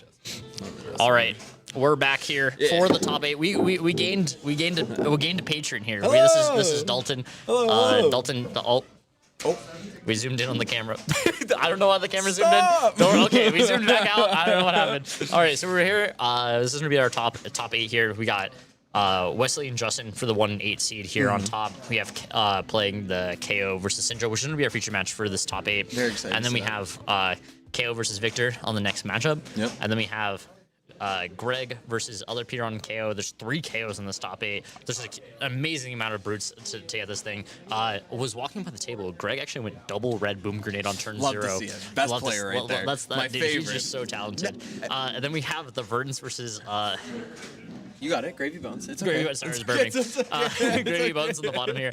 Poor Stacks. Played so well all day just to get to the His bracket. His half of the bracket looks. his half of the bag is hard not for great. him. So we're going to the Wesley Justin side. Yep. Yep. And then we are good to start here. So we got Wesley on the left, and then we got Justin on the right. And I heard that Justin, as the center, is going first here. Wesley had the option and chose to go second. Sure. Wesley's Ignite. deck has a little bit more blocks than the average one, so he wanted to go second because he's not going to leak so much on turn 0. Yeah. And as we can see on Wesley's side, he actually has a Blood Rush Bell in his hand. That's one of the key cards in this matchup as well. Now, going against him round 1, definitely felt that block power. Yeah, He was able to mitigate a lot of my damage early on. But coming out here, just consistency. Yeah, pure consistency out of the Syndra deck. This is usually what happens here. Obviously, the Ignite got blocked with the 2 block on the first one, and then obviously the Kunai did not get blocked on this chain link. So the really good thing about here with the Ignite is, like, although the Ignite got blocked out, the Kunai still came in for 1, and this is going to be the second of the chain link here for 3. So Wesley, block for 3 here with that beautiful cold flow extended art. But then we got the Flick Knives here coming for 1, so we're just going to keep the chain link alive, and then he's going to come in for 5 with this Lava Burst here. I don't know what the last card from Justin's side is in his hand, but this is Threatening the Mass Trigger here. But it looks like we have a Pulping and a Blood Rush Bellow in his hand. So Wesley can't even block this for 5 unless he wants to block with the Blood Rush Bellow and a piece of equipment. So maybe Mass Trigger on turn 0 here. Looking nice for it. It's looking like it. Oh, and he Wesley takes. no blocked, going down to 33. Really wants to keep the Blood drew Rush the Bellow in card. hand. Does he want to send? He does send Oh, the he's boots going here. off. He does send the boots here. Oh, the second Lava Burst on turn 0 of the game. The first one down 5. Is he going to take an additional 5? He still has the Blood Rush Bellow in hand. Surely. He didn't block the first Lava Burst with the Blood Rush Bellow plus an equipment. Surely he's not going to block the second one. Are we going to get 12 damage pushed through on turn 1 by the Syndra player versus the KO? Now, as you know, And with an Arsenal? as the resident Syndra player, Yes. if you're in the KOC, would you not elect to give equipment on this one, especially with the Mass Trigger floating? I mean, I would have blocked for 5. Yeah, block for 5 and I get think I would have blocked for 5 and gave up the Blood Rush Bellow. Yeah, I 'cause don't think had it's the so much I had better. the pulping on the Oh, he blocks the second Now one. you're gonna block He blocks the second one. I think he. So tough. I think he didn't realize the amount of damage that was going to come in. Obviously, the second Lava Burst is probably the highest roll that you can get off of that one. But if you were going to commit to not blocking the first Lava Burst and giving the Mask Momentum trigger on that should chain just link, stay with it. you got to stay the line here. Yeah. So we do have the pulping coming in. It was the non-block. We have a 2/3 chance of not taking the strongest survive out of the hand. There is double blue and the strongest survive left. You want the strongest survive to be able to have the on hits against Syndra to mitigate. We did hit the blue, so that's going to be the more likely chance. We're getting that Might token here. 1 floating. There's me 6 go again with Dominate here. The biggest blowout here is if Justin's last card on turn 0 was a Shelter. before that would've been before the sick. game, Justin asked me, "What is the key to winning this matchup?" Haven't been winning it recently, but I've had tremendous success with it. I said, "Bro, put in the shelters, put in the throw daggers. It's not going to be that shelter in the arsenal here." Was he not putting those in originally? He was not playing the shelters apparently, but I don't think it's a It's very like it's a playstyle thing. Yeah. This is gonna be a stronger survive. This is a blue copy, so this is gonna come in for 6 here. A key thing here is the D-Reacts are really good against stronger survive, so it makes it so you can present to the 3 power or the 4 power. But most likely this is for 6, and he doesn't have a 3 block here with a 4 power. He's gonna have to block with multiple cards or take the damage and discard a card. But he might just block 2 cards here. If he doesn't have a 3 block here, he's gonna block for 2. And then he's going to have the Loyalty Beyond the Grave in this matchup to take 1 here. And then he's going to reveal 1 card from his hand, going down to 33 after taking the Pulping as well. He's going to reveal Ignite to not discard it. But Loyalty Beyond the Grave is pretty interesting in this matchup. I know Justin said that he really likes the card, but it is not a card that I've realistically played with a lot. It's just because I don't think the power is there as much as other people, and it's not as good. Wesley actually, interestingly, kept in the Reckless Barrage in this matchup. The one, Reckless Stampede, not Barrage. The 0 block 7 here usually is not that good of a card in this matchup. Does not block as well. It blocks for 0, technically. Yeah. But it's another non-block in this hand. Usually not something that a lot of people bring into the Syndra matchup because of the amount of blocks that the KO needs.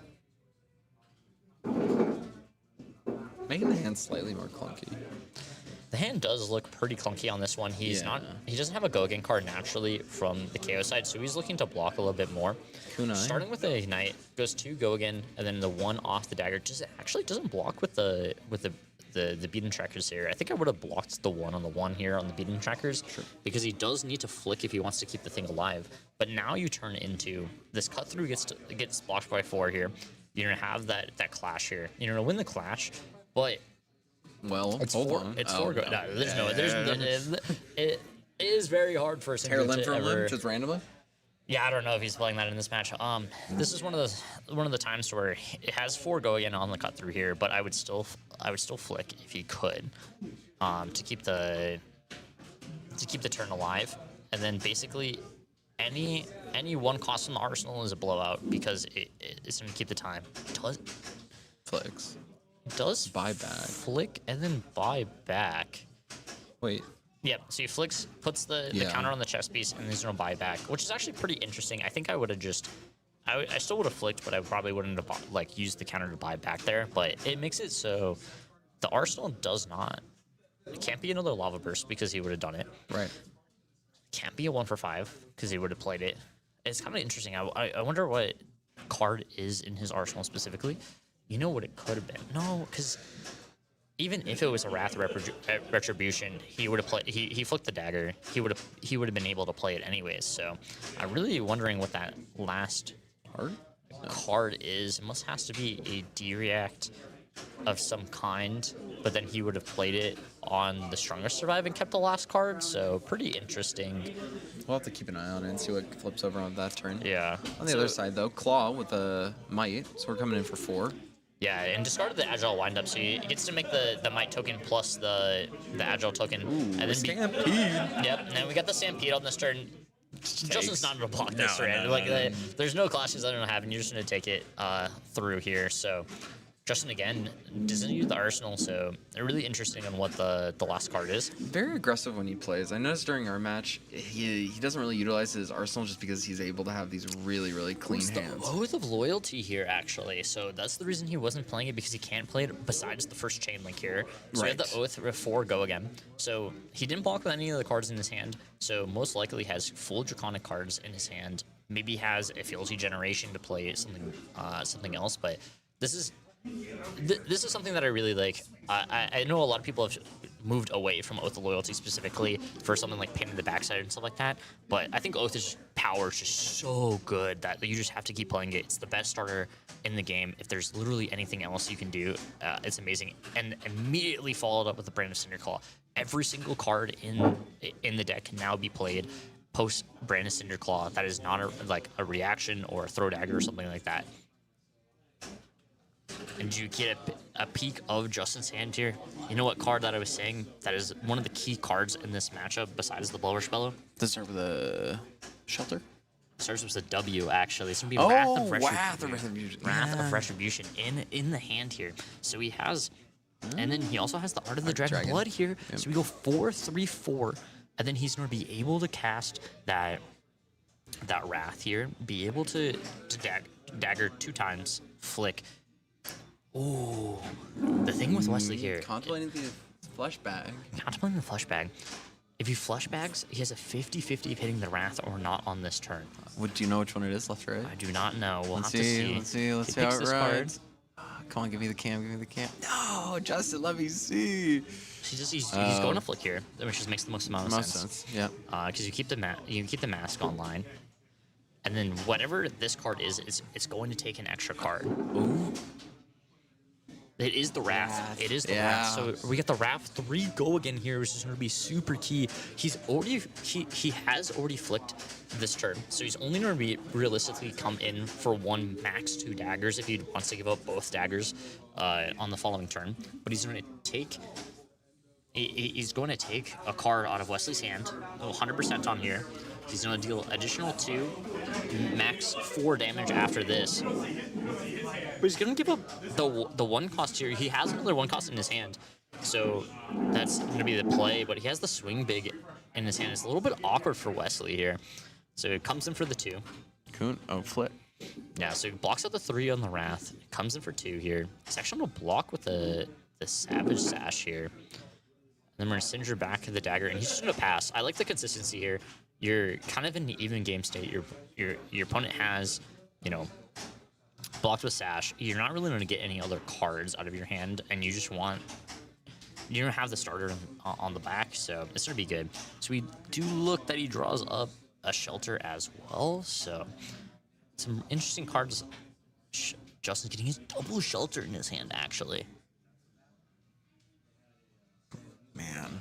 So Wesley has the blue, has the Savage Feast in his hand, and a swing big.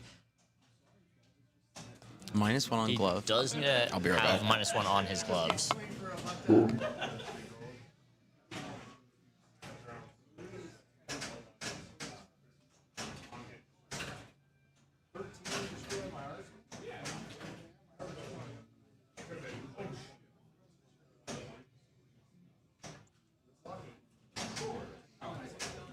All right, we got the gloves taken care of here. Wesley's still thinking here.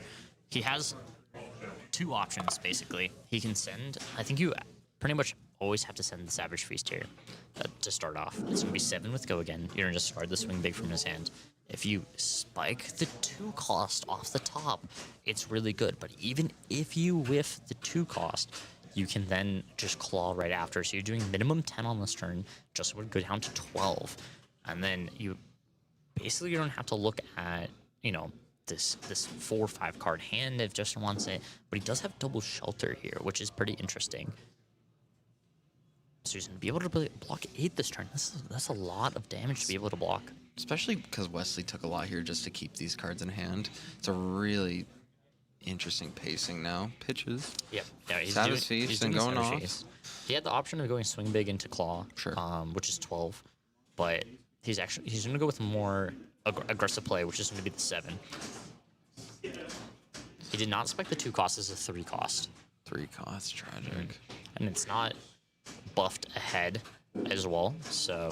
Just claw pass. Yeah, he's going to be able to operate on the gauntlets and then claw, so it's going to be 11 damage, which is technically less damage than the swing big play, but if you do get to draw the 2 cost, it is a better play, which I think you have to... At this point have to do it at this point of this game. So he blocks with the shelter. He's going to take 3 here on Justin's side, so it's 19-19. I think think one of the better plays here is just to claw and not activate gauntlets because you have the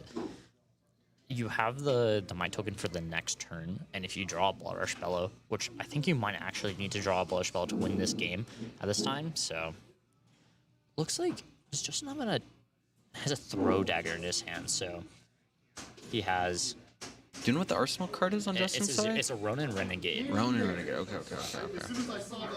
Oh, so he actually is activating the gauntlets, and then he's going to come in for 4. So he doesn't value the arsenal here. Just going to come in for 4. Justin's going to take it, going down to 15. I think this is correct. I think I want to keep the shelter just in case what happens in the following turn. But he also can arsenal it, so if Wesley draws a Strongest Survive, he's not going to have to discard a card to the Strongest Survive because he can block for 4. Oh, he has double non-block on Wesley's side. He keeps the Tear Limb for Limbs in this matchup. That's a very interesting choice. We have 3 go again on I this chain link. remember talking to Wesley after our game, and he's like, I really value the Tear Limb, especially in some of those matchups, and I was kind of questioning it, especially when it comes to the Cinder matchup, and we see it's biting him in the butt now. Yeah, so we had the 3 go again here. Justin's deliberating what he should do. I think 100%. I'm setting the 4 here from the arsenal. Oh, I don't like this. I really don't like it. I think in this game specifically, like if Wesley just blocks the 1, it's so much worse here. This is coming in for this is actually coming for 2, so it's actually not that bad. But if Wesley gives you a card on this, you have to get back the other kunai and then flick it.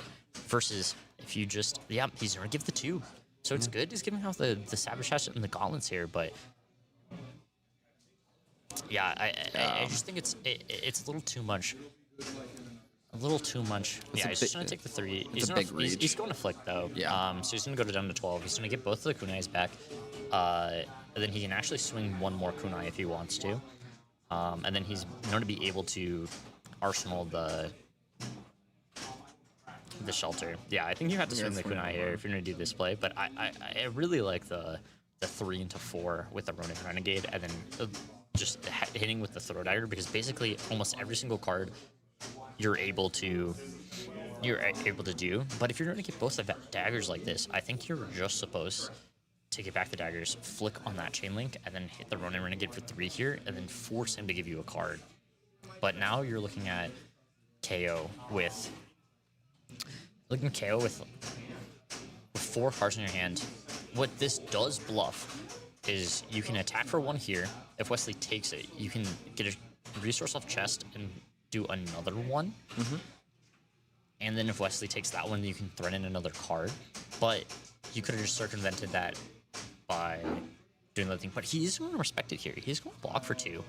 I think this is the correct choice from Wesley, respecting this, because if he just has another attack in the arsenal, he's going to have to take that card anyways. But this is going to come in for 9. He's going to actually just take a more conservative play with the Tear Limb from Limb. Oh, that's the 2nd loyalty from Beyond the Grave. He used 1 earlier, so he's going to be able to block 3 on this. I actually think the giga play from Justin here is to block with the defensive reaction in the arsenal and in the hand. You're going to block 7 on 9. You're going to take 2, going down to 13. You have to banish the double loyalty. We look at the hand. Throw Dagger. We have a 3 that gets +3 is the next one, and then we have a Draconic Starter. Every single card that you draw off of the loyalty is good for you. Here it comes. There comes the 2D react. He's going to take 2, going down to 13. He's ahead in this race. You still have the Mask Momentum block. You're attacking your opponent. You're attacking your opponent with the life lead in the sub 15 race here. He draws. What did he get? I don't know. I can't see it. It looks like an Oath in his hand, which is still good. He obviously can't play the non-draconic cards in his hand, which is the one thing. But if he wants to do the play to where he oaths, swings the dagger, because his opponent doesn't have any armor left, he oaths, swings the dagger, comes in with Rising Rebellion, flicks, gets the daggers back, can come in with another one, and then arsenal the next head jab is a balanced play. He can also do the play to where he just doesn't play the oath and keeps it for the next turn to try to hope that he draws the multiple draconic cards. But he's just going to go for the oath on this turn specifically. And then Wesley, again, Reckless Stampede in hand, can't block. every single turn he has this more aggressive list on the KO that is not able to block. It gets through a lot of like the more scarier matchups that he's, for example, like 50-50 leaning on, especially with our local scene being more fatigue heavy, a lot more defensive. I understand why he went with aggressive list, This but hand is incredible by Wesley. He has Blood Rush Bellow in hand as well with double red. he just wants to survive. The one problem is It's a lot of it's damage. gonna be a lot of damage here. He can block for 3 on this, but if he gets flicked in another attack here, Wesley is just Threatening lethal. Yeah, he's just trying to get hit for the mask. He can just say, screw it. Like, if you have the cards anyways, it's always good. But GG, the thing with Justin's hand is he can't play the last card in his hand because of the oath. He doesn't know that. But he Let's doesn't know that. see. We're looking at what Wesley does. If he just non-blocks this, it's the better option for Justin. He's able to He's block something. turning the Blood Rush Bellow He's actually turning the Blood Rush Bellow sideways, which I actually Flick think comes it is. out. It might actually be a little bit correct. He's gonna get both the daggers back, Right? and then he's gonna swing one of them here as well. Take the one. He's Down gonna to take one, 5. 5, and then he's gonna arsenal that last card. Wesley has Reckless, Stampede, Here it comes. Tear limb from limb. and Tear Limb from Limb. He draws the blue. Draws the the big thing here is if he can send the claw into something I else. think the blue's in the middle. See what he rolls. 1. What was it? Oh, he hits the blue. Okay, so he can max 16 damage with the 2 for 8 in hand, or he can Reckless Stampede for 14. Let's see what he wants to do. If he does the Stampede, obviously Justin has to block. He has to block with at least 2 cards. 2 cards. Oh, Justin with the third with a shelter in his hand though. Maybe not. 2 So blocks. he could just block with one One card. card and then pray. Yeah, Here so it comes. Stampede. This is gonna be for 14. So 7 doubled is 14. If he blocks, Good job. That was good job. if he blocks with the shelter, he's gonna take 11 and go down to 2. Yeah. If Wesley is playing Tear Limb from Limb, you can basically guess that he's not playing Reckless Swing. Right. A lot of the KOs have moved away from Reckless Swing as well.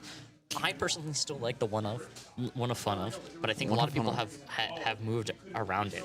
So I hate to be that bearer of bad news, but I can't confirm he's not running it in yeah. his list. Oh, this is a very funny thing about Justin is he could not find a third Lava Burst, so he's playing this random Draconic card that basically does what Lava Burst does, but costs 3. But he actually ended up liking the card enough because sometimes you can just like 2-card play it, so that's gonna be that card on top.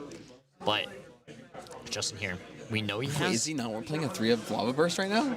No, because he didn't have the third Lava Burst. No, like, oh. Wait. Yeah. I thought it was funny too, don't worry. Wesley taking the first 2 here.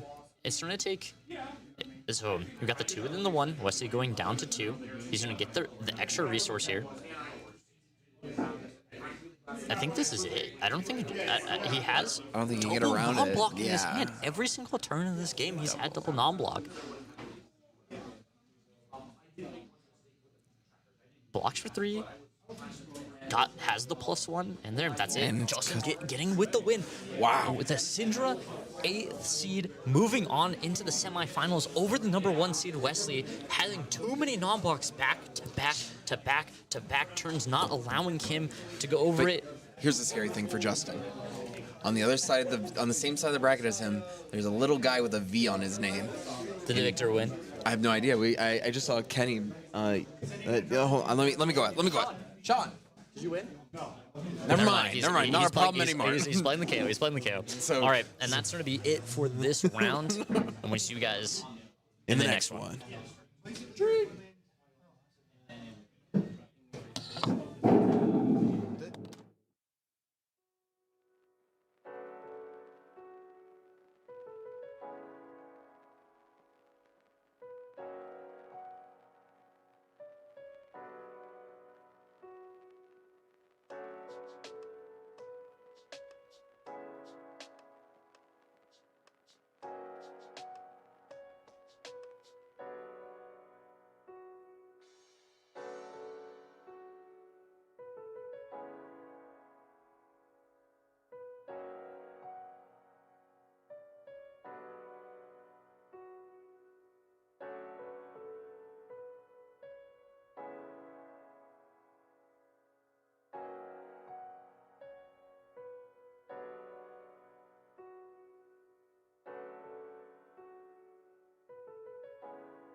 Okay.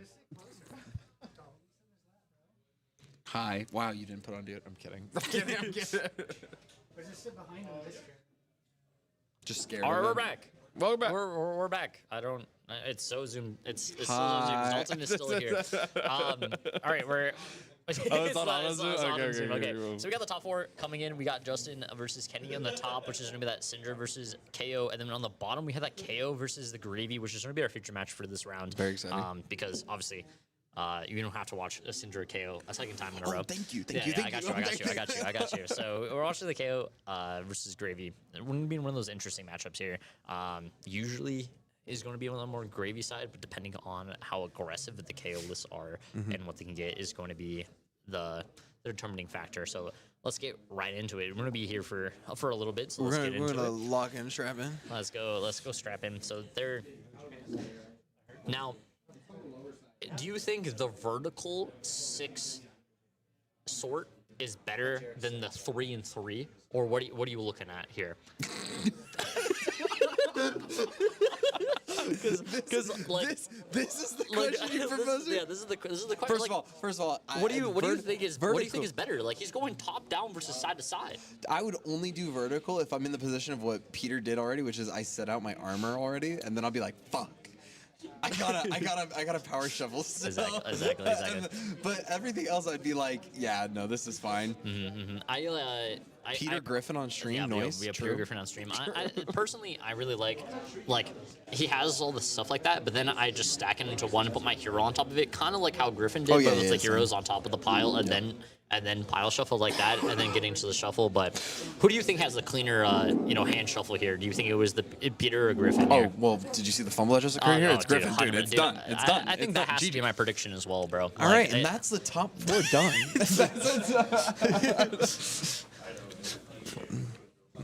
We're looking at the thing here. So Our Gravy player just went to the restroom, so let's talk shit. I mean, if you really think about it, the ocean really is just a huge bathroom of water.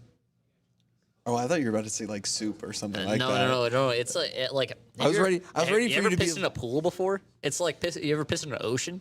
It's just so much bigger, right? So, like all fish do in the ocean is piss. And shit. And you're. Where are we going with this? You're intentionally swimming I'm so in it. happy it's auto zoomed in on your face. Like you got to think about it. Like you're really going to go swim in an ocean, and all that fish does is shit and piss inside of it, and that's your vacation. You're going with your family. That's our vacation to bathe in piss and shit from the. How do you feel about that? All right, I'm done talking to you. Justin, good game that you had. As a fellow non-zoomer in this room, this is peak brain rock, guys. I'm so sorry. I'm sitting here. I'm like, okay. Greg, what's your opinion over here? Don't. Greg. The lion moves to the left sometimes when the moon goes to the right, but I'm not sure why I hate it here. the cat is I on hate the it here. right of the lion. Sometimes oranges fall on cats. That's our DO player, by the way. That made sense. That's peak right there. Let's get back into the game. Oh my god, Jesus Christ! I don't even know who's going first and second. We did post a pic of the stream on my Twitter makes at sense, Max actually. Momentum. It's under one of the posts that I made of us live. There's like the 2 photos if you want to look at it on Twitter. I just asked the dumbest question ever. I was like, oh yeah, with the Gravy having side selection, I wonder what he's going, first or second. Obviously he's going first. Gravy does not get side selection because he's 7th seed. He chose first. It is Peter. chose first? Yes, I Did I went. mishear that? Oh, Peter went first. My apologies. I just lying on stream. You're really bad at this. Yeah. yeah. Even I do. Yeah. The brain rot really got to your head. I thought he said that you switched up. Peter picked second. That's what I heard. I said Peter picked second. I went, no way Griffin's going first. That would be crazy. No. We got the KO going first here. So what's your thoughts and opinions on this matchup? Give me your too long didn't read. If the game goes long, Gravy wins. Sure. The KO needs to make it short. He needs to be able to either one, claw the allies enough, but he could also decide just to not claw the allies. Levia. Which fab hero consumes the most brain rot? Levia. Dude, like thematically. Dude, it's like Gunnar Syndra, bro. Kill yourself. All I was doing the real answer. No, the real answer. Thematically. All right, so we got the wall right here. 4, 5, go again. You see what I'm seeing in the gravy Oh, hand, I'm bro? seeing what you're seeing. We got double ally in the gravy hand on turn 0 of this game. Oh, it's new Florian. It's the new printed Florian. Have you seen him? He looks like what? It's like a bebop. Yeah, it's like 80s like diner. Oh, so Oh, he blocked with. I oh. didn't even realize. sorry, this. I wasn't- He presented base of the mountain. Yeah. And he actually blocked with double ally as well, which you're allowed to do. Yep. So. I didn't know that was in his deck list. Yeah. See, it's for pulping specifically. Right. So. Not he's gonna- dash. So the Blood Speller is on top, so he's going to lose the 1 life, so he's going to go to 39. But he knows he has the Blood Speller on top, so it's really good. But Griffin is able to put multiple allies in his graveyard on turn 0 because of this base of the mountain. And then Griffin does not want that card on top, so he's able to opt it basically at the bottom as well. And then Griffin's going to go to 36. Oh. So this is actually This pretty is good. decent. The Yeah. thing is, the base of the mountain is gone, so every pulping is now live because there's, the base of the mountain can't be blocked there. Right. But Peter basically is just going to take whatever, right? Like he's just going to. We have a Rich's gold Yeah, generation, we have yeah. Rich's Trobodami. We have a D-React in this yeah. hand. We have a port side exchange. You already have 2 allies in the graveyard. It's kind of Yeah, looking I think this is an nice. easy port side exchange discard. Your $400 Gem. gem for no reason. So. Dash has Instagram literally wired into her brain. She's scrolling while shooting you. Wait, that's actually I didn't even think about it. I didn't either. That's actually crazy. Shouldn't it just be Max? Like, isn't Max also in the same vein? Dio's plugged into the interframe. Oh. It actually is just Dio. Oh, yo, that's actually so cool. Isn't it? Yo, whoa. Did you know that Actually, Dio's plugged into the mainframe? isn't it? Then wouldn't it be Data Doll more? No, Daredevil is just a robot, but you can. But you consume more. Well, you can choose the parameters. Ensure the parameters are not brain rot. But Dash. These as are a Aguna- lot of assumptions. But Dash as Aguna herself is taking the brain rot. So what we're going to be doing is doing a port side Yeah, exchange so Fortune into a Exchange gold discarded the crate. riches of Tribal Donnie here. Getting a gold. He's bringing. Just kidding. Bringing it back. XD lol. Data Dull is like your gaming PC. Well, if it's my gaming PC, it sucks.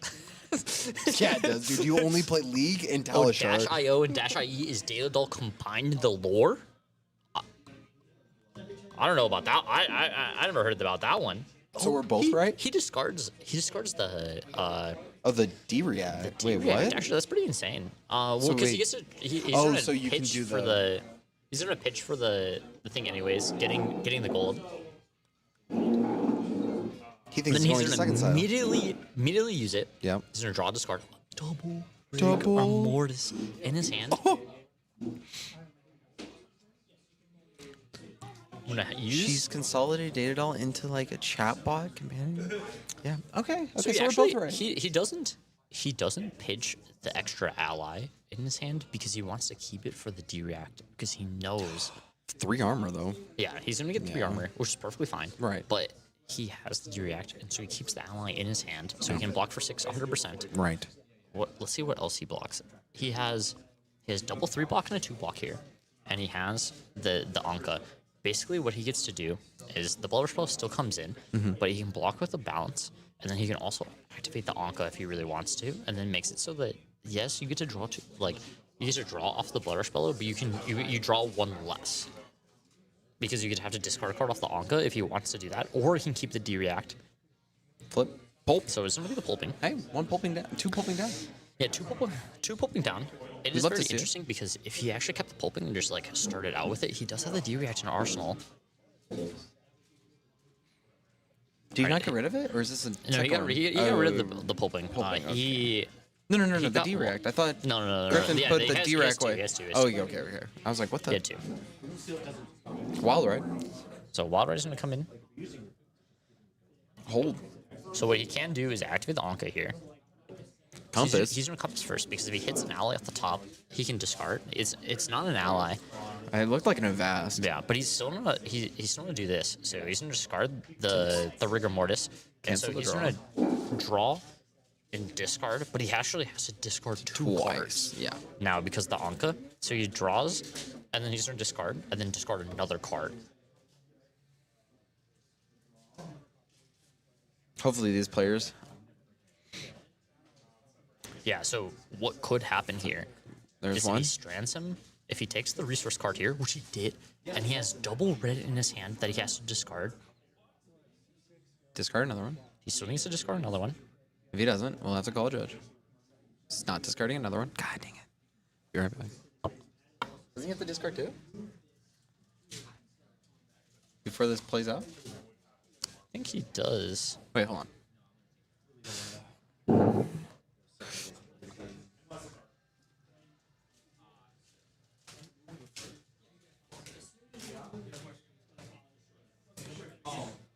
Doesn't he discard two? He discarded a random one. Yeah, because now he chooses to. Oh, you're choosing. Okay. So it looks like he's choosing which of the two cards he needs to discard here. You need that? Yeah, so you've got Anka on the wall, right? So one is a roll. Yeah. So right now he's on the choose discard. We're back, and he's on the choose discard Yeah, portion. yeah. All right, He's we're thinking good, about the we're good, choose we're good, discard we're here. good, we're good, we're good. He has a red and then a blue in his hand. So basically the option here is if he discards the red, you can still activate gauntlets and swing the dagger. Sure. And the dagger and swing Dagger? Not the, Somebody's playing too much Syndra. It's a claw actually. Yeah, yeah. Which is gonna be 6, right? So he can go 8 into 6 here, or he can go. Well, didn't he already decide? Yeah, he did. So he's gonna go 8 into 6 here. That's fine. So he gets to block 8 here,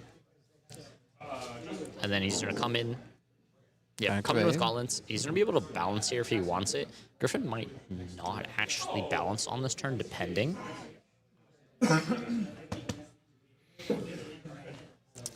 He does have a 2 block in hand. Is he debating on the balance? Yeah. No. Quiet. He is debating if he wants to plot the balance here. I think it is fine to not do it, but he is going. Why can't he gauntlet there? Oh, he has no. Yeah. All right. Well, Peter goes deals with that. Thank you. Should have just taken it with me.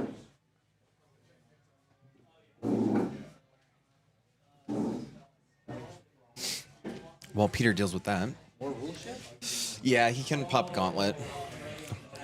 Gauntlet has to have 6 power in pitch before the activation, and there wasn't. So like, well, we can't see. It's glaring. Other Peter. My apology.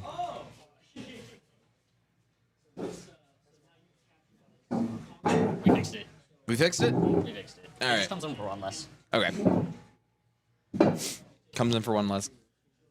Is that Cameron casting? That is the Cameron casting. It's actually. I can't believe it right now. He's standing in front of me while he texts this, by the way. Don't let anybody be confused by All right, that. he accidentally discarded his weapon. What is happening next to me at this point? All right, so we got Avasti here coming in for 6. Go again on hit, making a gold off the rigor mortis, and then Never forget. Nobody look so up Portland. He has 6 go again here with the rigor mortis, and then he has 1 floating left, so he can still be able to come in with and play another rigor mortis. Sure. Yeah, so to go to 33, Gain a gold. he's going to get a gold, and he's going to be able to play that other rigor mortis. Mortis This one out. does not have go again, but it doesn't have enough resources to do it. That's But fine. now he has triple ally on the field. Double he has rigor mortis. He has double rigor mortis and an Anka. Not killing that Anka might actually come back up. Might pops. Oh, so he's trying to attack Right. the Anka here. So this is coming in for 4. Yeah, so there's going to be 4 at the Anka. Onk.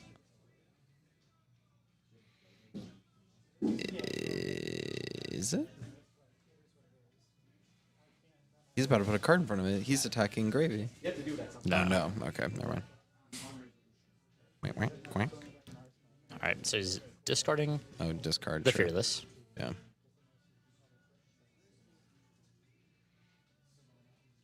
And then as the Bear Fangs, he's going to draw a discard. Right. So this is going to come in for 8, and then he's going to make the Might again. So Fearless being able to give Go Again to this Claw was pretty big here, because he has so many of these draw discard effects naturally in the KO list that Uncas are super good against the list here as well. Something with Griffin on his side is he can block, if his hands is for awkward, he can just block out a decent amount and then just swing the Rigor Mortis and then just keep setting up, because he just has like basically an equipment for every single time. So he's blocking 6 here. He's going to take 2. KO doesn't really have that many on hits, so blocking with the gauntlets isn't that bad here. Gravy. I do like always keeping. I was going to discard the Fiddler's gain and gain 3 here. I don't really like blocking with equipment when there's not an on hit on here. There's enough maybe strong survives or anything like that, or like, you know, Call the Grave. a Swabby pull? Dominate or something else. Yeah, Swabby would be pretty good here. He's debating. He's put his There's tab also on it. Sawbones is like decent here as well. Yeah. Basically any growing the allies at all is just super good. Oh, Yep. goes for the chum. Nice. And we're getting the chum. Oh, Nope. Just kidding. Lol. never mind. He pump faked you. Yep. My bad. If he pulls out the Swabby now, I swear. Well, no. He passed by 2 Swabbies already. What is he going for? Ooh, Oisin. He does have 2 allies in his grave. So he might be just trying to get an ally that he doesn't already have in his grave just for flexibility later turns. Nah, He's just trying to get that chum. Playing the chum here is pretty good. Getting the chum out, then he can swing the chum specifically, or he can hopefully have enough resources for Rigor Mortis. He does have 2 cards left in his hand. 1 card left in his hand, actually.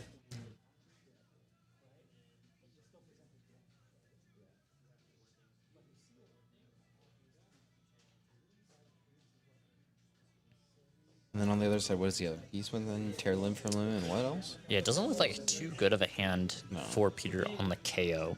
Griffin is going to be able to play this chum with the blue in his hand. Does not activate the gauntlets at all. Just takes the 4. We're going to go to the next turn. He has the Wild Ride. If he hits the Beast Within, he hits he hits the 1 out of 3. It could be very good.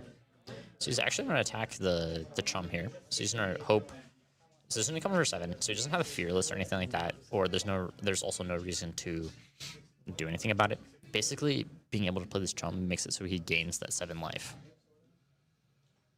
Oh, does hit the Beast Within here. So he's going to take at least 1 here, depending on what he banishes. Yep, he's just going to take the 1 he has the Beast. So 7 at the chum. He gets to gain that life. He has another chum in the graveyard as well. Who won between KO and Gravy? That we're watching it right now. Monsieur? Currently, we're watching the KO and Gravy game. I think you just got rage baited. That's so tragic for you. I love Rage Bait, bro. I know. It's actually As your friend. I love Rage Bait, bro. Oh, I know. Oh, it's so fun. Claw. All right, we're clawing. We're clawing. I wonder if he's clawing. I think you should claw one of the Rigor Mortises here, because it is just so much damage. You're already pretty much losing the race on pure damage, so I think you need to clear He has a little Fearless, bit. but it doesn't matter. Yeah, the Fearless doesn't matter because he came in 7 with against the chum. Hold. Fearless. He's just blocking for 3. Yeah, blocking for 3. He doesn't elect to do this. Okay, now he's activating gauntlets. Hey, fun fact, legally. there's 6 power in the Then pitch. he is legally doing it this time. Yep. And he's pitching for this Bear Fangs as well. Flip. There's another blue. Yeah, So this is coming for 8. So he doesn't want to clear these Rigor Mortises. He's just block for 7 here. Take 1. Oh, take 2, sorry, because of the gauntlets.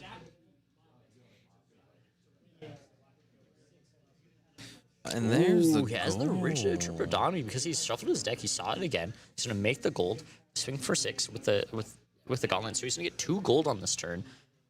See, this is what Griffin gets to do every single turn because you're not clearing these allies, right? No. He gets to keep one. He gets to block with 3 cards. Keep 1 card that doesn't block because he's on average not gonna draw a card that doesn't block, and he gets to swing 6 every single turn. There's some big boats. Cosmic, Prismatic. This is one of the times where he can. He was not supposed to draw a card here. He does need to discard a card first. Yeah, discards the swing big. Now he gets to draw 2 cards, which is perfectly fine. Easy fix here. So you have a Blood Rush Bellow here, plus the Might token. Have another Wild Ride here. They're gonna draw a discard. It's gonna be 9 with Go again here. Discards a blue. Thank you, Taylor. Thank you. So we have 9 Go again here, from the KO into the Necromancer here, going face. Huge power turn for. This is how this KO is gonna come back. He needs to do a significant amount of damage to the Necromancer to be able to come back here. Griffin able to basically control most of this game. He's not able to play this boat this turn, so he just gets to block with it. Take 3 here. He's gonna activate the gauntlets. This time he's able to block with he's able to activate the gauntlets as well. Has 2 floating, and then he's gonna Bear Fangs here as well. This is gonna be for 10, 11 damage. Wow. Strong turn here coming out from Peter G. Should be 11 because of the gauntlets. Because 8 plus 2 plus 1. Yep. So it should be 11. 11. Gauntlet trigger. Quack. Plus 1 in. Can't do anything about this. Just taking it to the face here. Just takes that entire thing. Lifesteal is even up now. 22 ult. It's 22 ult. It's very nice. This is the time. This is the time. He gets to Avast you, play the Rigor Mortis. 3 Rigor Mortis is out on field. He has to swing 6 here. On hit, make a gold. Peter takes the 6, gets a gold, and then he can then activate the arms and then swing another 6 on hit, make a gold. So he gets an attack for. He's a 2-card attack for 12. Big damage. Down to 10. Make 2 gold on this turn, and still have 3 6 power weapons basically this entire game. Ooh, another Blood Rush. But a Blood Rush back-to-back turns here. Discard first. Come on now, lock in. Back-to-back Blood Rush turns. This is the 3rd Blood Rush. Yeah. This is the last Blood Rush in this game. There's a 4. There's the Reckless. It's the Reckless Stampede. That is good for the Necromancer player. Yeah. Gets to draw 2 here. Makes another Might. Make another Might. Yeah. 1 Might still. He does need to draw 2 cards. Draw 2. Uno, dos. Draw. Good job. Oh, so what's really good here is he has Bear Fangs, and then he has a Savage Feast and a Pulping here, right? He specifically knows that there's no D-React here, so the Pulping is free because it can't get stuck. Yep. He does still have the Savage Stash here, so if he's a betting man, which he might be, he might be able to stash here. But he can go with the lower play, which is going to be attacking with the Goblins. He can attack with Claw. He attack with Claw for 6. Mm-hmm. Then he can Pulping if he wants to. Right. Or he can Savage. Savage Feast here. No matter what he discards, Savage Feast. He can bin trackers. Yep. And then come in with if you discard the blue, or you discard something else. It really just depends. Peter debating on this thing. He's at 10, and Griffin has triple Rigor Mortis on the board. So playing it safe, going Claw. There's no reason to attack the Rigor Mortis at this time. If you weren't going to clear, he attacked with Claw for non-Blood Rush Bellow twice in this game when the Rigor Mortises were live, and he didn't attack them both times. So he could have had 2 less Rigor Mortises on the field if he wanted to earlier in the game. So he's not coming at them now, especially on a Blood Rush Bellow turn. So it'll be 6 to the face, 10 to 16. The next one he can do is he can pulping here if he really wants to. He can activate the sash, which I think is the correct play here. He's going to come in with the pulping. And if he wins, he needs to win this 50-50. The thing that he doesn't want to happen here is he doesn't want to discard the other card. He wants to discard the Savage Feast on this turn. Ooh. Hits the Wreck-A-Rom. So he's not able to... Oh, okay, so he minuses 1, so it doesn't has Dominate anymore. Right. So it goes down to 7 and then blocks 6, so he's only going to take 1. 1. Nice. And then he has 1 card left in his hand, and then so he can activate Rigor Mortis. Peter missed the 50-50, which actually wasn't 50-50 because he drew Wreck-A-Rom, so he wasn't able to do anything. So he just Arsenal and passes here. Yep. So he wastes the Savage Sass for basically 0 reason here. Trying to high roll, which I think it is the correct play of him trying to high roll, because if he does hit the 2 or the 3 costs on this turn that he's able to cast and discards the Savage Feast, he most likely actually does win the game. Gravy into getting rid of the Sawbones and then Dead Thread Swing. Come on now. Yeah, so he hits to 1 card 6 here, which is incredible. This is basically always what he needs. But Peter has one of the last times, takes it down to 4. This is the last time he can just take it down to 4. What does he the have in last hand? thing he can do is he has Tear Limb for Limb. Yeah. He has pinch him. a Beast Within. He has Wild Ride, and he has this Show of Strength, right? You know how good this turn would have been if he had the Sash? Oh, dude, on turn. If he doesn't pull the Sash, it would have been amazing on this turn, but it's still good. Oh, he's going to go for the Savage Beast first here. So tough, because if he gets rid of the Wild Ride. Wild Ride would be so awful. You want the Wild Ride on this one. Oh, it's the Beast Within. There's the Beast Within. Lovely jumbling. So right, he's down going to get 3. He's going to Beast Within. He's going to get down to 3. Hopefully, he doesn't hit another. That'd be tough. That'd be tough. Down to 2 would suck. Don't do it. Okay, so it gets the Buck Wild. It is a red, so it doesn't help him with the much there. But he's going to draw an extra card off the Savage Feast, and he's going to get the action point off of the boots as well. Yeah. Because he drew a card off the Beast Within. He's going to draw an extra card here. He needs to pop the boots here. Okay, pops the boots.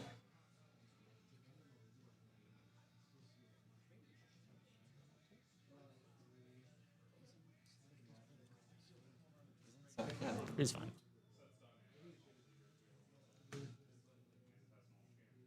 Blocks for 7 here, on 7.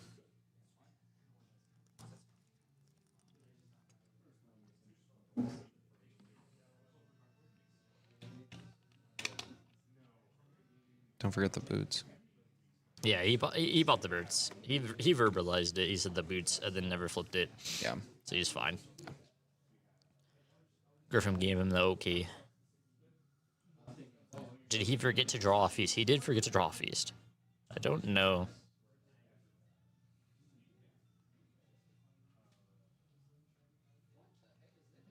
I think he just misses it. Yeah, I don't know, I'm not the judge. He did forget to draw off the card.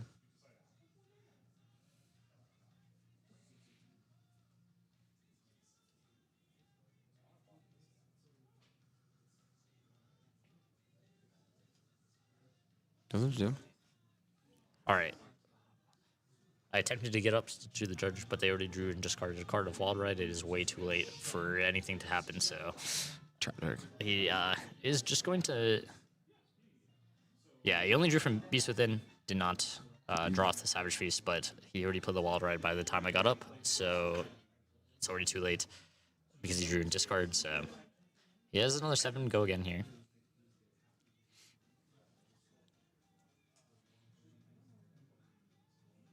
There's going to be 6 with go again here with the Wild Ride. So attack for 7 off the Savage Feast, and then 6 here with the Wild Ride. Looks like he's going to block for 3.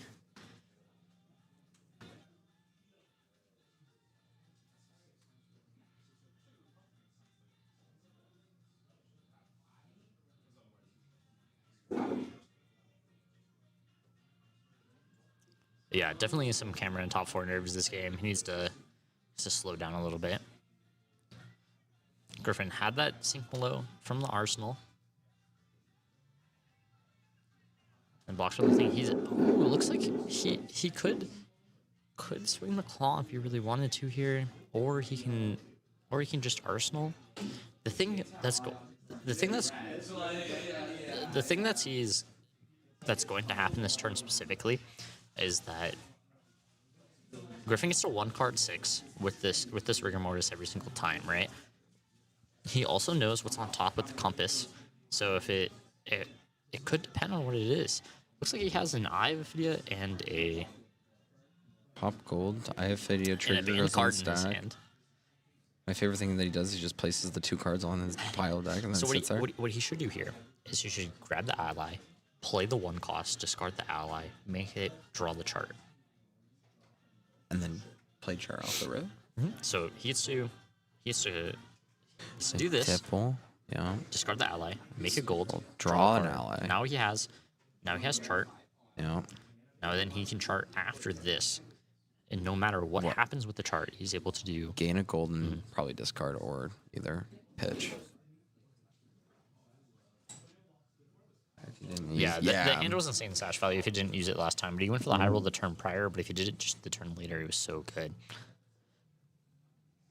And then he also forgot to draw the card off the Savage thing, which was probably +8 damage to make this even tighter closer. of a game. Yeah, it'd probably be 4-3 at the moment. So It's this not is- like giving 1 block, so you can't do the eye turn. This is 1 go again here. He's no block with the gauntlets here, so it doesn't give him the gold. Yep. The graveyard does have just like 1 billion gold, so I don't think the gold realistically matters much anymore.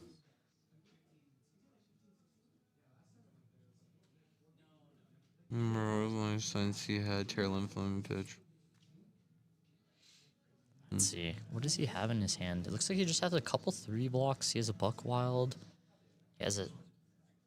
We know he has the Show of Strength in his arsenal, so he at least has an 8 in his arsenal.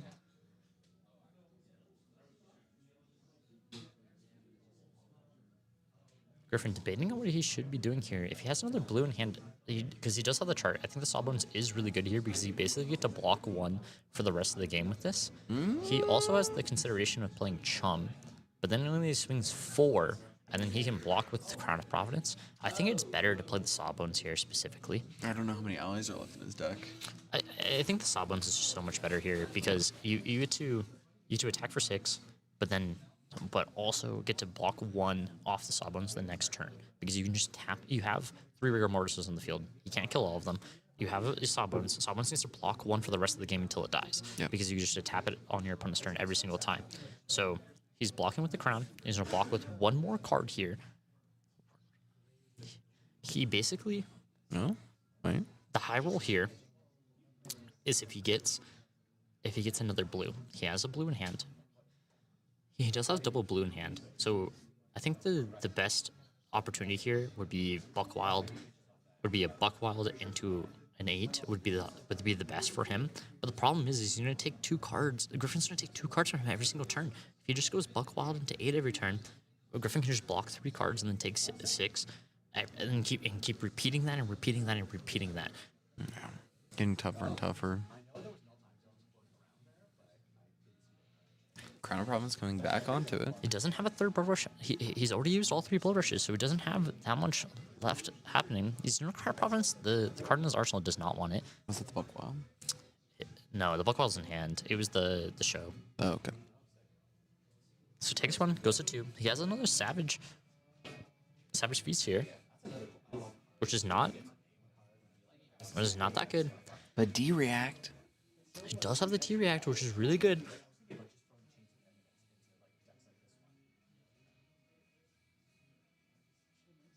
Here comes the Buck Wild. Yeah, Buckwild with the Might token here.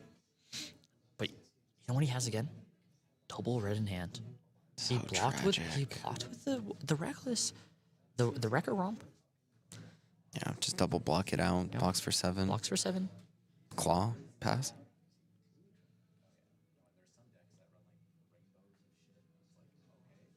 So tragic. Yeah. That go off turn would have been crazy. Yeah. All right, this should be a 8, so you should take 1 here. Yeah. He technically could sell bonuses if he really wanted to. Rivet. not to. Just thinking maybe if there's an 8 coming in, he wants to save it for that.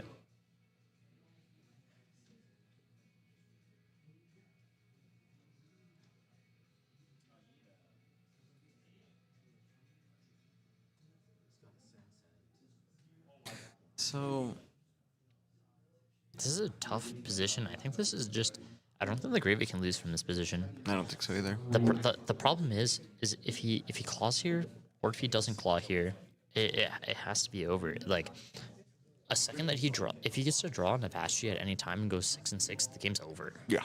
And he gets to attack for 6 every single turn until he finds an Avastri, or Peter doesn't really do anything, and then Griffin gets to play a boat. He gets to do basically anything else.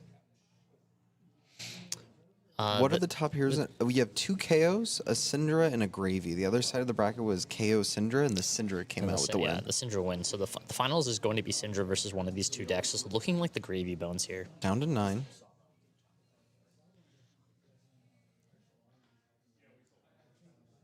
Draws a 3-block, a 2-block, a 2-block, and a non-block here. If Griffin has a Avastri, the game is over. He basically drew an Avastri because he has the go again here. So going to come in with a Rigor Mortis for 6. Yeah, that's tough. That's a GG right there. He's going to attack for 6 and then for 6. Yep. Yep. Block 5. He's going to take 1. Light math.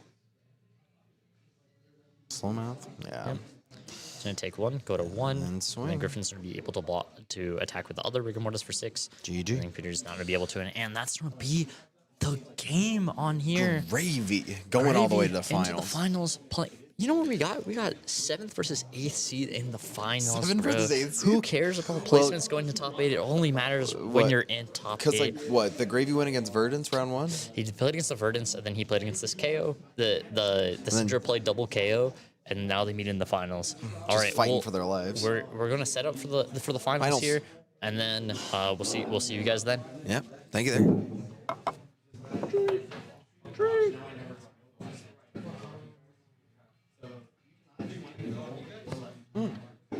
You want to yap? We've got it, I guess.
we're back, baby.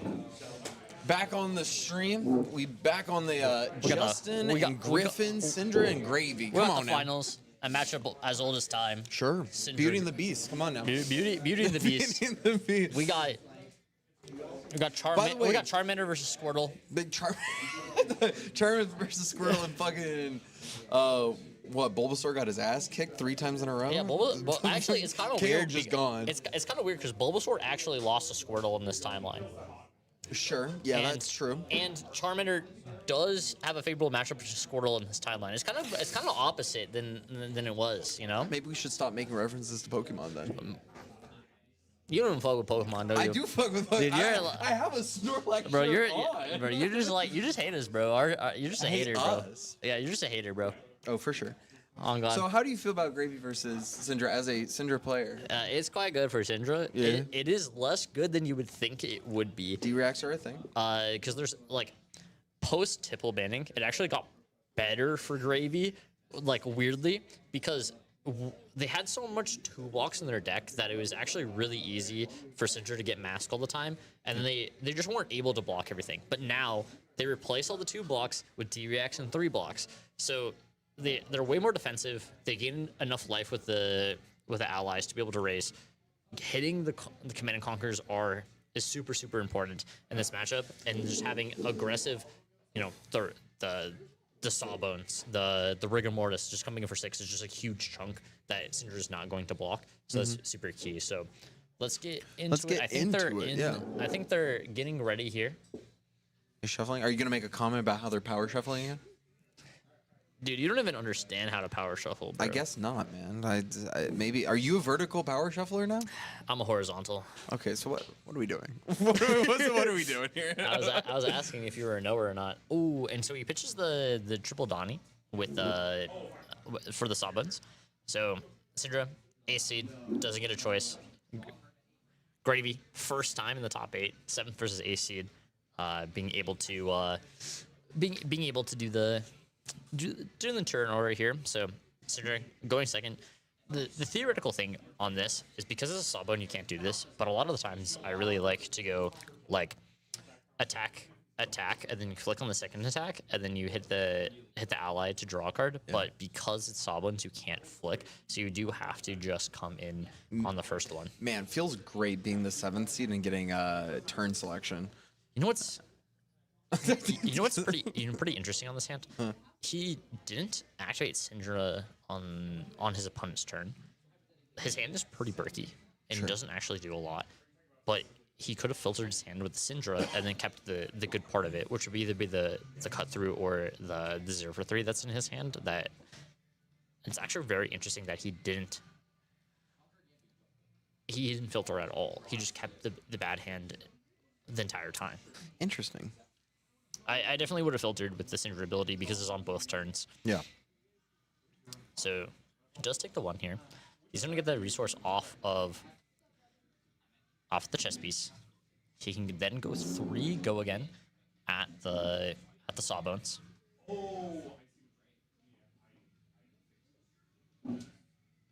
Sawbones down, and then he can go 4 go again here, making the fealty token. Saying goodbye to our Dio player, Greg. What a champion, by the way. The goat. Absolute goat. Absolutely love to hear it. Love to see it. So he blocks with Sunken Treasure plus the thing, and then he flicks here, and then he's going to come in for 5 on the end chain here. Still starting to mask. Needs 2 cards to be able to block this out here from Griffin if he wants to. He is going to give 5. So we've gotten 2 pieces of armor on this turn, which is really good for the start. Without the D-Reacts, the equipment is pretty important. We're done with the 2.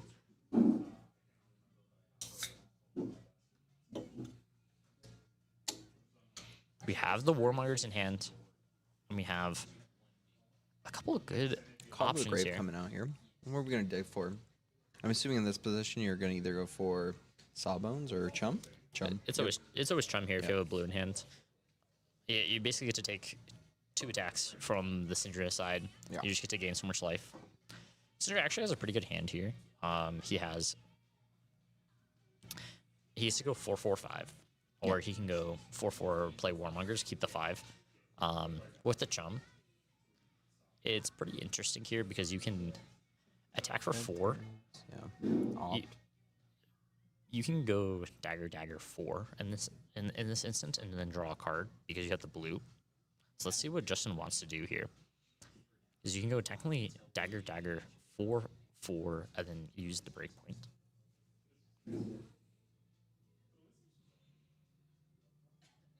He's gonna leave them on top. He's gonna come in for 4. Let's see what Justin wants to do on this. I think the dagger play with the Warmongers is really good.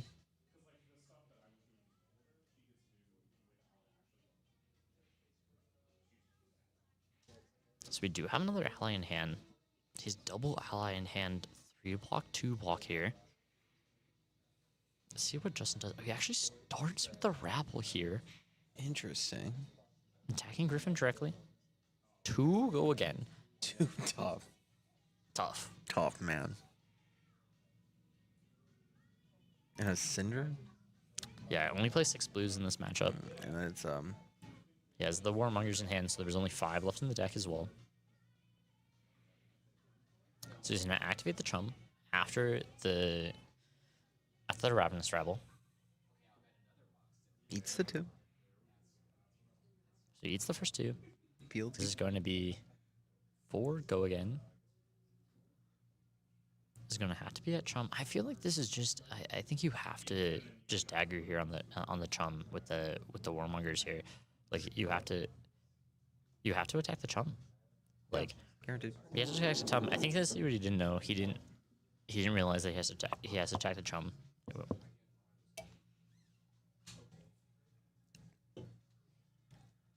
He dealt the 2 damage. Maybe a little bit of final nerves. We know Justin also plays Gravy as well, so Yeah, I think this would have been a great turn to just. I think he's going a little too much on the way of trying to play for this Warmongers. Yeah. Versus trying to play out the hand more efficiently. Yeah, I think like taking the draw here with the Mask Momentum on the Chum was just going to be better because you got to go like dagger. You pop the fealty on the Art of Dragon to always get the 4 into the Chum.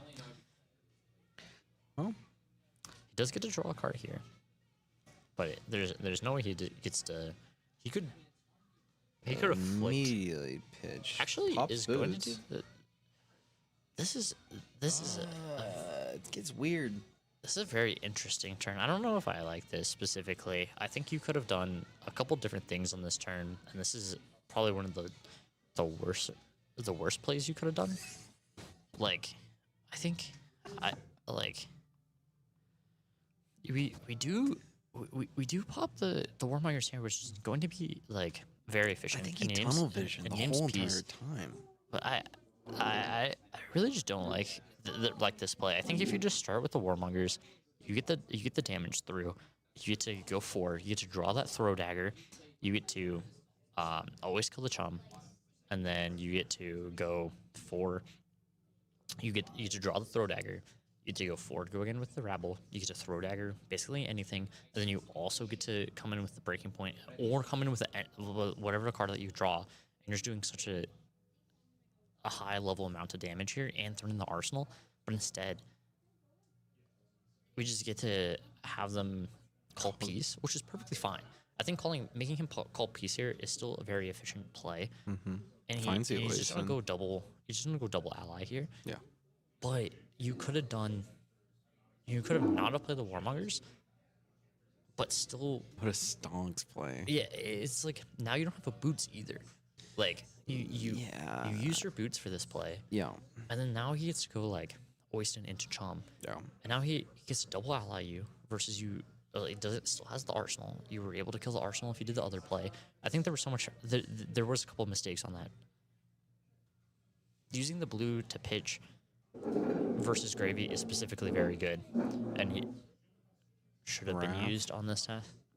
We have a brand to Cinderclaw here. Okay, so what's the other 2 cards in hand? Oh, okay. We have 2 brands. We have a Lava Burst and then 1 for 5. Yeah. Because here, like, this hand is very awkward as well, right? There's, you're gonna go 3 go again with the brand, most likely into the chum. I think I like kunaiing the chum again, going 3 go again into it as well, and then lava bursting.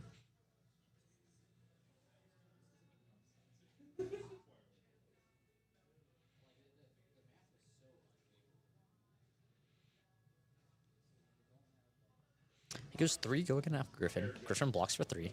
He goes 3 go again at him as well. What do you think his play here? He goes 3 here.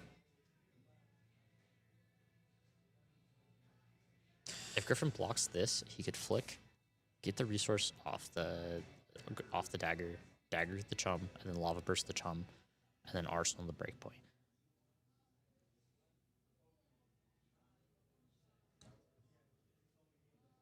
During this low point, we would also like to say thanks everybody for watching, also for Stomping Grounds for hosting our Pro Quest, and also big shout out to Dream, who's been doing the production on the backside. Big shout out to him, looking great. Big shout out. Nothing happens if it wasn't for him at this time.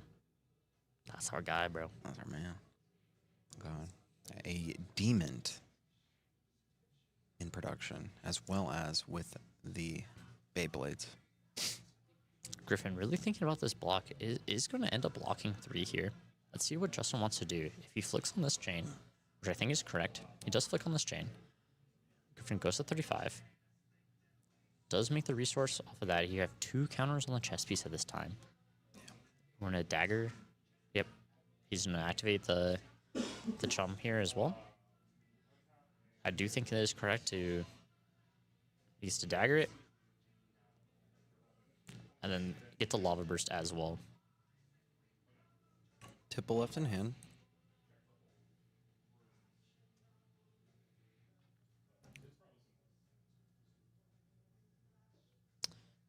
Yeah, so Yeah. He has to pitch it, so he's gonna get the extra card here, just to arsenal.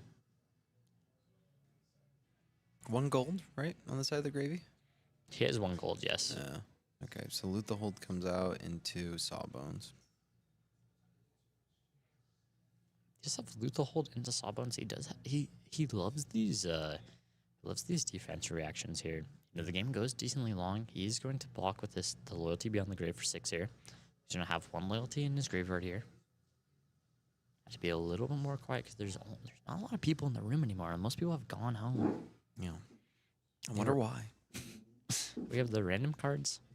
So he's going to activate Sawbones, so it's only be a hit for 1. He can then now dagger the Sawbones as well to finish it off. Then have 2 Chainlinks hit. Dagger finishes off the Sawbones. He can kill the Oyston here Sure. if he wants to. Yeah, Decides to. Attack on Oyston. He already has 1 gold, so it's fine giving him a 2nd gold here. Yeah. Getting the fealty, drawing a card. We have Outpace and another.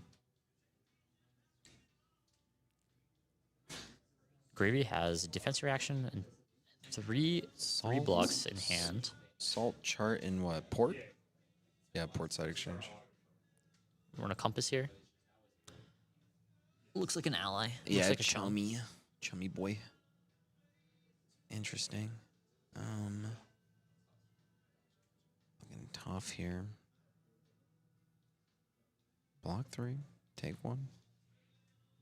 And then another 3 here. Yep. So double block 3 here. Has a chart, so we can hit the ally off the top. No. Potentially another blue, and then he can arsenal the D react if he really wants to. I think that has to be the best play here. He's debating it though.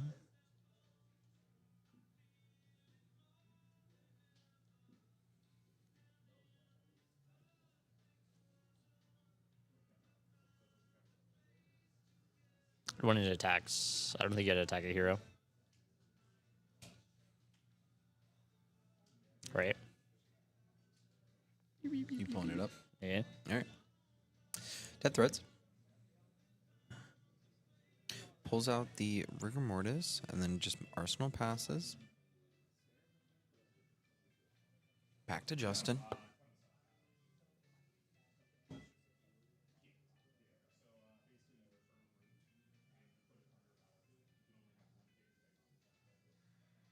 It is one of this attacks a hero. Hero? It is a hero. Okay.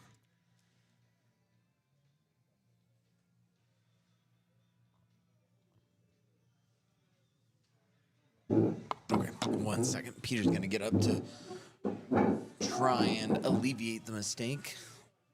D-React comes out, blood in the water, covering up the 4 nicely. Dad's walking over. Please hold. Yeah. Yeah.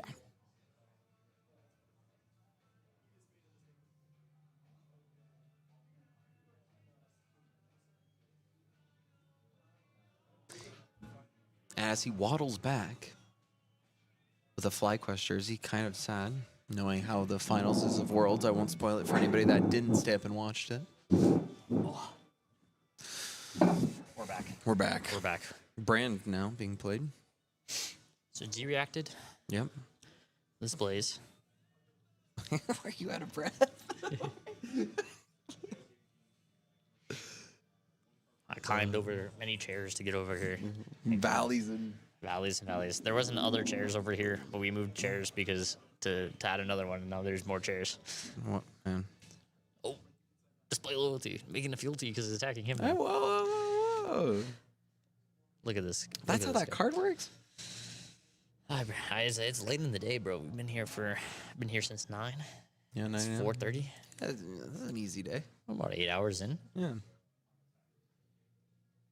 Is that another blood in the water in here? He did get to keep the sink below from last turn, correct? It is. Yeah, he So does. he has a Yeah. third D-react. Sink below in Arsenal currently, and probably is going to be used right now. Yeah. This is 3 on hit mark. It does whoa. block it another time. Yeah. I didn't know it was a 3. Whoops, my apologies. Yeah, just open. Nice little chart. Oh, he's almost so good. Yeah, still 3 resources, you know. Doesn't hit an ally, though. Nope. Pop gold. Dig.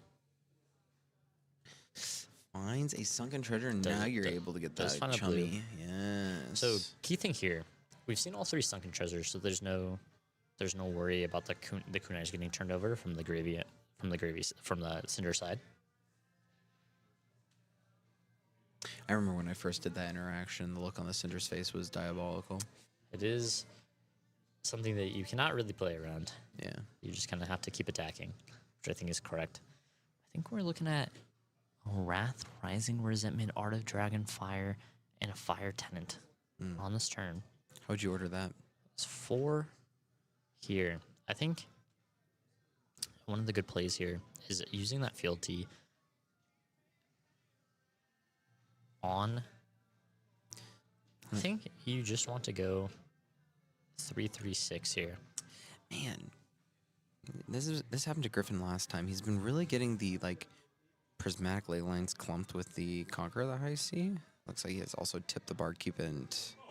Depending on what matchup you're playing in, that is actually very yeah, good. it's great, but man. But in this aggro matchup, it's not tough. You want it. Stacking for 3 here. Does block 3. I think he got it twice during the KO one previously. Both were used for blocking, obviously. He's going to activate the fealty on the Fire Tenant. Yeah. We have another 3 go again here.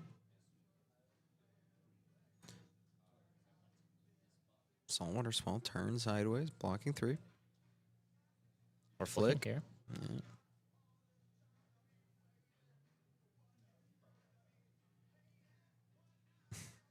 Flicks here. Doesn't have a chest beatus anymore.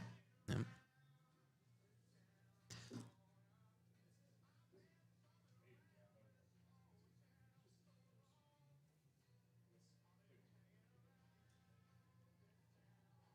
I think the more slightly optimal play on this turn is to flick on the first chain link. You give up a little bit of damage. You're still gonna make this a fealty, but then you can send the Wrath at the chum. So you kill it with the 3 and then the 4. You get to draw a card. You're pitching the 1 for 5. You get to keep your chess piece around, and then you get to come in with dagger into whatever last card. But instead, we're just Go to kunai here for 2. Probably gonna give up the bar key. You can either give a card here.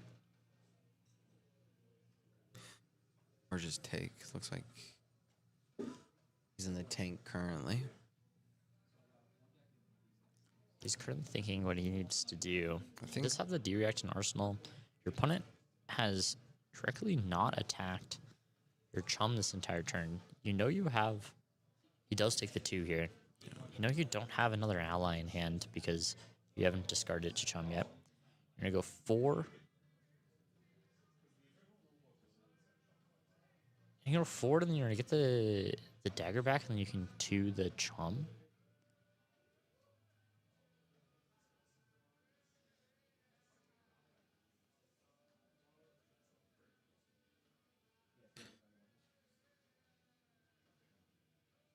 Oh. doesn't pop And it though. and the misstep, because the +1 went on to the kunai before Originally. the wrath. The wrath only came in for 3 and then 2, so this is going to be 5 damage here. And he's just on our arsenal. Ooh. Dang. A mistake here by Justin. Yeah, I that's feel like tough. both of these turns against the chums have not been played optimally here. He should have been pitching out Warmongers on the first one. This one didn't go well either. Didn't get a mask. Yeah, didn't get a lot of things. And then this is 8 coming in. He doesn't have. Did he pop a gold for this? Oh, he did. Okay. Yeah, he popped a gold for this. Coming in for 8. It's gonna blow up the arsenal. Doesn't have enough block on this as well. Just a couple mistakes from Justin here. Not being able to. I'm gonna come here. I think you just have to take the 8 from Justin here, going down to 24. He's gonna get a gold. He's gonna hook, and then he's gonna chum, attacking another 4. You're gonna take it again, and then you're finally going to be able to kill this chum hit with the mask momentum trigger as well. But just kind of unfortunate events here. Yeah, because of the misstep now, the massive Just swing back turn to from 32 just back-to-back to 20. turns to where back-to-back turns, a little misstepping here as well. Activate the hook. The chum coming in here and attacking for 4 and making another gold here from Griffin. Yeah. Justin, to come back from this turn, needs to be able... Okay. The clearing has begun. Any allies drawn on the side of him? Yep. Got 2 at the chum here. Yeah. You can go 3 at the chum as well.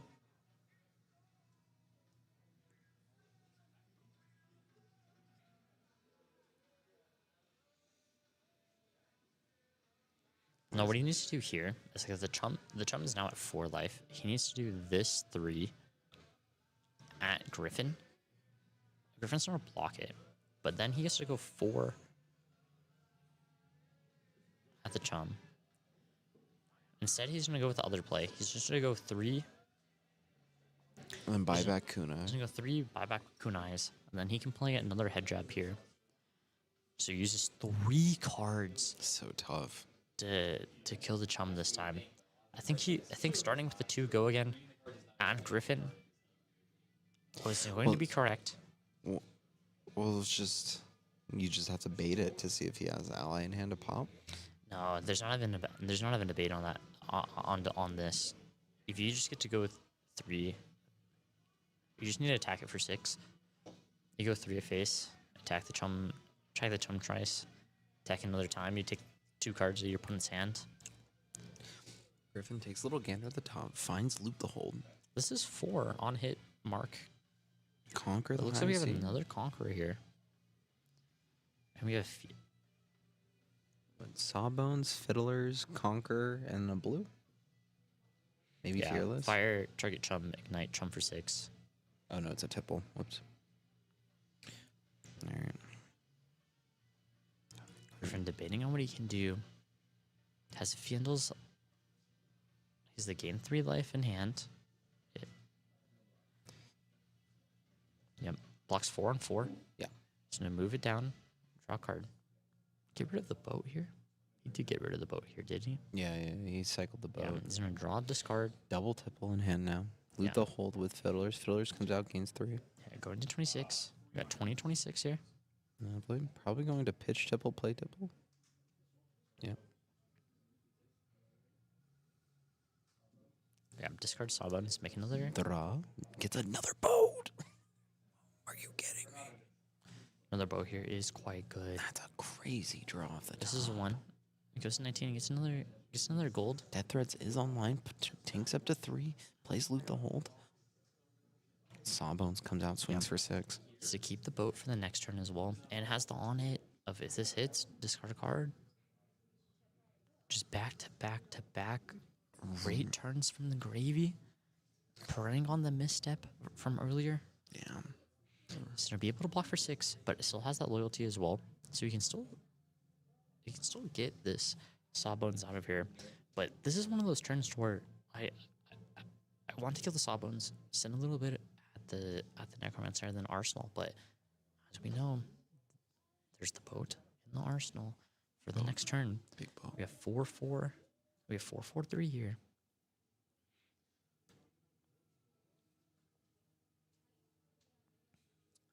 So we should go 4 into the Sawbones here with the Rabble.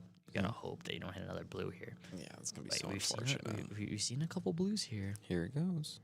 Ravenous Rabble. What's the flip? Actually, attacks Griffin. Tax Needs to Raven. reveal. Reveal. Target Sawbones. Does see Okay, does red. see red. Okay. Jesus. The 4 of the Sawbones. I like going. You have to go 4 with the Blaze Headlong. Yeah. Takes the 4. Then we have another display loyalty, which is gonna make the fealty token. Takes a little gander. Avast is about to come down as a block. Has Riches. Riches, Swabby, and Portside Exchange.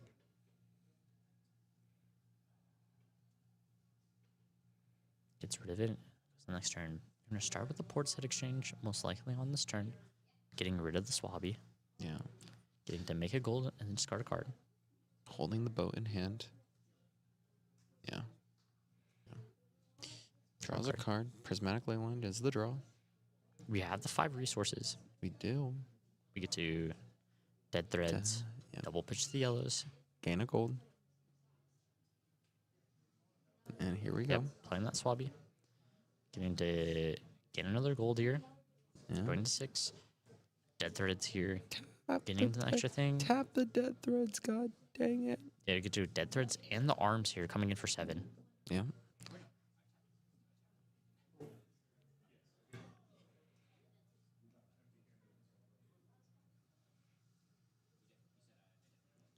Justin's block's not looking great. Yeah, you just can't afford to block on this turn here. You gotta be able to take the 7 here, going down to 12. You have to basically try to set up, like, your opponent has 7 gold at this point, but you gotta try to set up being able to kill the Swabby, attack him. The one good thing that you have left in this game is that your opponent doesn't have any other allies in the graveyard. This is the only ally in the graveyard that you play. He has a whole bunch of gold, which is perfectly fine. Is But Griffin running out of D-Rex? He's played 3 Griffin Blood has one. Waters. He's played 3 Blood Waters. He's played a Sync. He has about maybe 1-2 Syncs left max. So he's running out of D-Rex, but at this point in the game, Might be enough to close out. Prismatic. no. He's he only has used another- 2 he has- blood. Yeah, Okay. he has another blood. My apologies, my apologies. Okay, so Blood in the Water, last Blood in the Water. In hand, Vast, Prismatic, and Boat in Arsenal. So the play we can go here, we got 3 go again. We have 2 other. Prismatic. I think flicking here is correct. Is he gonna do it? Oh, he doesn't do either. He doesn't flick or Just attack Swabby, flip doesn't flick Swabby. either or Ancestrals here. I think both of the. Interesting. I think I would have Ancestral here to get the information. What? This is now 4. Compass, another. Wait, what was that?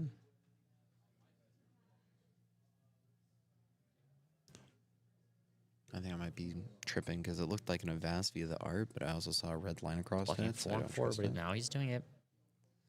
Ancestral, draw a card. Is it another Ancestral? No way. Yeah, it was. Another Draw a Ancestral. card.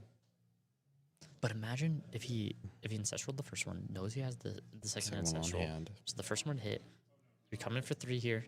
Come coming to 3, and then coming to 4, getting the ancestral on this one. Yeah. Getting But just didn't value the information off the original one. a pass here. Oh, wow. Arsenal pass? Wait, deciding on Arsenal? No, he actually drew the Warmongers. Warmongers.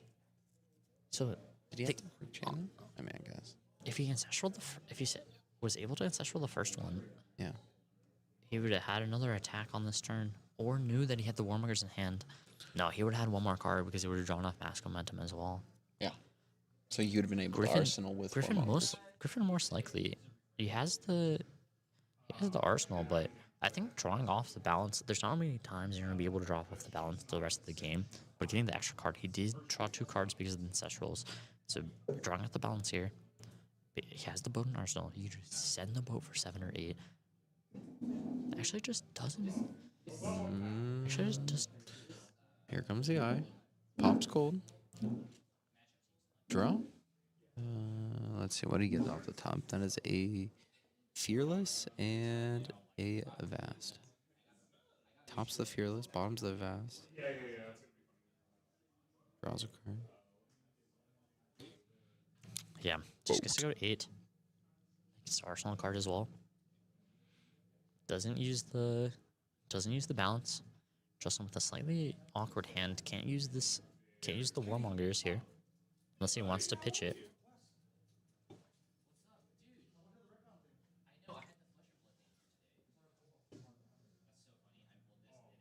Yes. Yes, you can. Yes. Because it's an instant. No, it's an action, but it's not it's not a.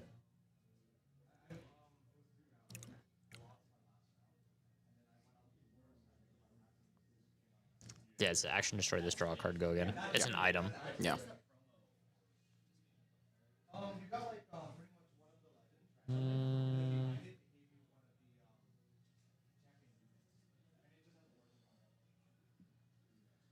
How does Warmongers? And he is getting up to go talk to the players.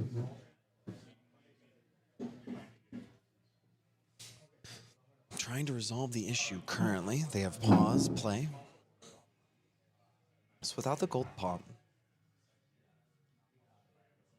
we're really deep in the stack now. We do know he bottom 1 other than do it, so we could technically like run it all back.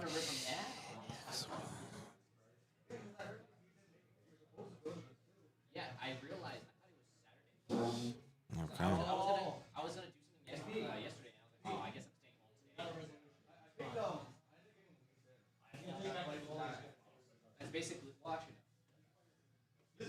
They're working on a resolution currently. This deck is also playing the buff cards.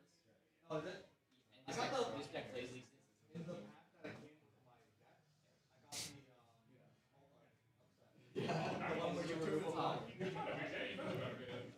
So the play would be This guy's really good. More than I'm playing. He's basically a soul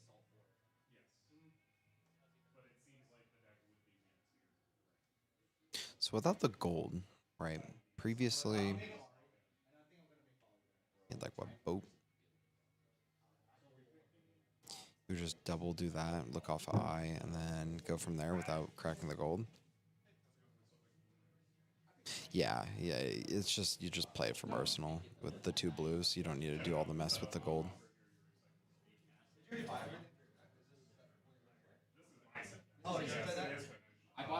A lot of pointing and chit-chatting. Love to see it. The last action was attack with Command and Conquer. That would mean we're actually perfect attacks. I bought some.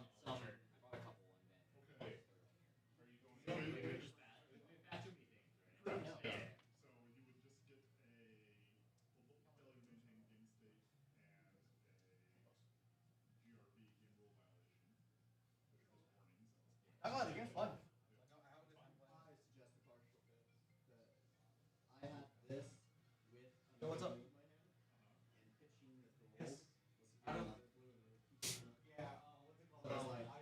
Waiting currently. And then my 2 packs. Question was, Oh, was it two blues in hand or that's the draw called? Oh, I see what you mean. Yeah. I think the problem currently that's lying in front of them is that they're really far along. Like, for an example, the hand that's in Griffin's, or the cards in Griffin's hand are his hands that he drew off the play. Like, they already moved past it. So, like, they're already very deep into this. So, Peter is walking back, so we'll get to hear the resolution. Peter looks confuzzled, confused, and abused. What's your thoughts and opinions on it? By the time we can say anything, the game has progressed to a state that is too far advanced to be able to go back. So, GRV warnings. Sure. Basically, so nothing happened. Nothing happened. Okay. We just have to resume to wherever we're at currently, and so yeah. Well, Griffin gets a pop gold. Because XD we've drawn one. up to the next turn. Yeah. There's so Right. No, I get where you're coming there's so from. many things, right? Right. And yeah. Yeah. I saw Griffin was trying to propose a semi-resolution for it. Yeah, it's like theoretically that does work. That would have worked if we caught it immediately. Sure. But the judge was unfortunately in the bathroom, so it does take a little too long to Imagine. imagine having to use the restroom. So it just kind of has to play this way. But back to the game. Of course. We got a pain in the backside. Quick we got a dodge. Taya actually. Quick dodge flexors finally put. Does the Activision of the boots cost 2 because of the gem? I don't know. I don't know.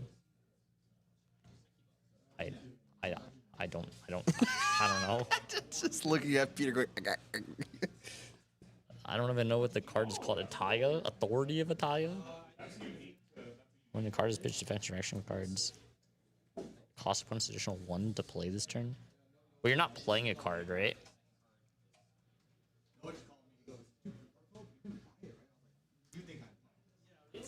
No, Ataya is defensive reaction cards, not abilities. So you can use the because it says cards. Defensive reaction cards cost, not the boots.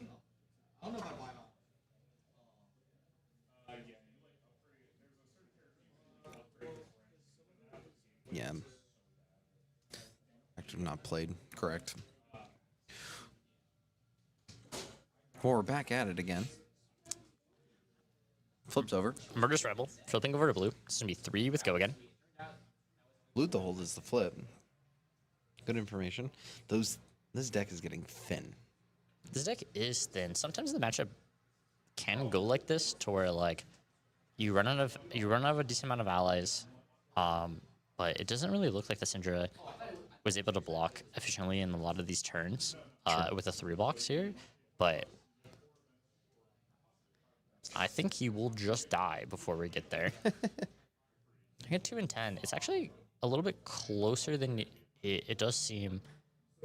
We still have the max momentum block, so that's additional 2 life. So it's kind of like a theoretical 4. So he's going to pop a gold here, draw. Gonna pop another gold. Digging deep. I didn't see what he drew. It draws a blue. It has another blue, so you can activate the Swabby. Another murderous, and it's a Yeah, blue so you tipple. can go 3, go again. Then he's going to go 3 into 6 here. So blocking 3 on 3. Rigor mortis. And tap to the side. Yep, and then rigor mortis for 6 here. So he needs to have a 3 block plus mass to live at 1. If he blocks,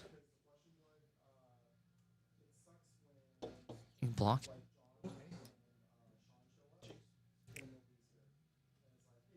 You can block with 2 blocks and then mask.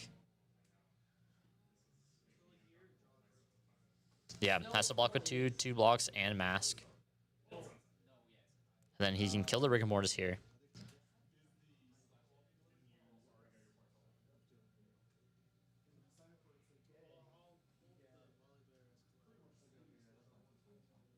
Yeah, let's see. Justin has double 3 block in his hand, so might be able to make it out of this turn depending on the amount Griffin does. Check He in does to have Call to the Grave. You make another token with Go Again. The Swabby is gonna get 2 cards no matter what. tip the barkeep. Contemplation here. Gain the rum kiss. Can't believe you don't want to do the second line of text. Crazy. Pop gold. Pop a gold here, draw. Draw. Now we got the Call to the Grave. That deck It's is so not a lot of cards. thin, dude. It's not a lot of I cards. think it's like 8 cards. It's weird because if Justin's able to, And like 2 of them are gems. yeah, if he's able to block like 3 cards and kill an ally every turn, there is like an outside chance that you could like theoretically fatigue, but like that's a lot. There's also this tipple here, which is pretty hard. Yeah, I used to go have this Avast-G here, go 6, Go Again, and then you can activate. Yep, activate Rum. Play the Swabby, has Go Again because of the Rum. The Avast-G gives the next thing Go Again, so it's gonna be 7 with Go Again. Wow. And then 6. That's So it's gonna go 6. 7 and 6, going to 13 here. That's a backbreaker right there. Does he have 12 block? No, he is block 6. Take 1 here off the Swabby, and then we're gonna get. Yep. So And then gives- blocking 7 here, and then the Rigor Mortis comes in for 6 because of the Vast-G. Yeah. And Gold he can't do baited anything. He hook has into double. that. He has double 2 block. And it's a that's gonna be GG. it. That's gonna be the game Tough here. break for Justin. Tough break. Tough break. A lot Thank of- you guys for watching the entire day. Oh, we're back. Oh boy, we're back. Thank you guys for watching the entire day. It's been 8 hours of non-stop gameplay. Christ. Yep, 100%. That is going to be the Pro Quest here for Yokohama. Anybody you want to shout out today? Shout out Greg, bro. That guy. The Dio player? Our favorite Dio player ever? Yo, Greg's crazy I with can't even it, bro. say Dio player, dude. He shows up every week with something new, and I'm like, he was crazy with it today, bro. It was fun to watch. It was fun to watch. That game on camera versus Griffin. That was a crazy game. That was fun. You gotta go watch that one. I was playing. Yeah, you gotta go watch that one. There's a couple What good round ones. was it? 4. Oh, I was winning. 4. I was winning that round. Yeah, Oh, yeah, 4. that's cool. Round 4. It was Yeah. good. So thank you guys for watching. That's gonna be it for our ProQuest in Yokohama. Thank you again, Dream, for doing the production. Thank you for Stomping Grounds for hosting.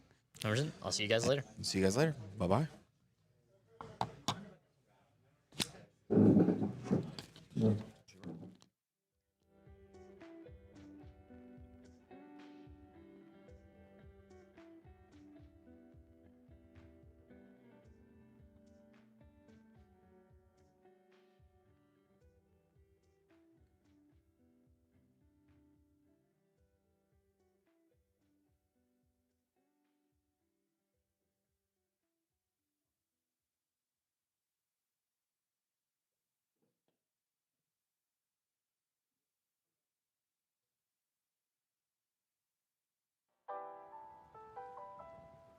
Liftoff of mission 41B, the first flight of the Airport Discovery, and the shuttle has cleared the tower.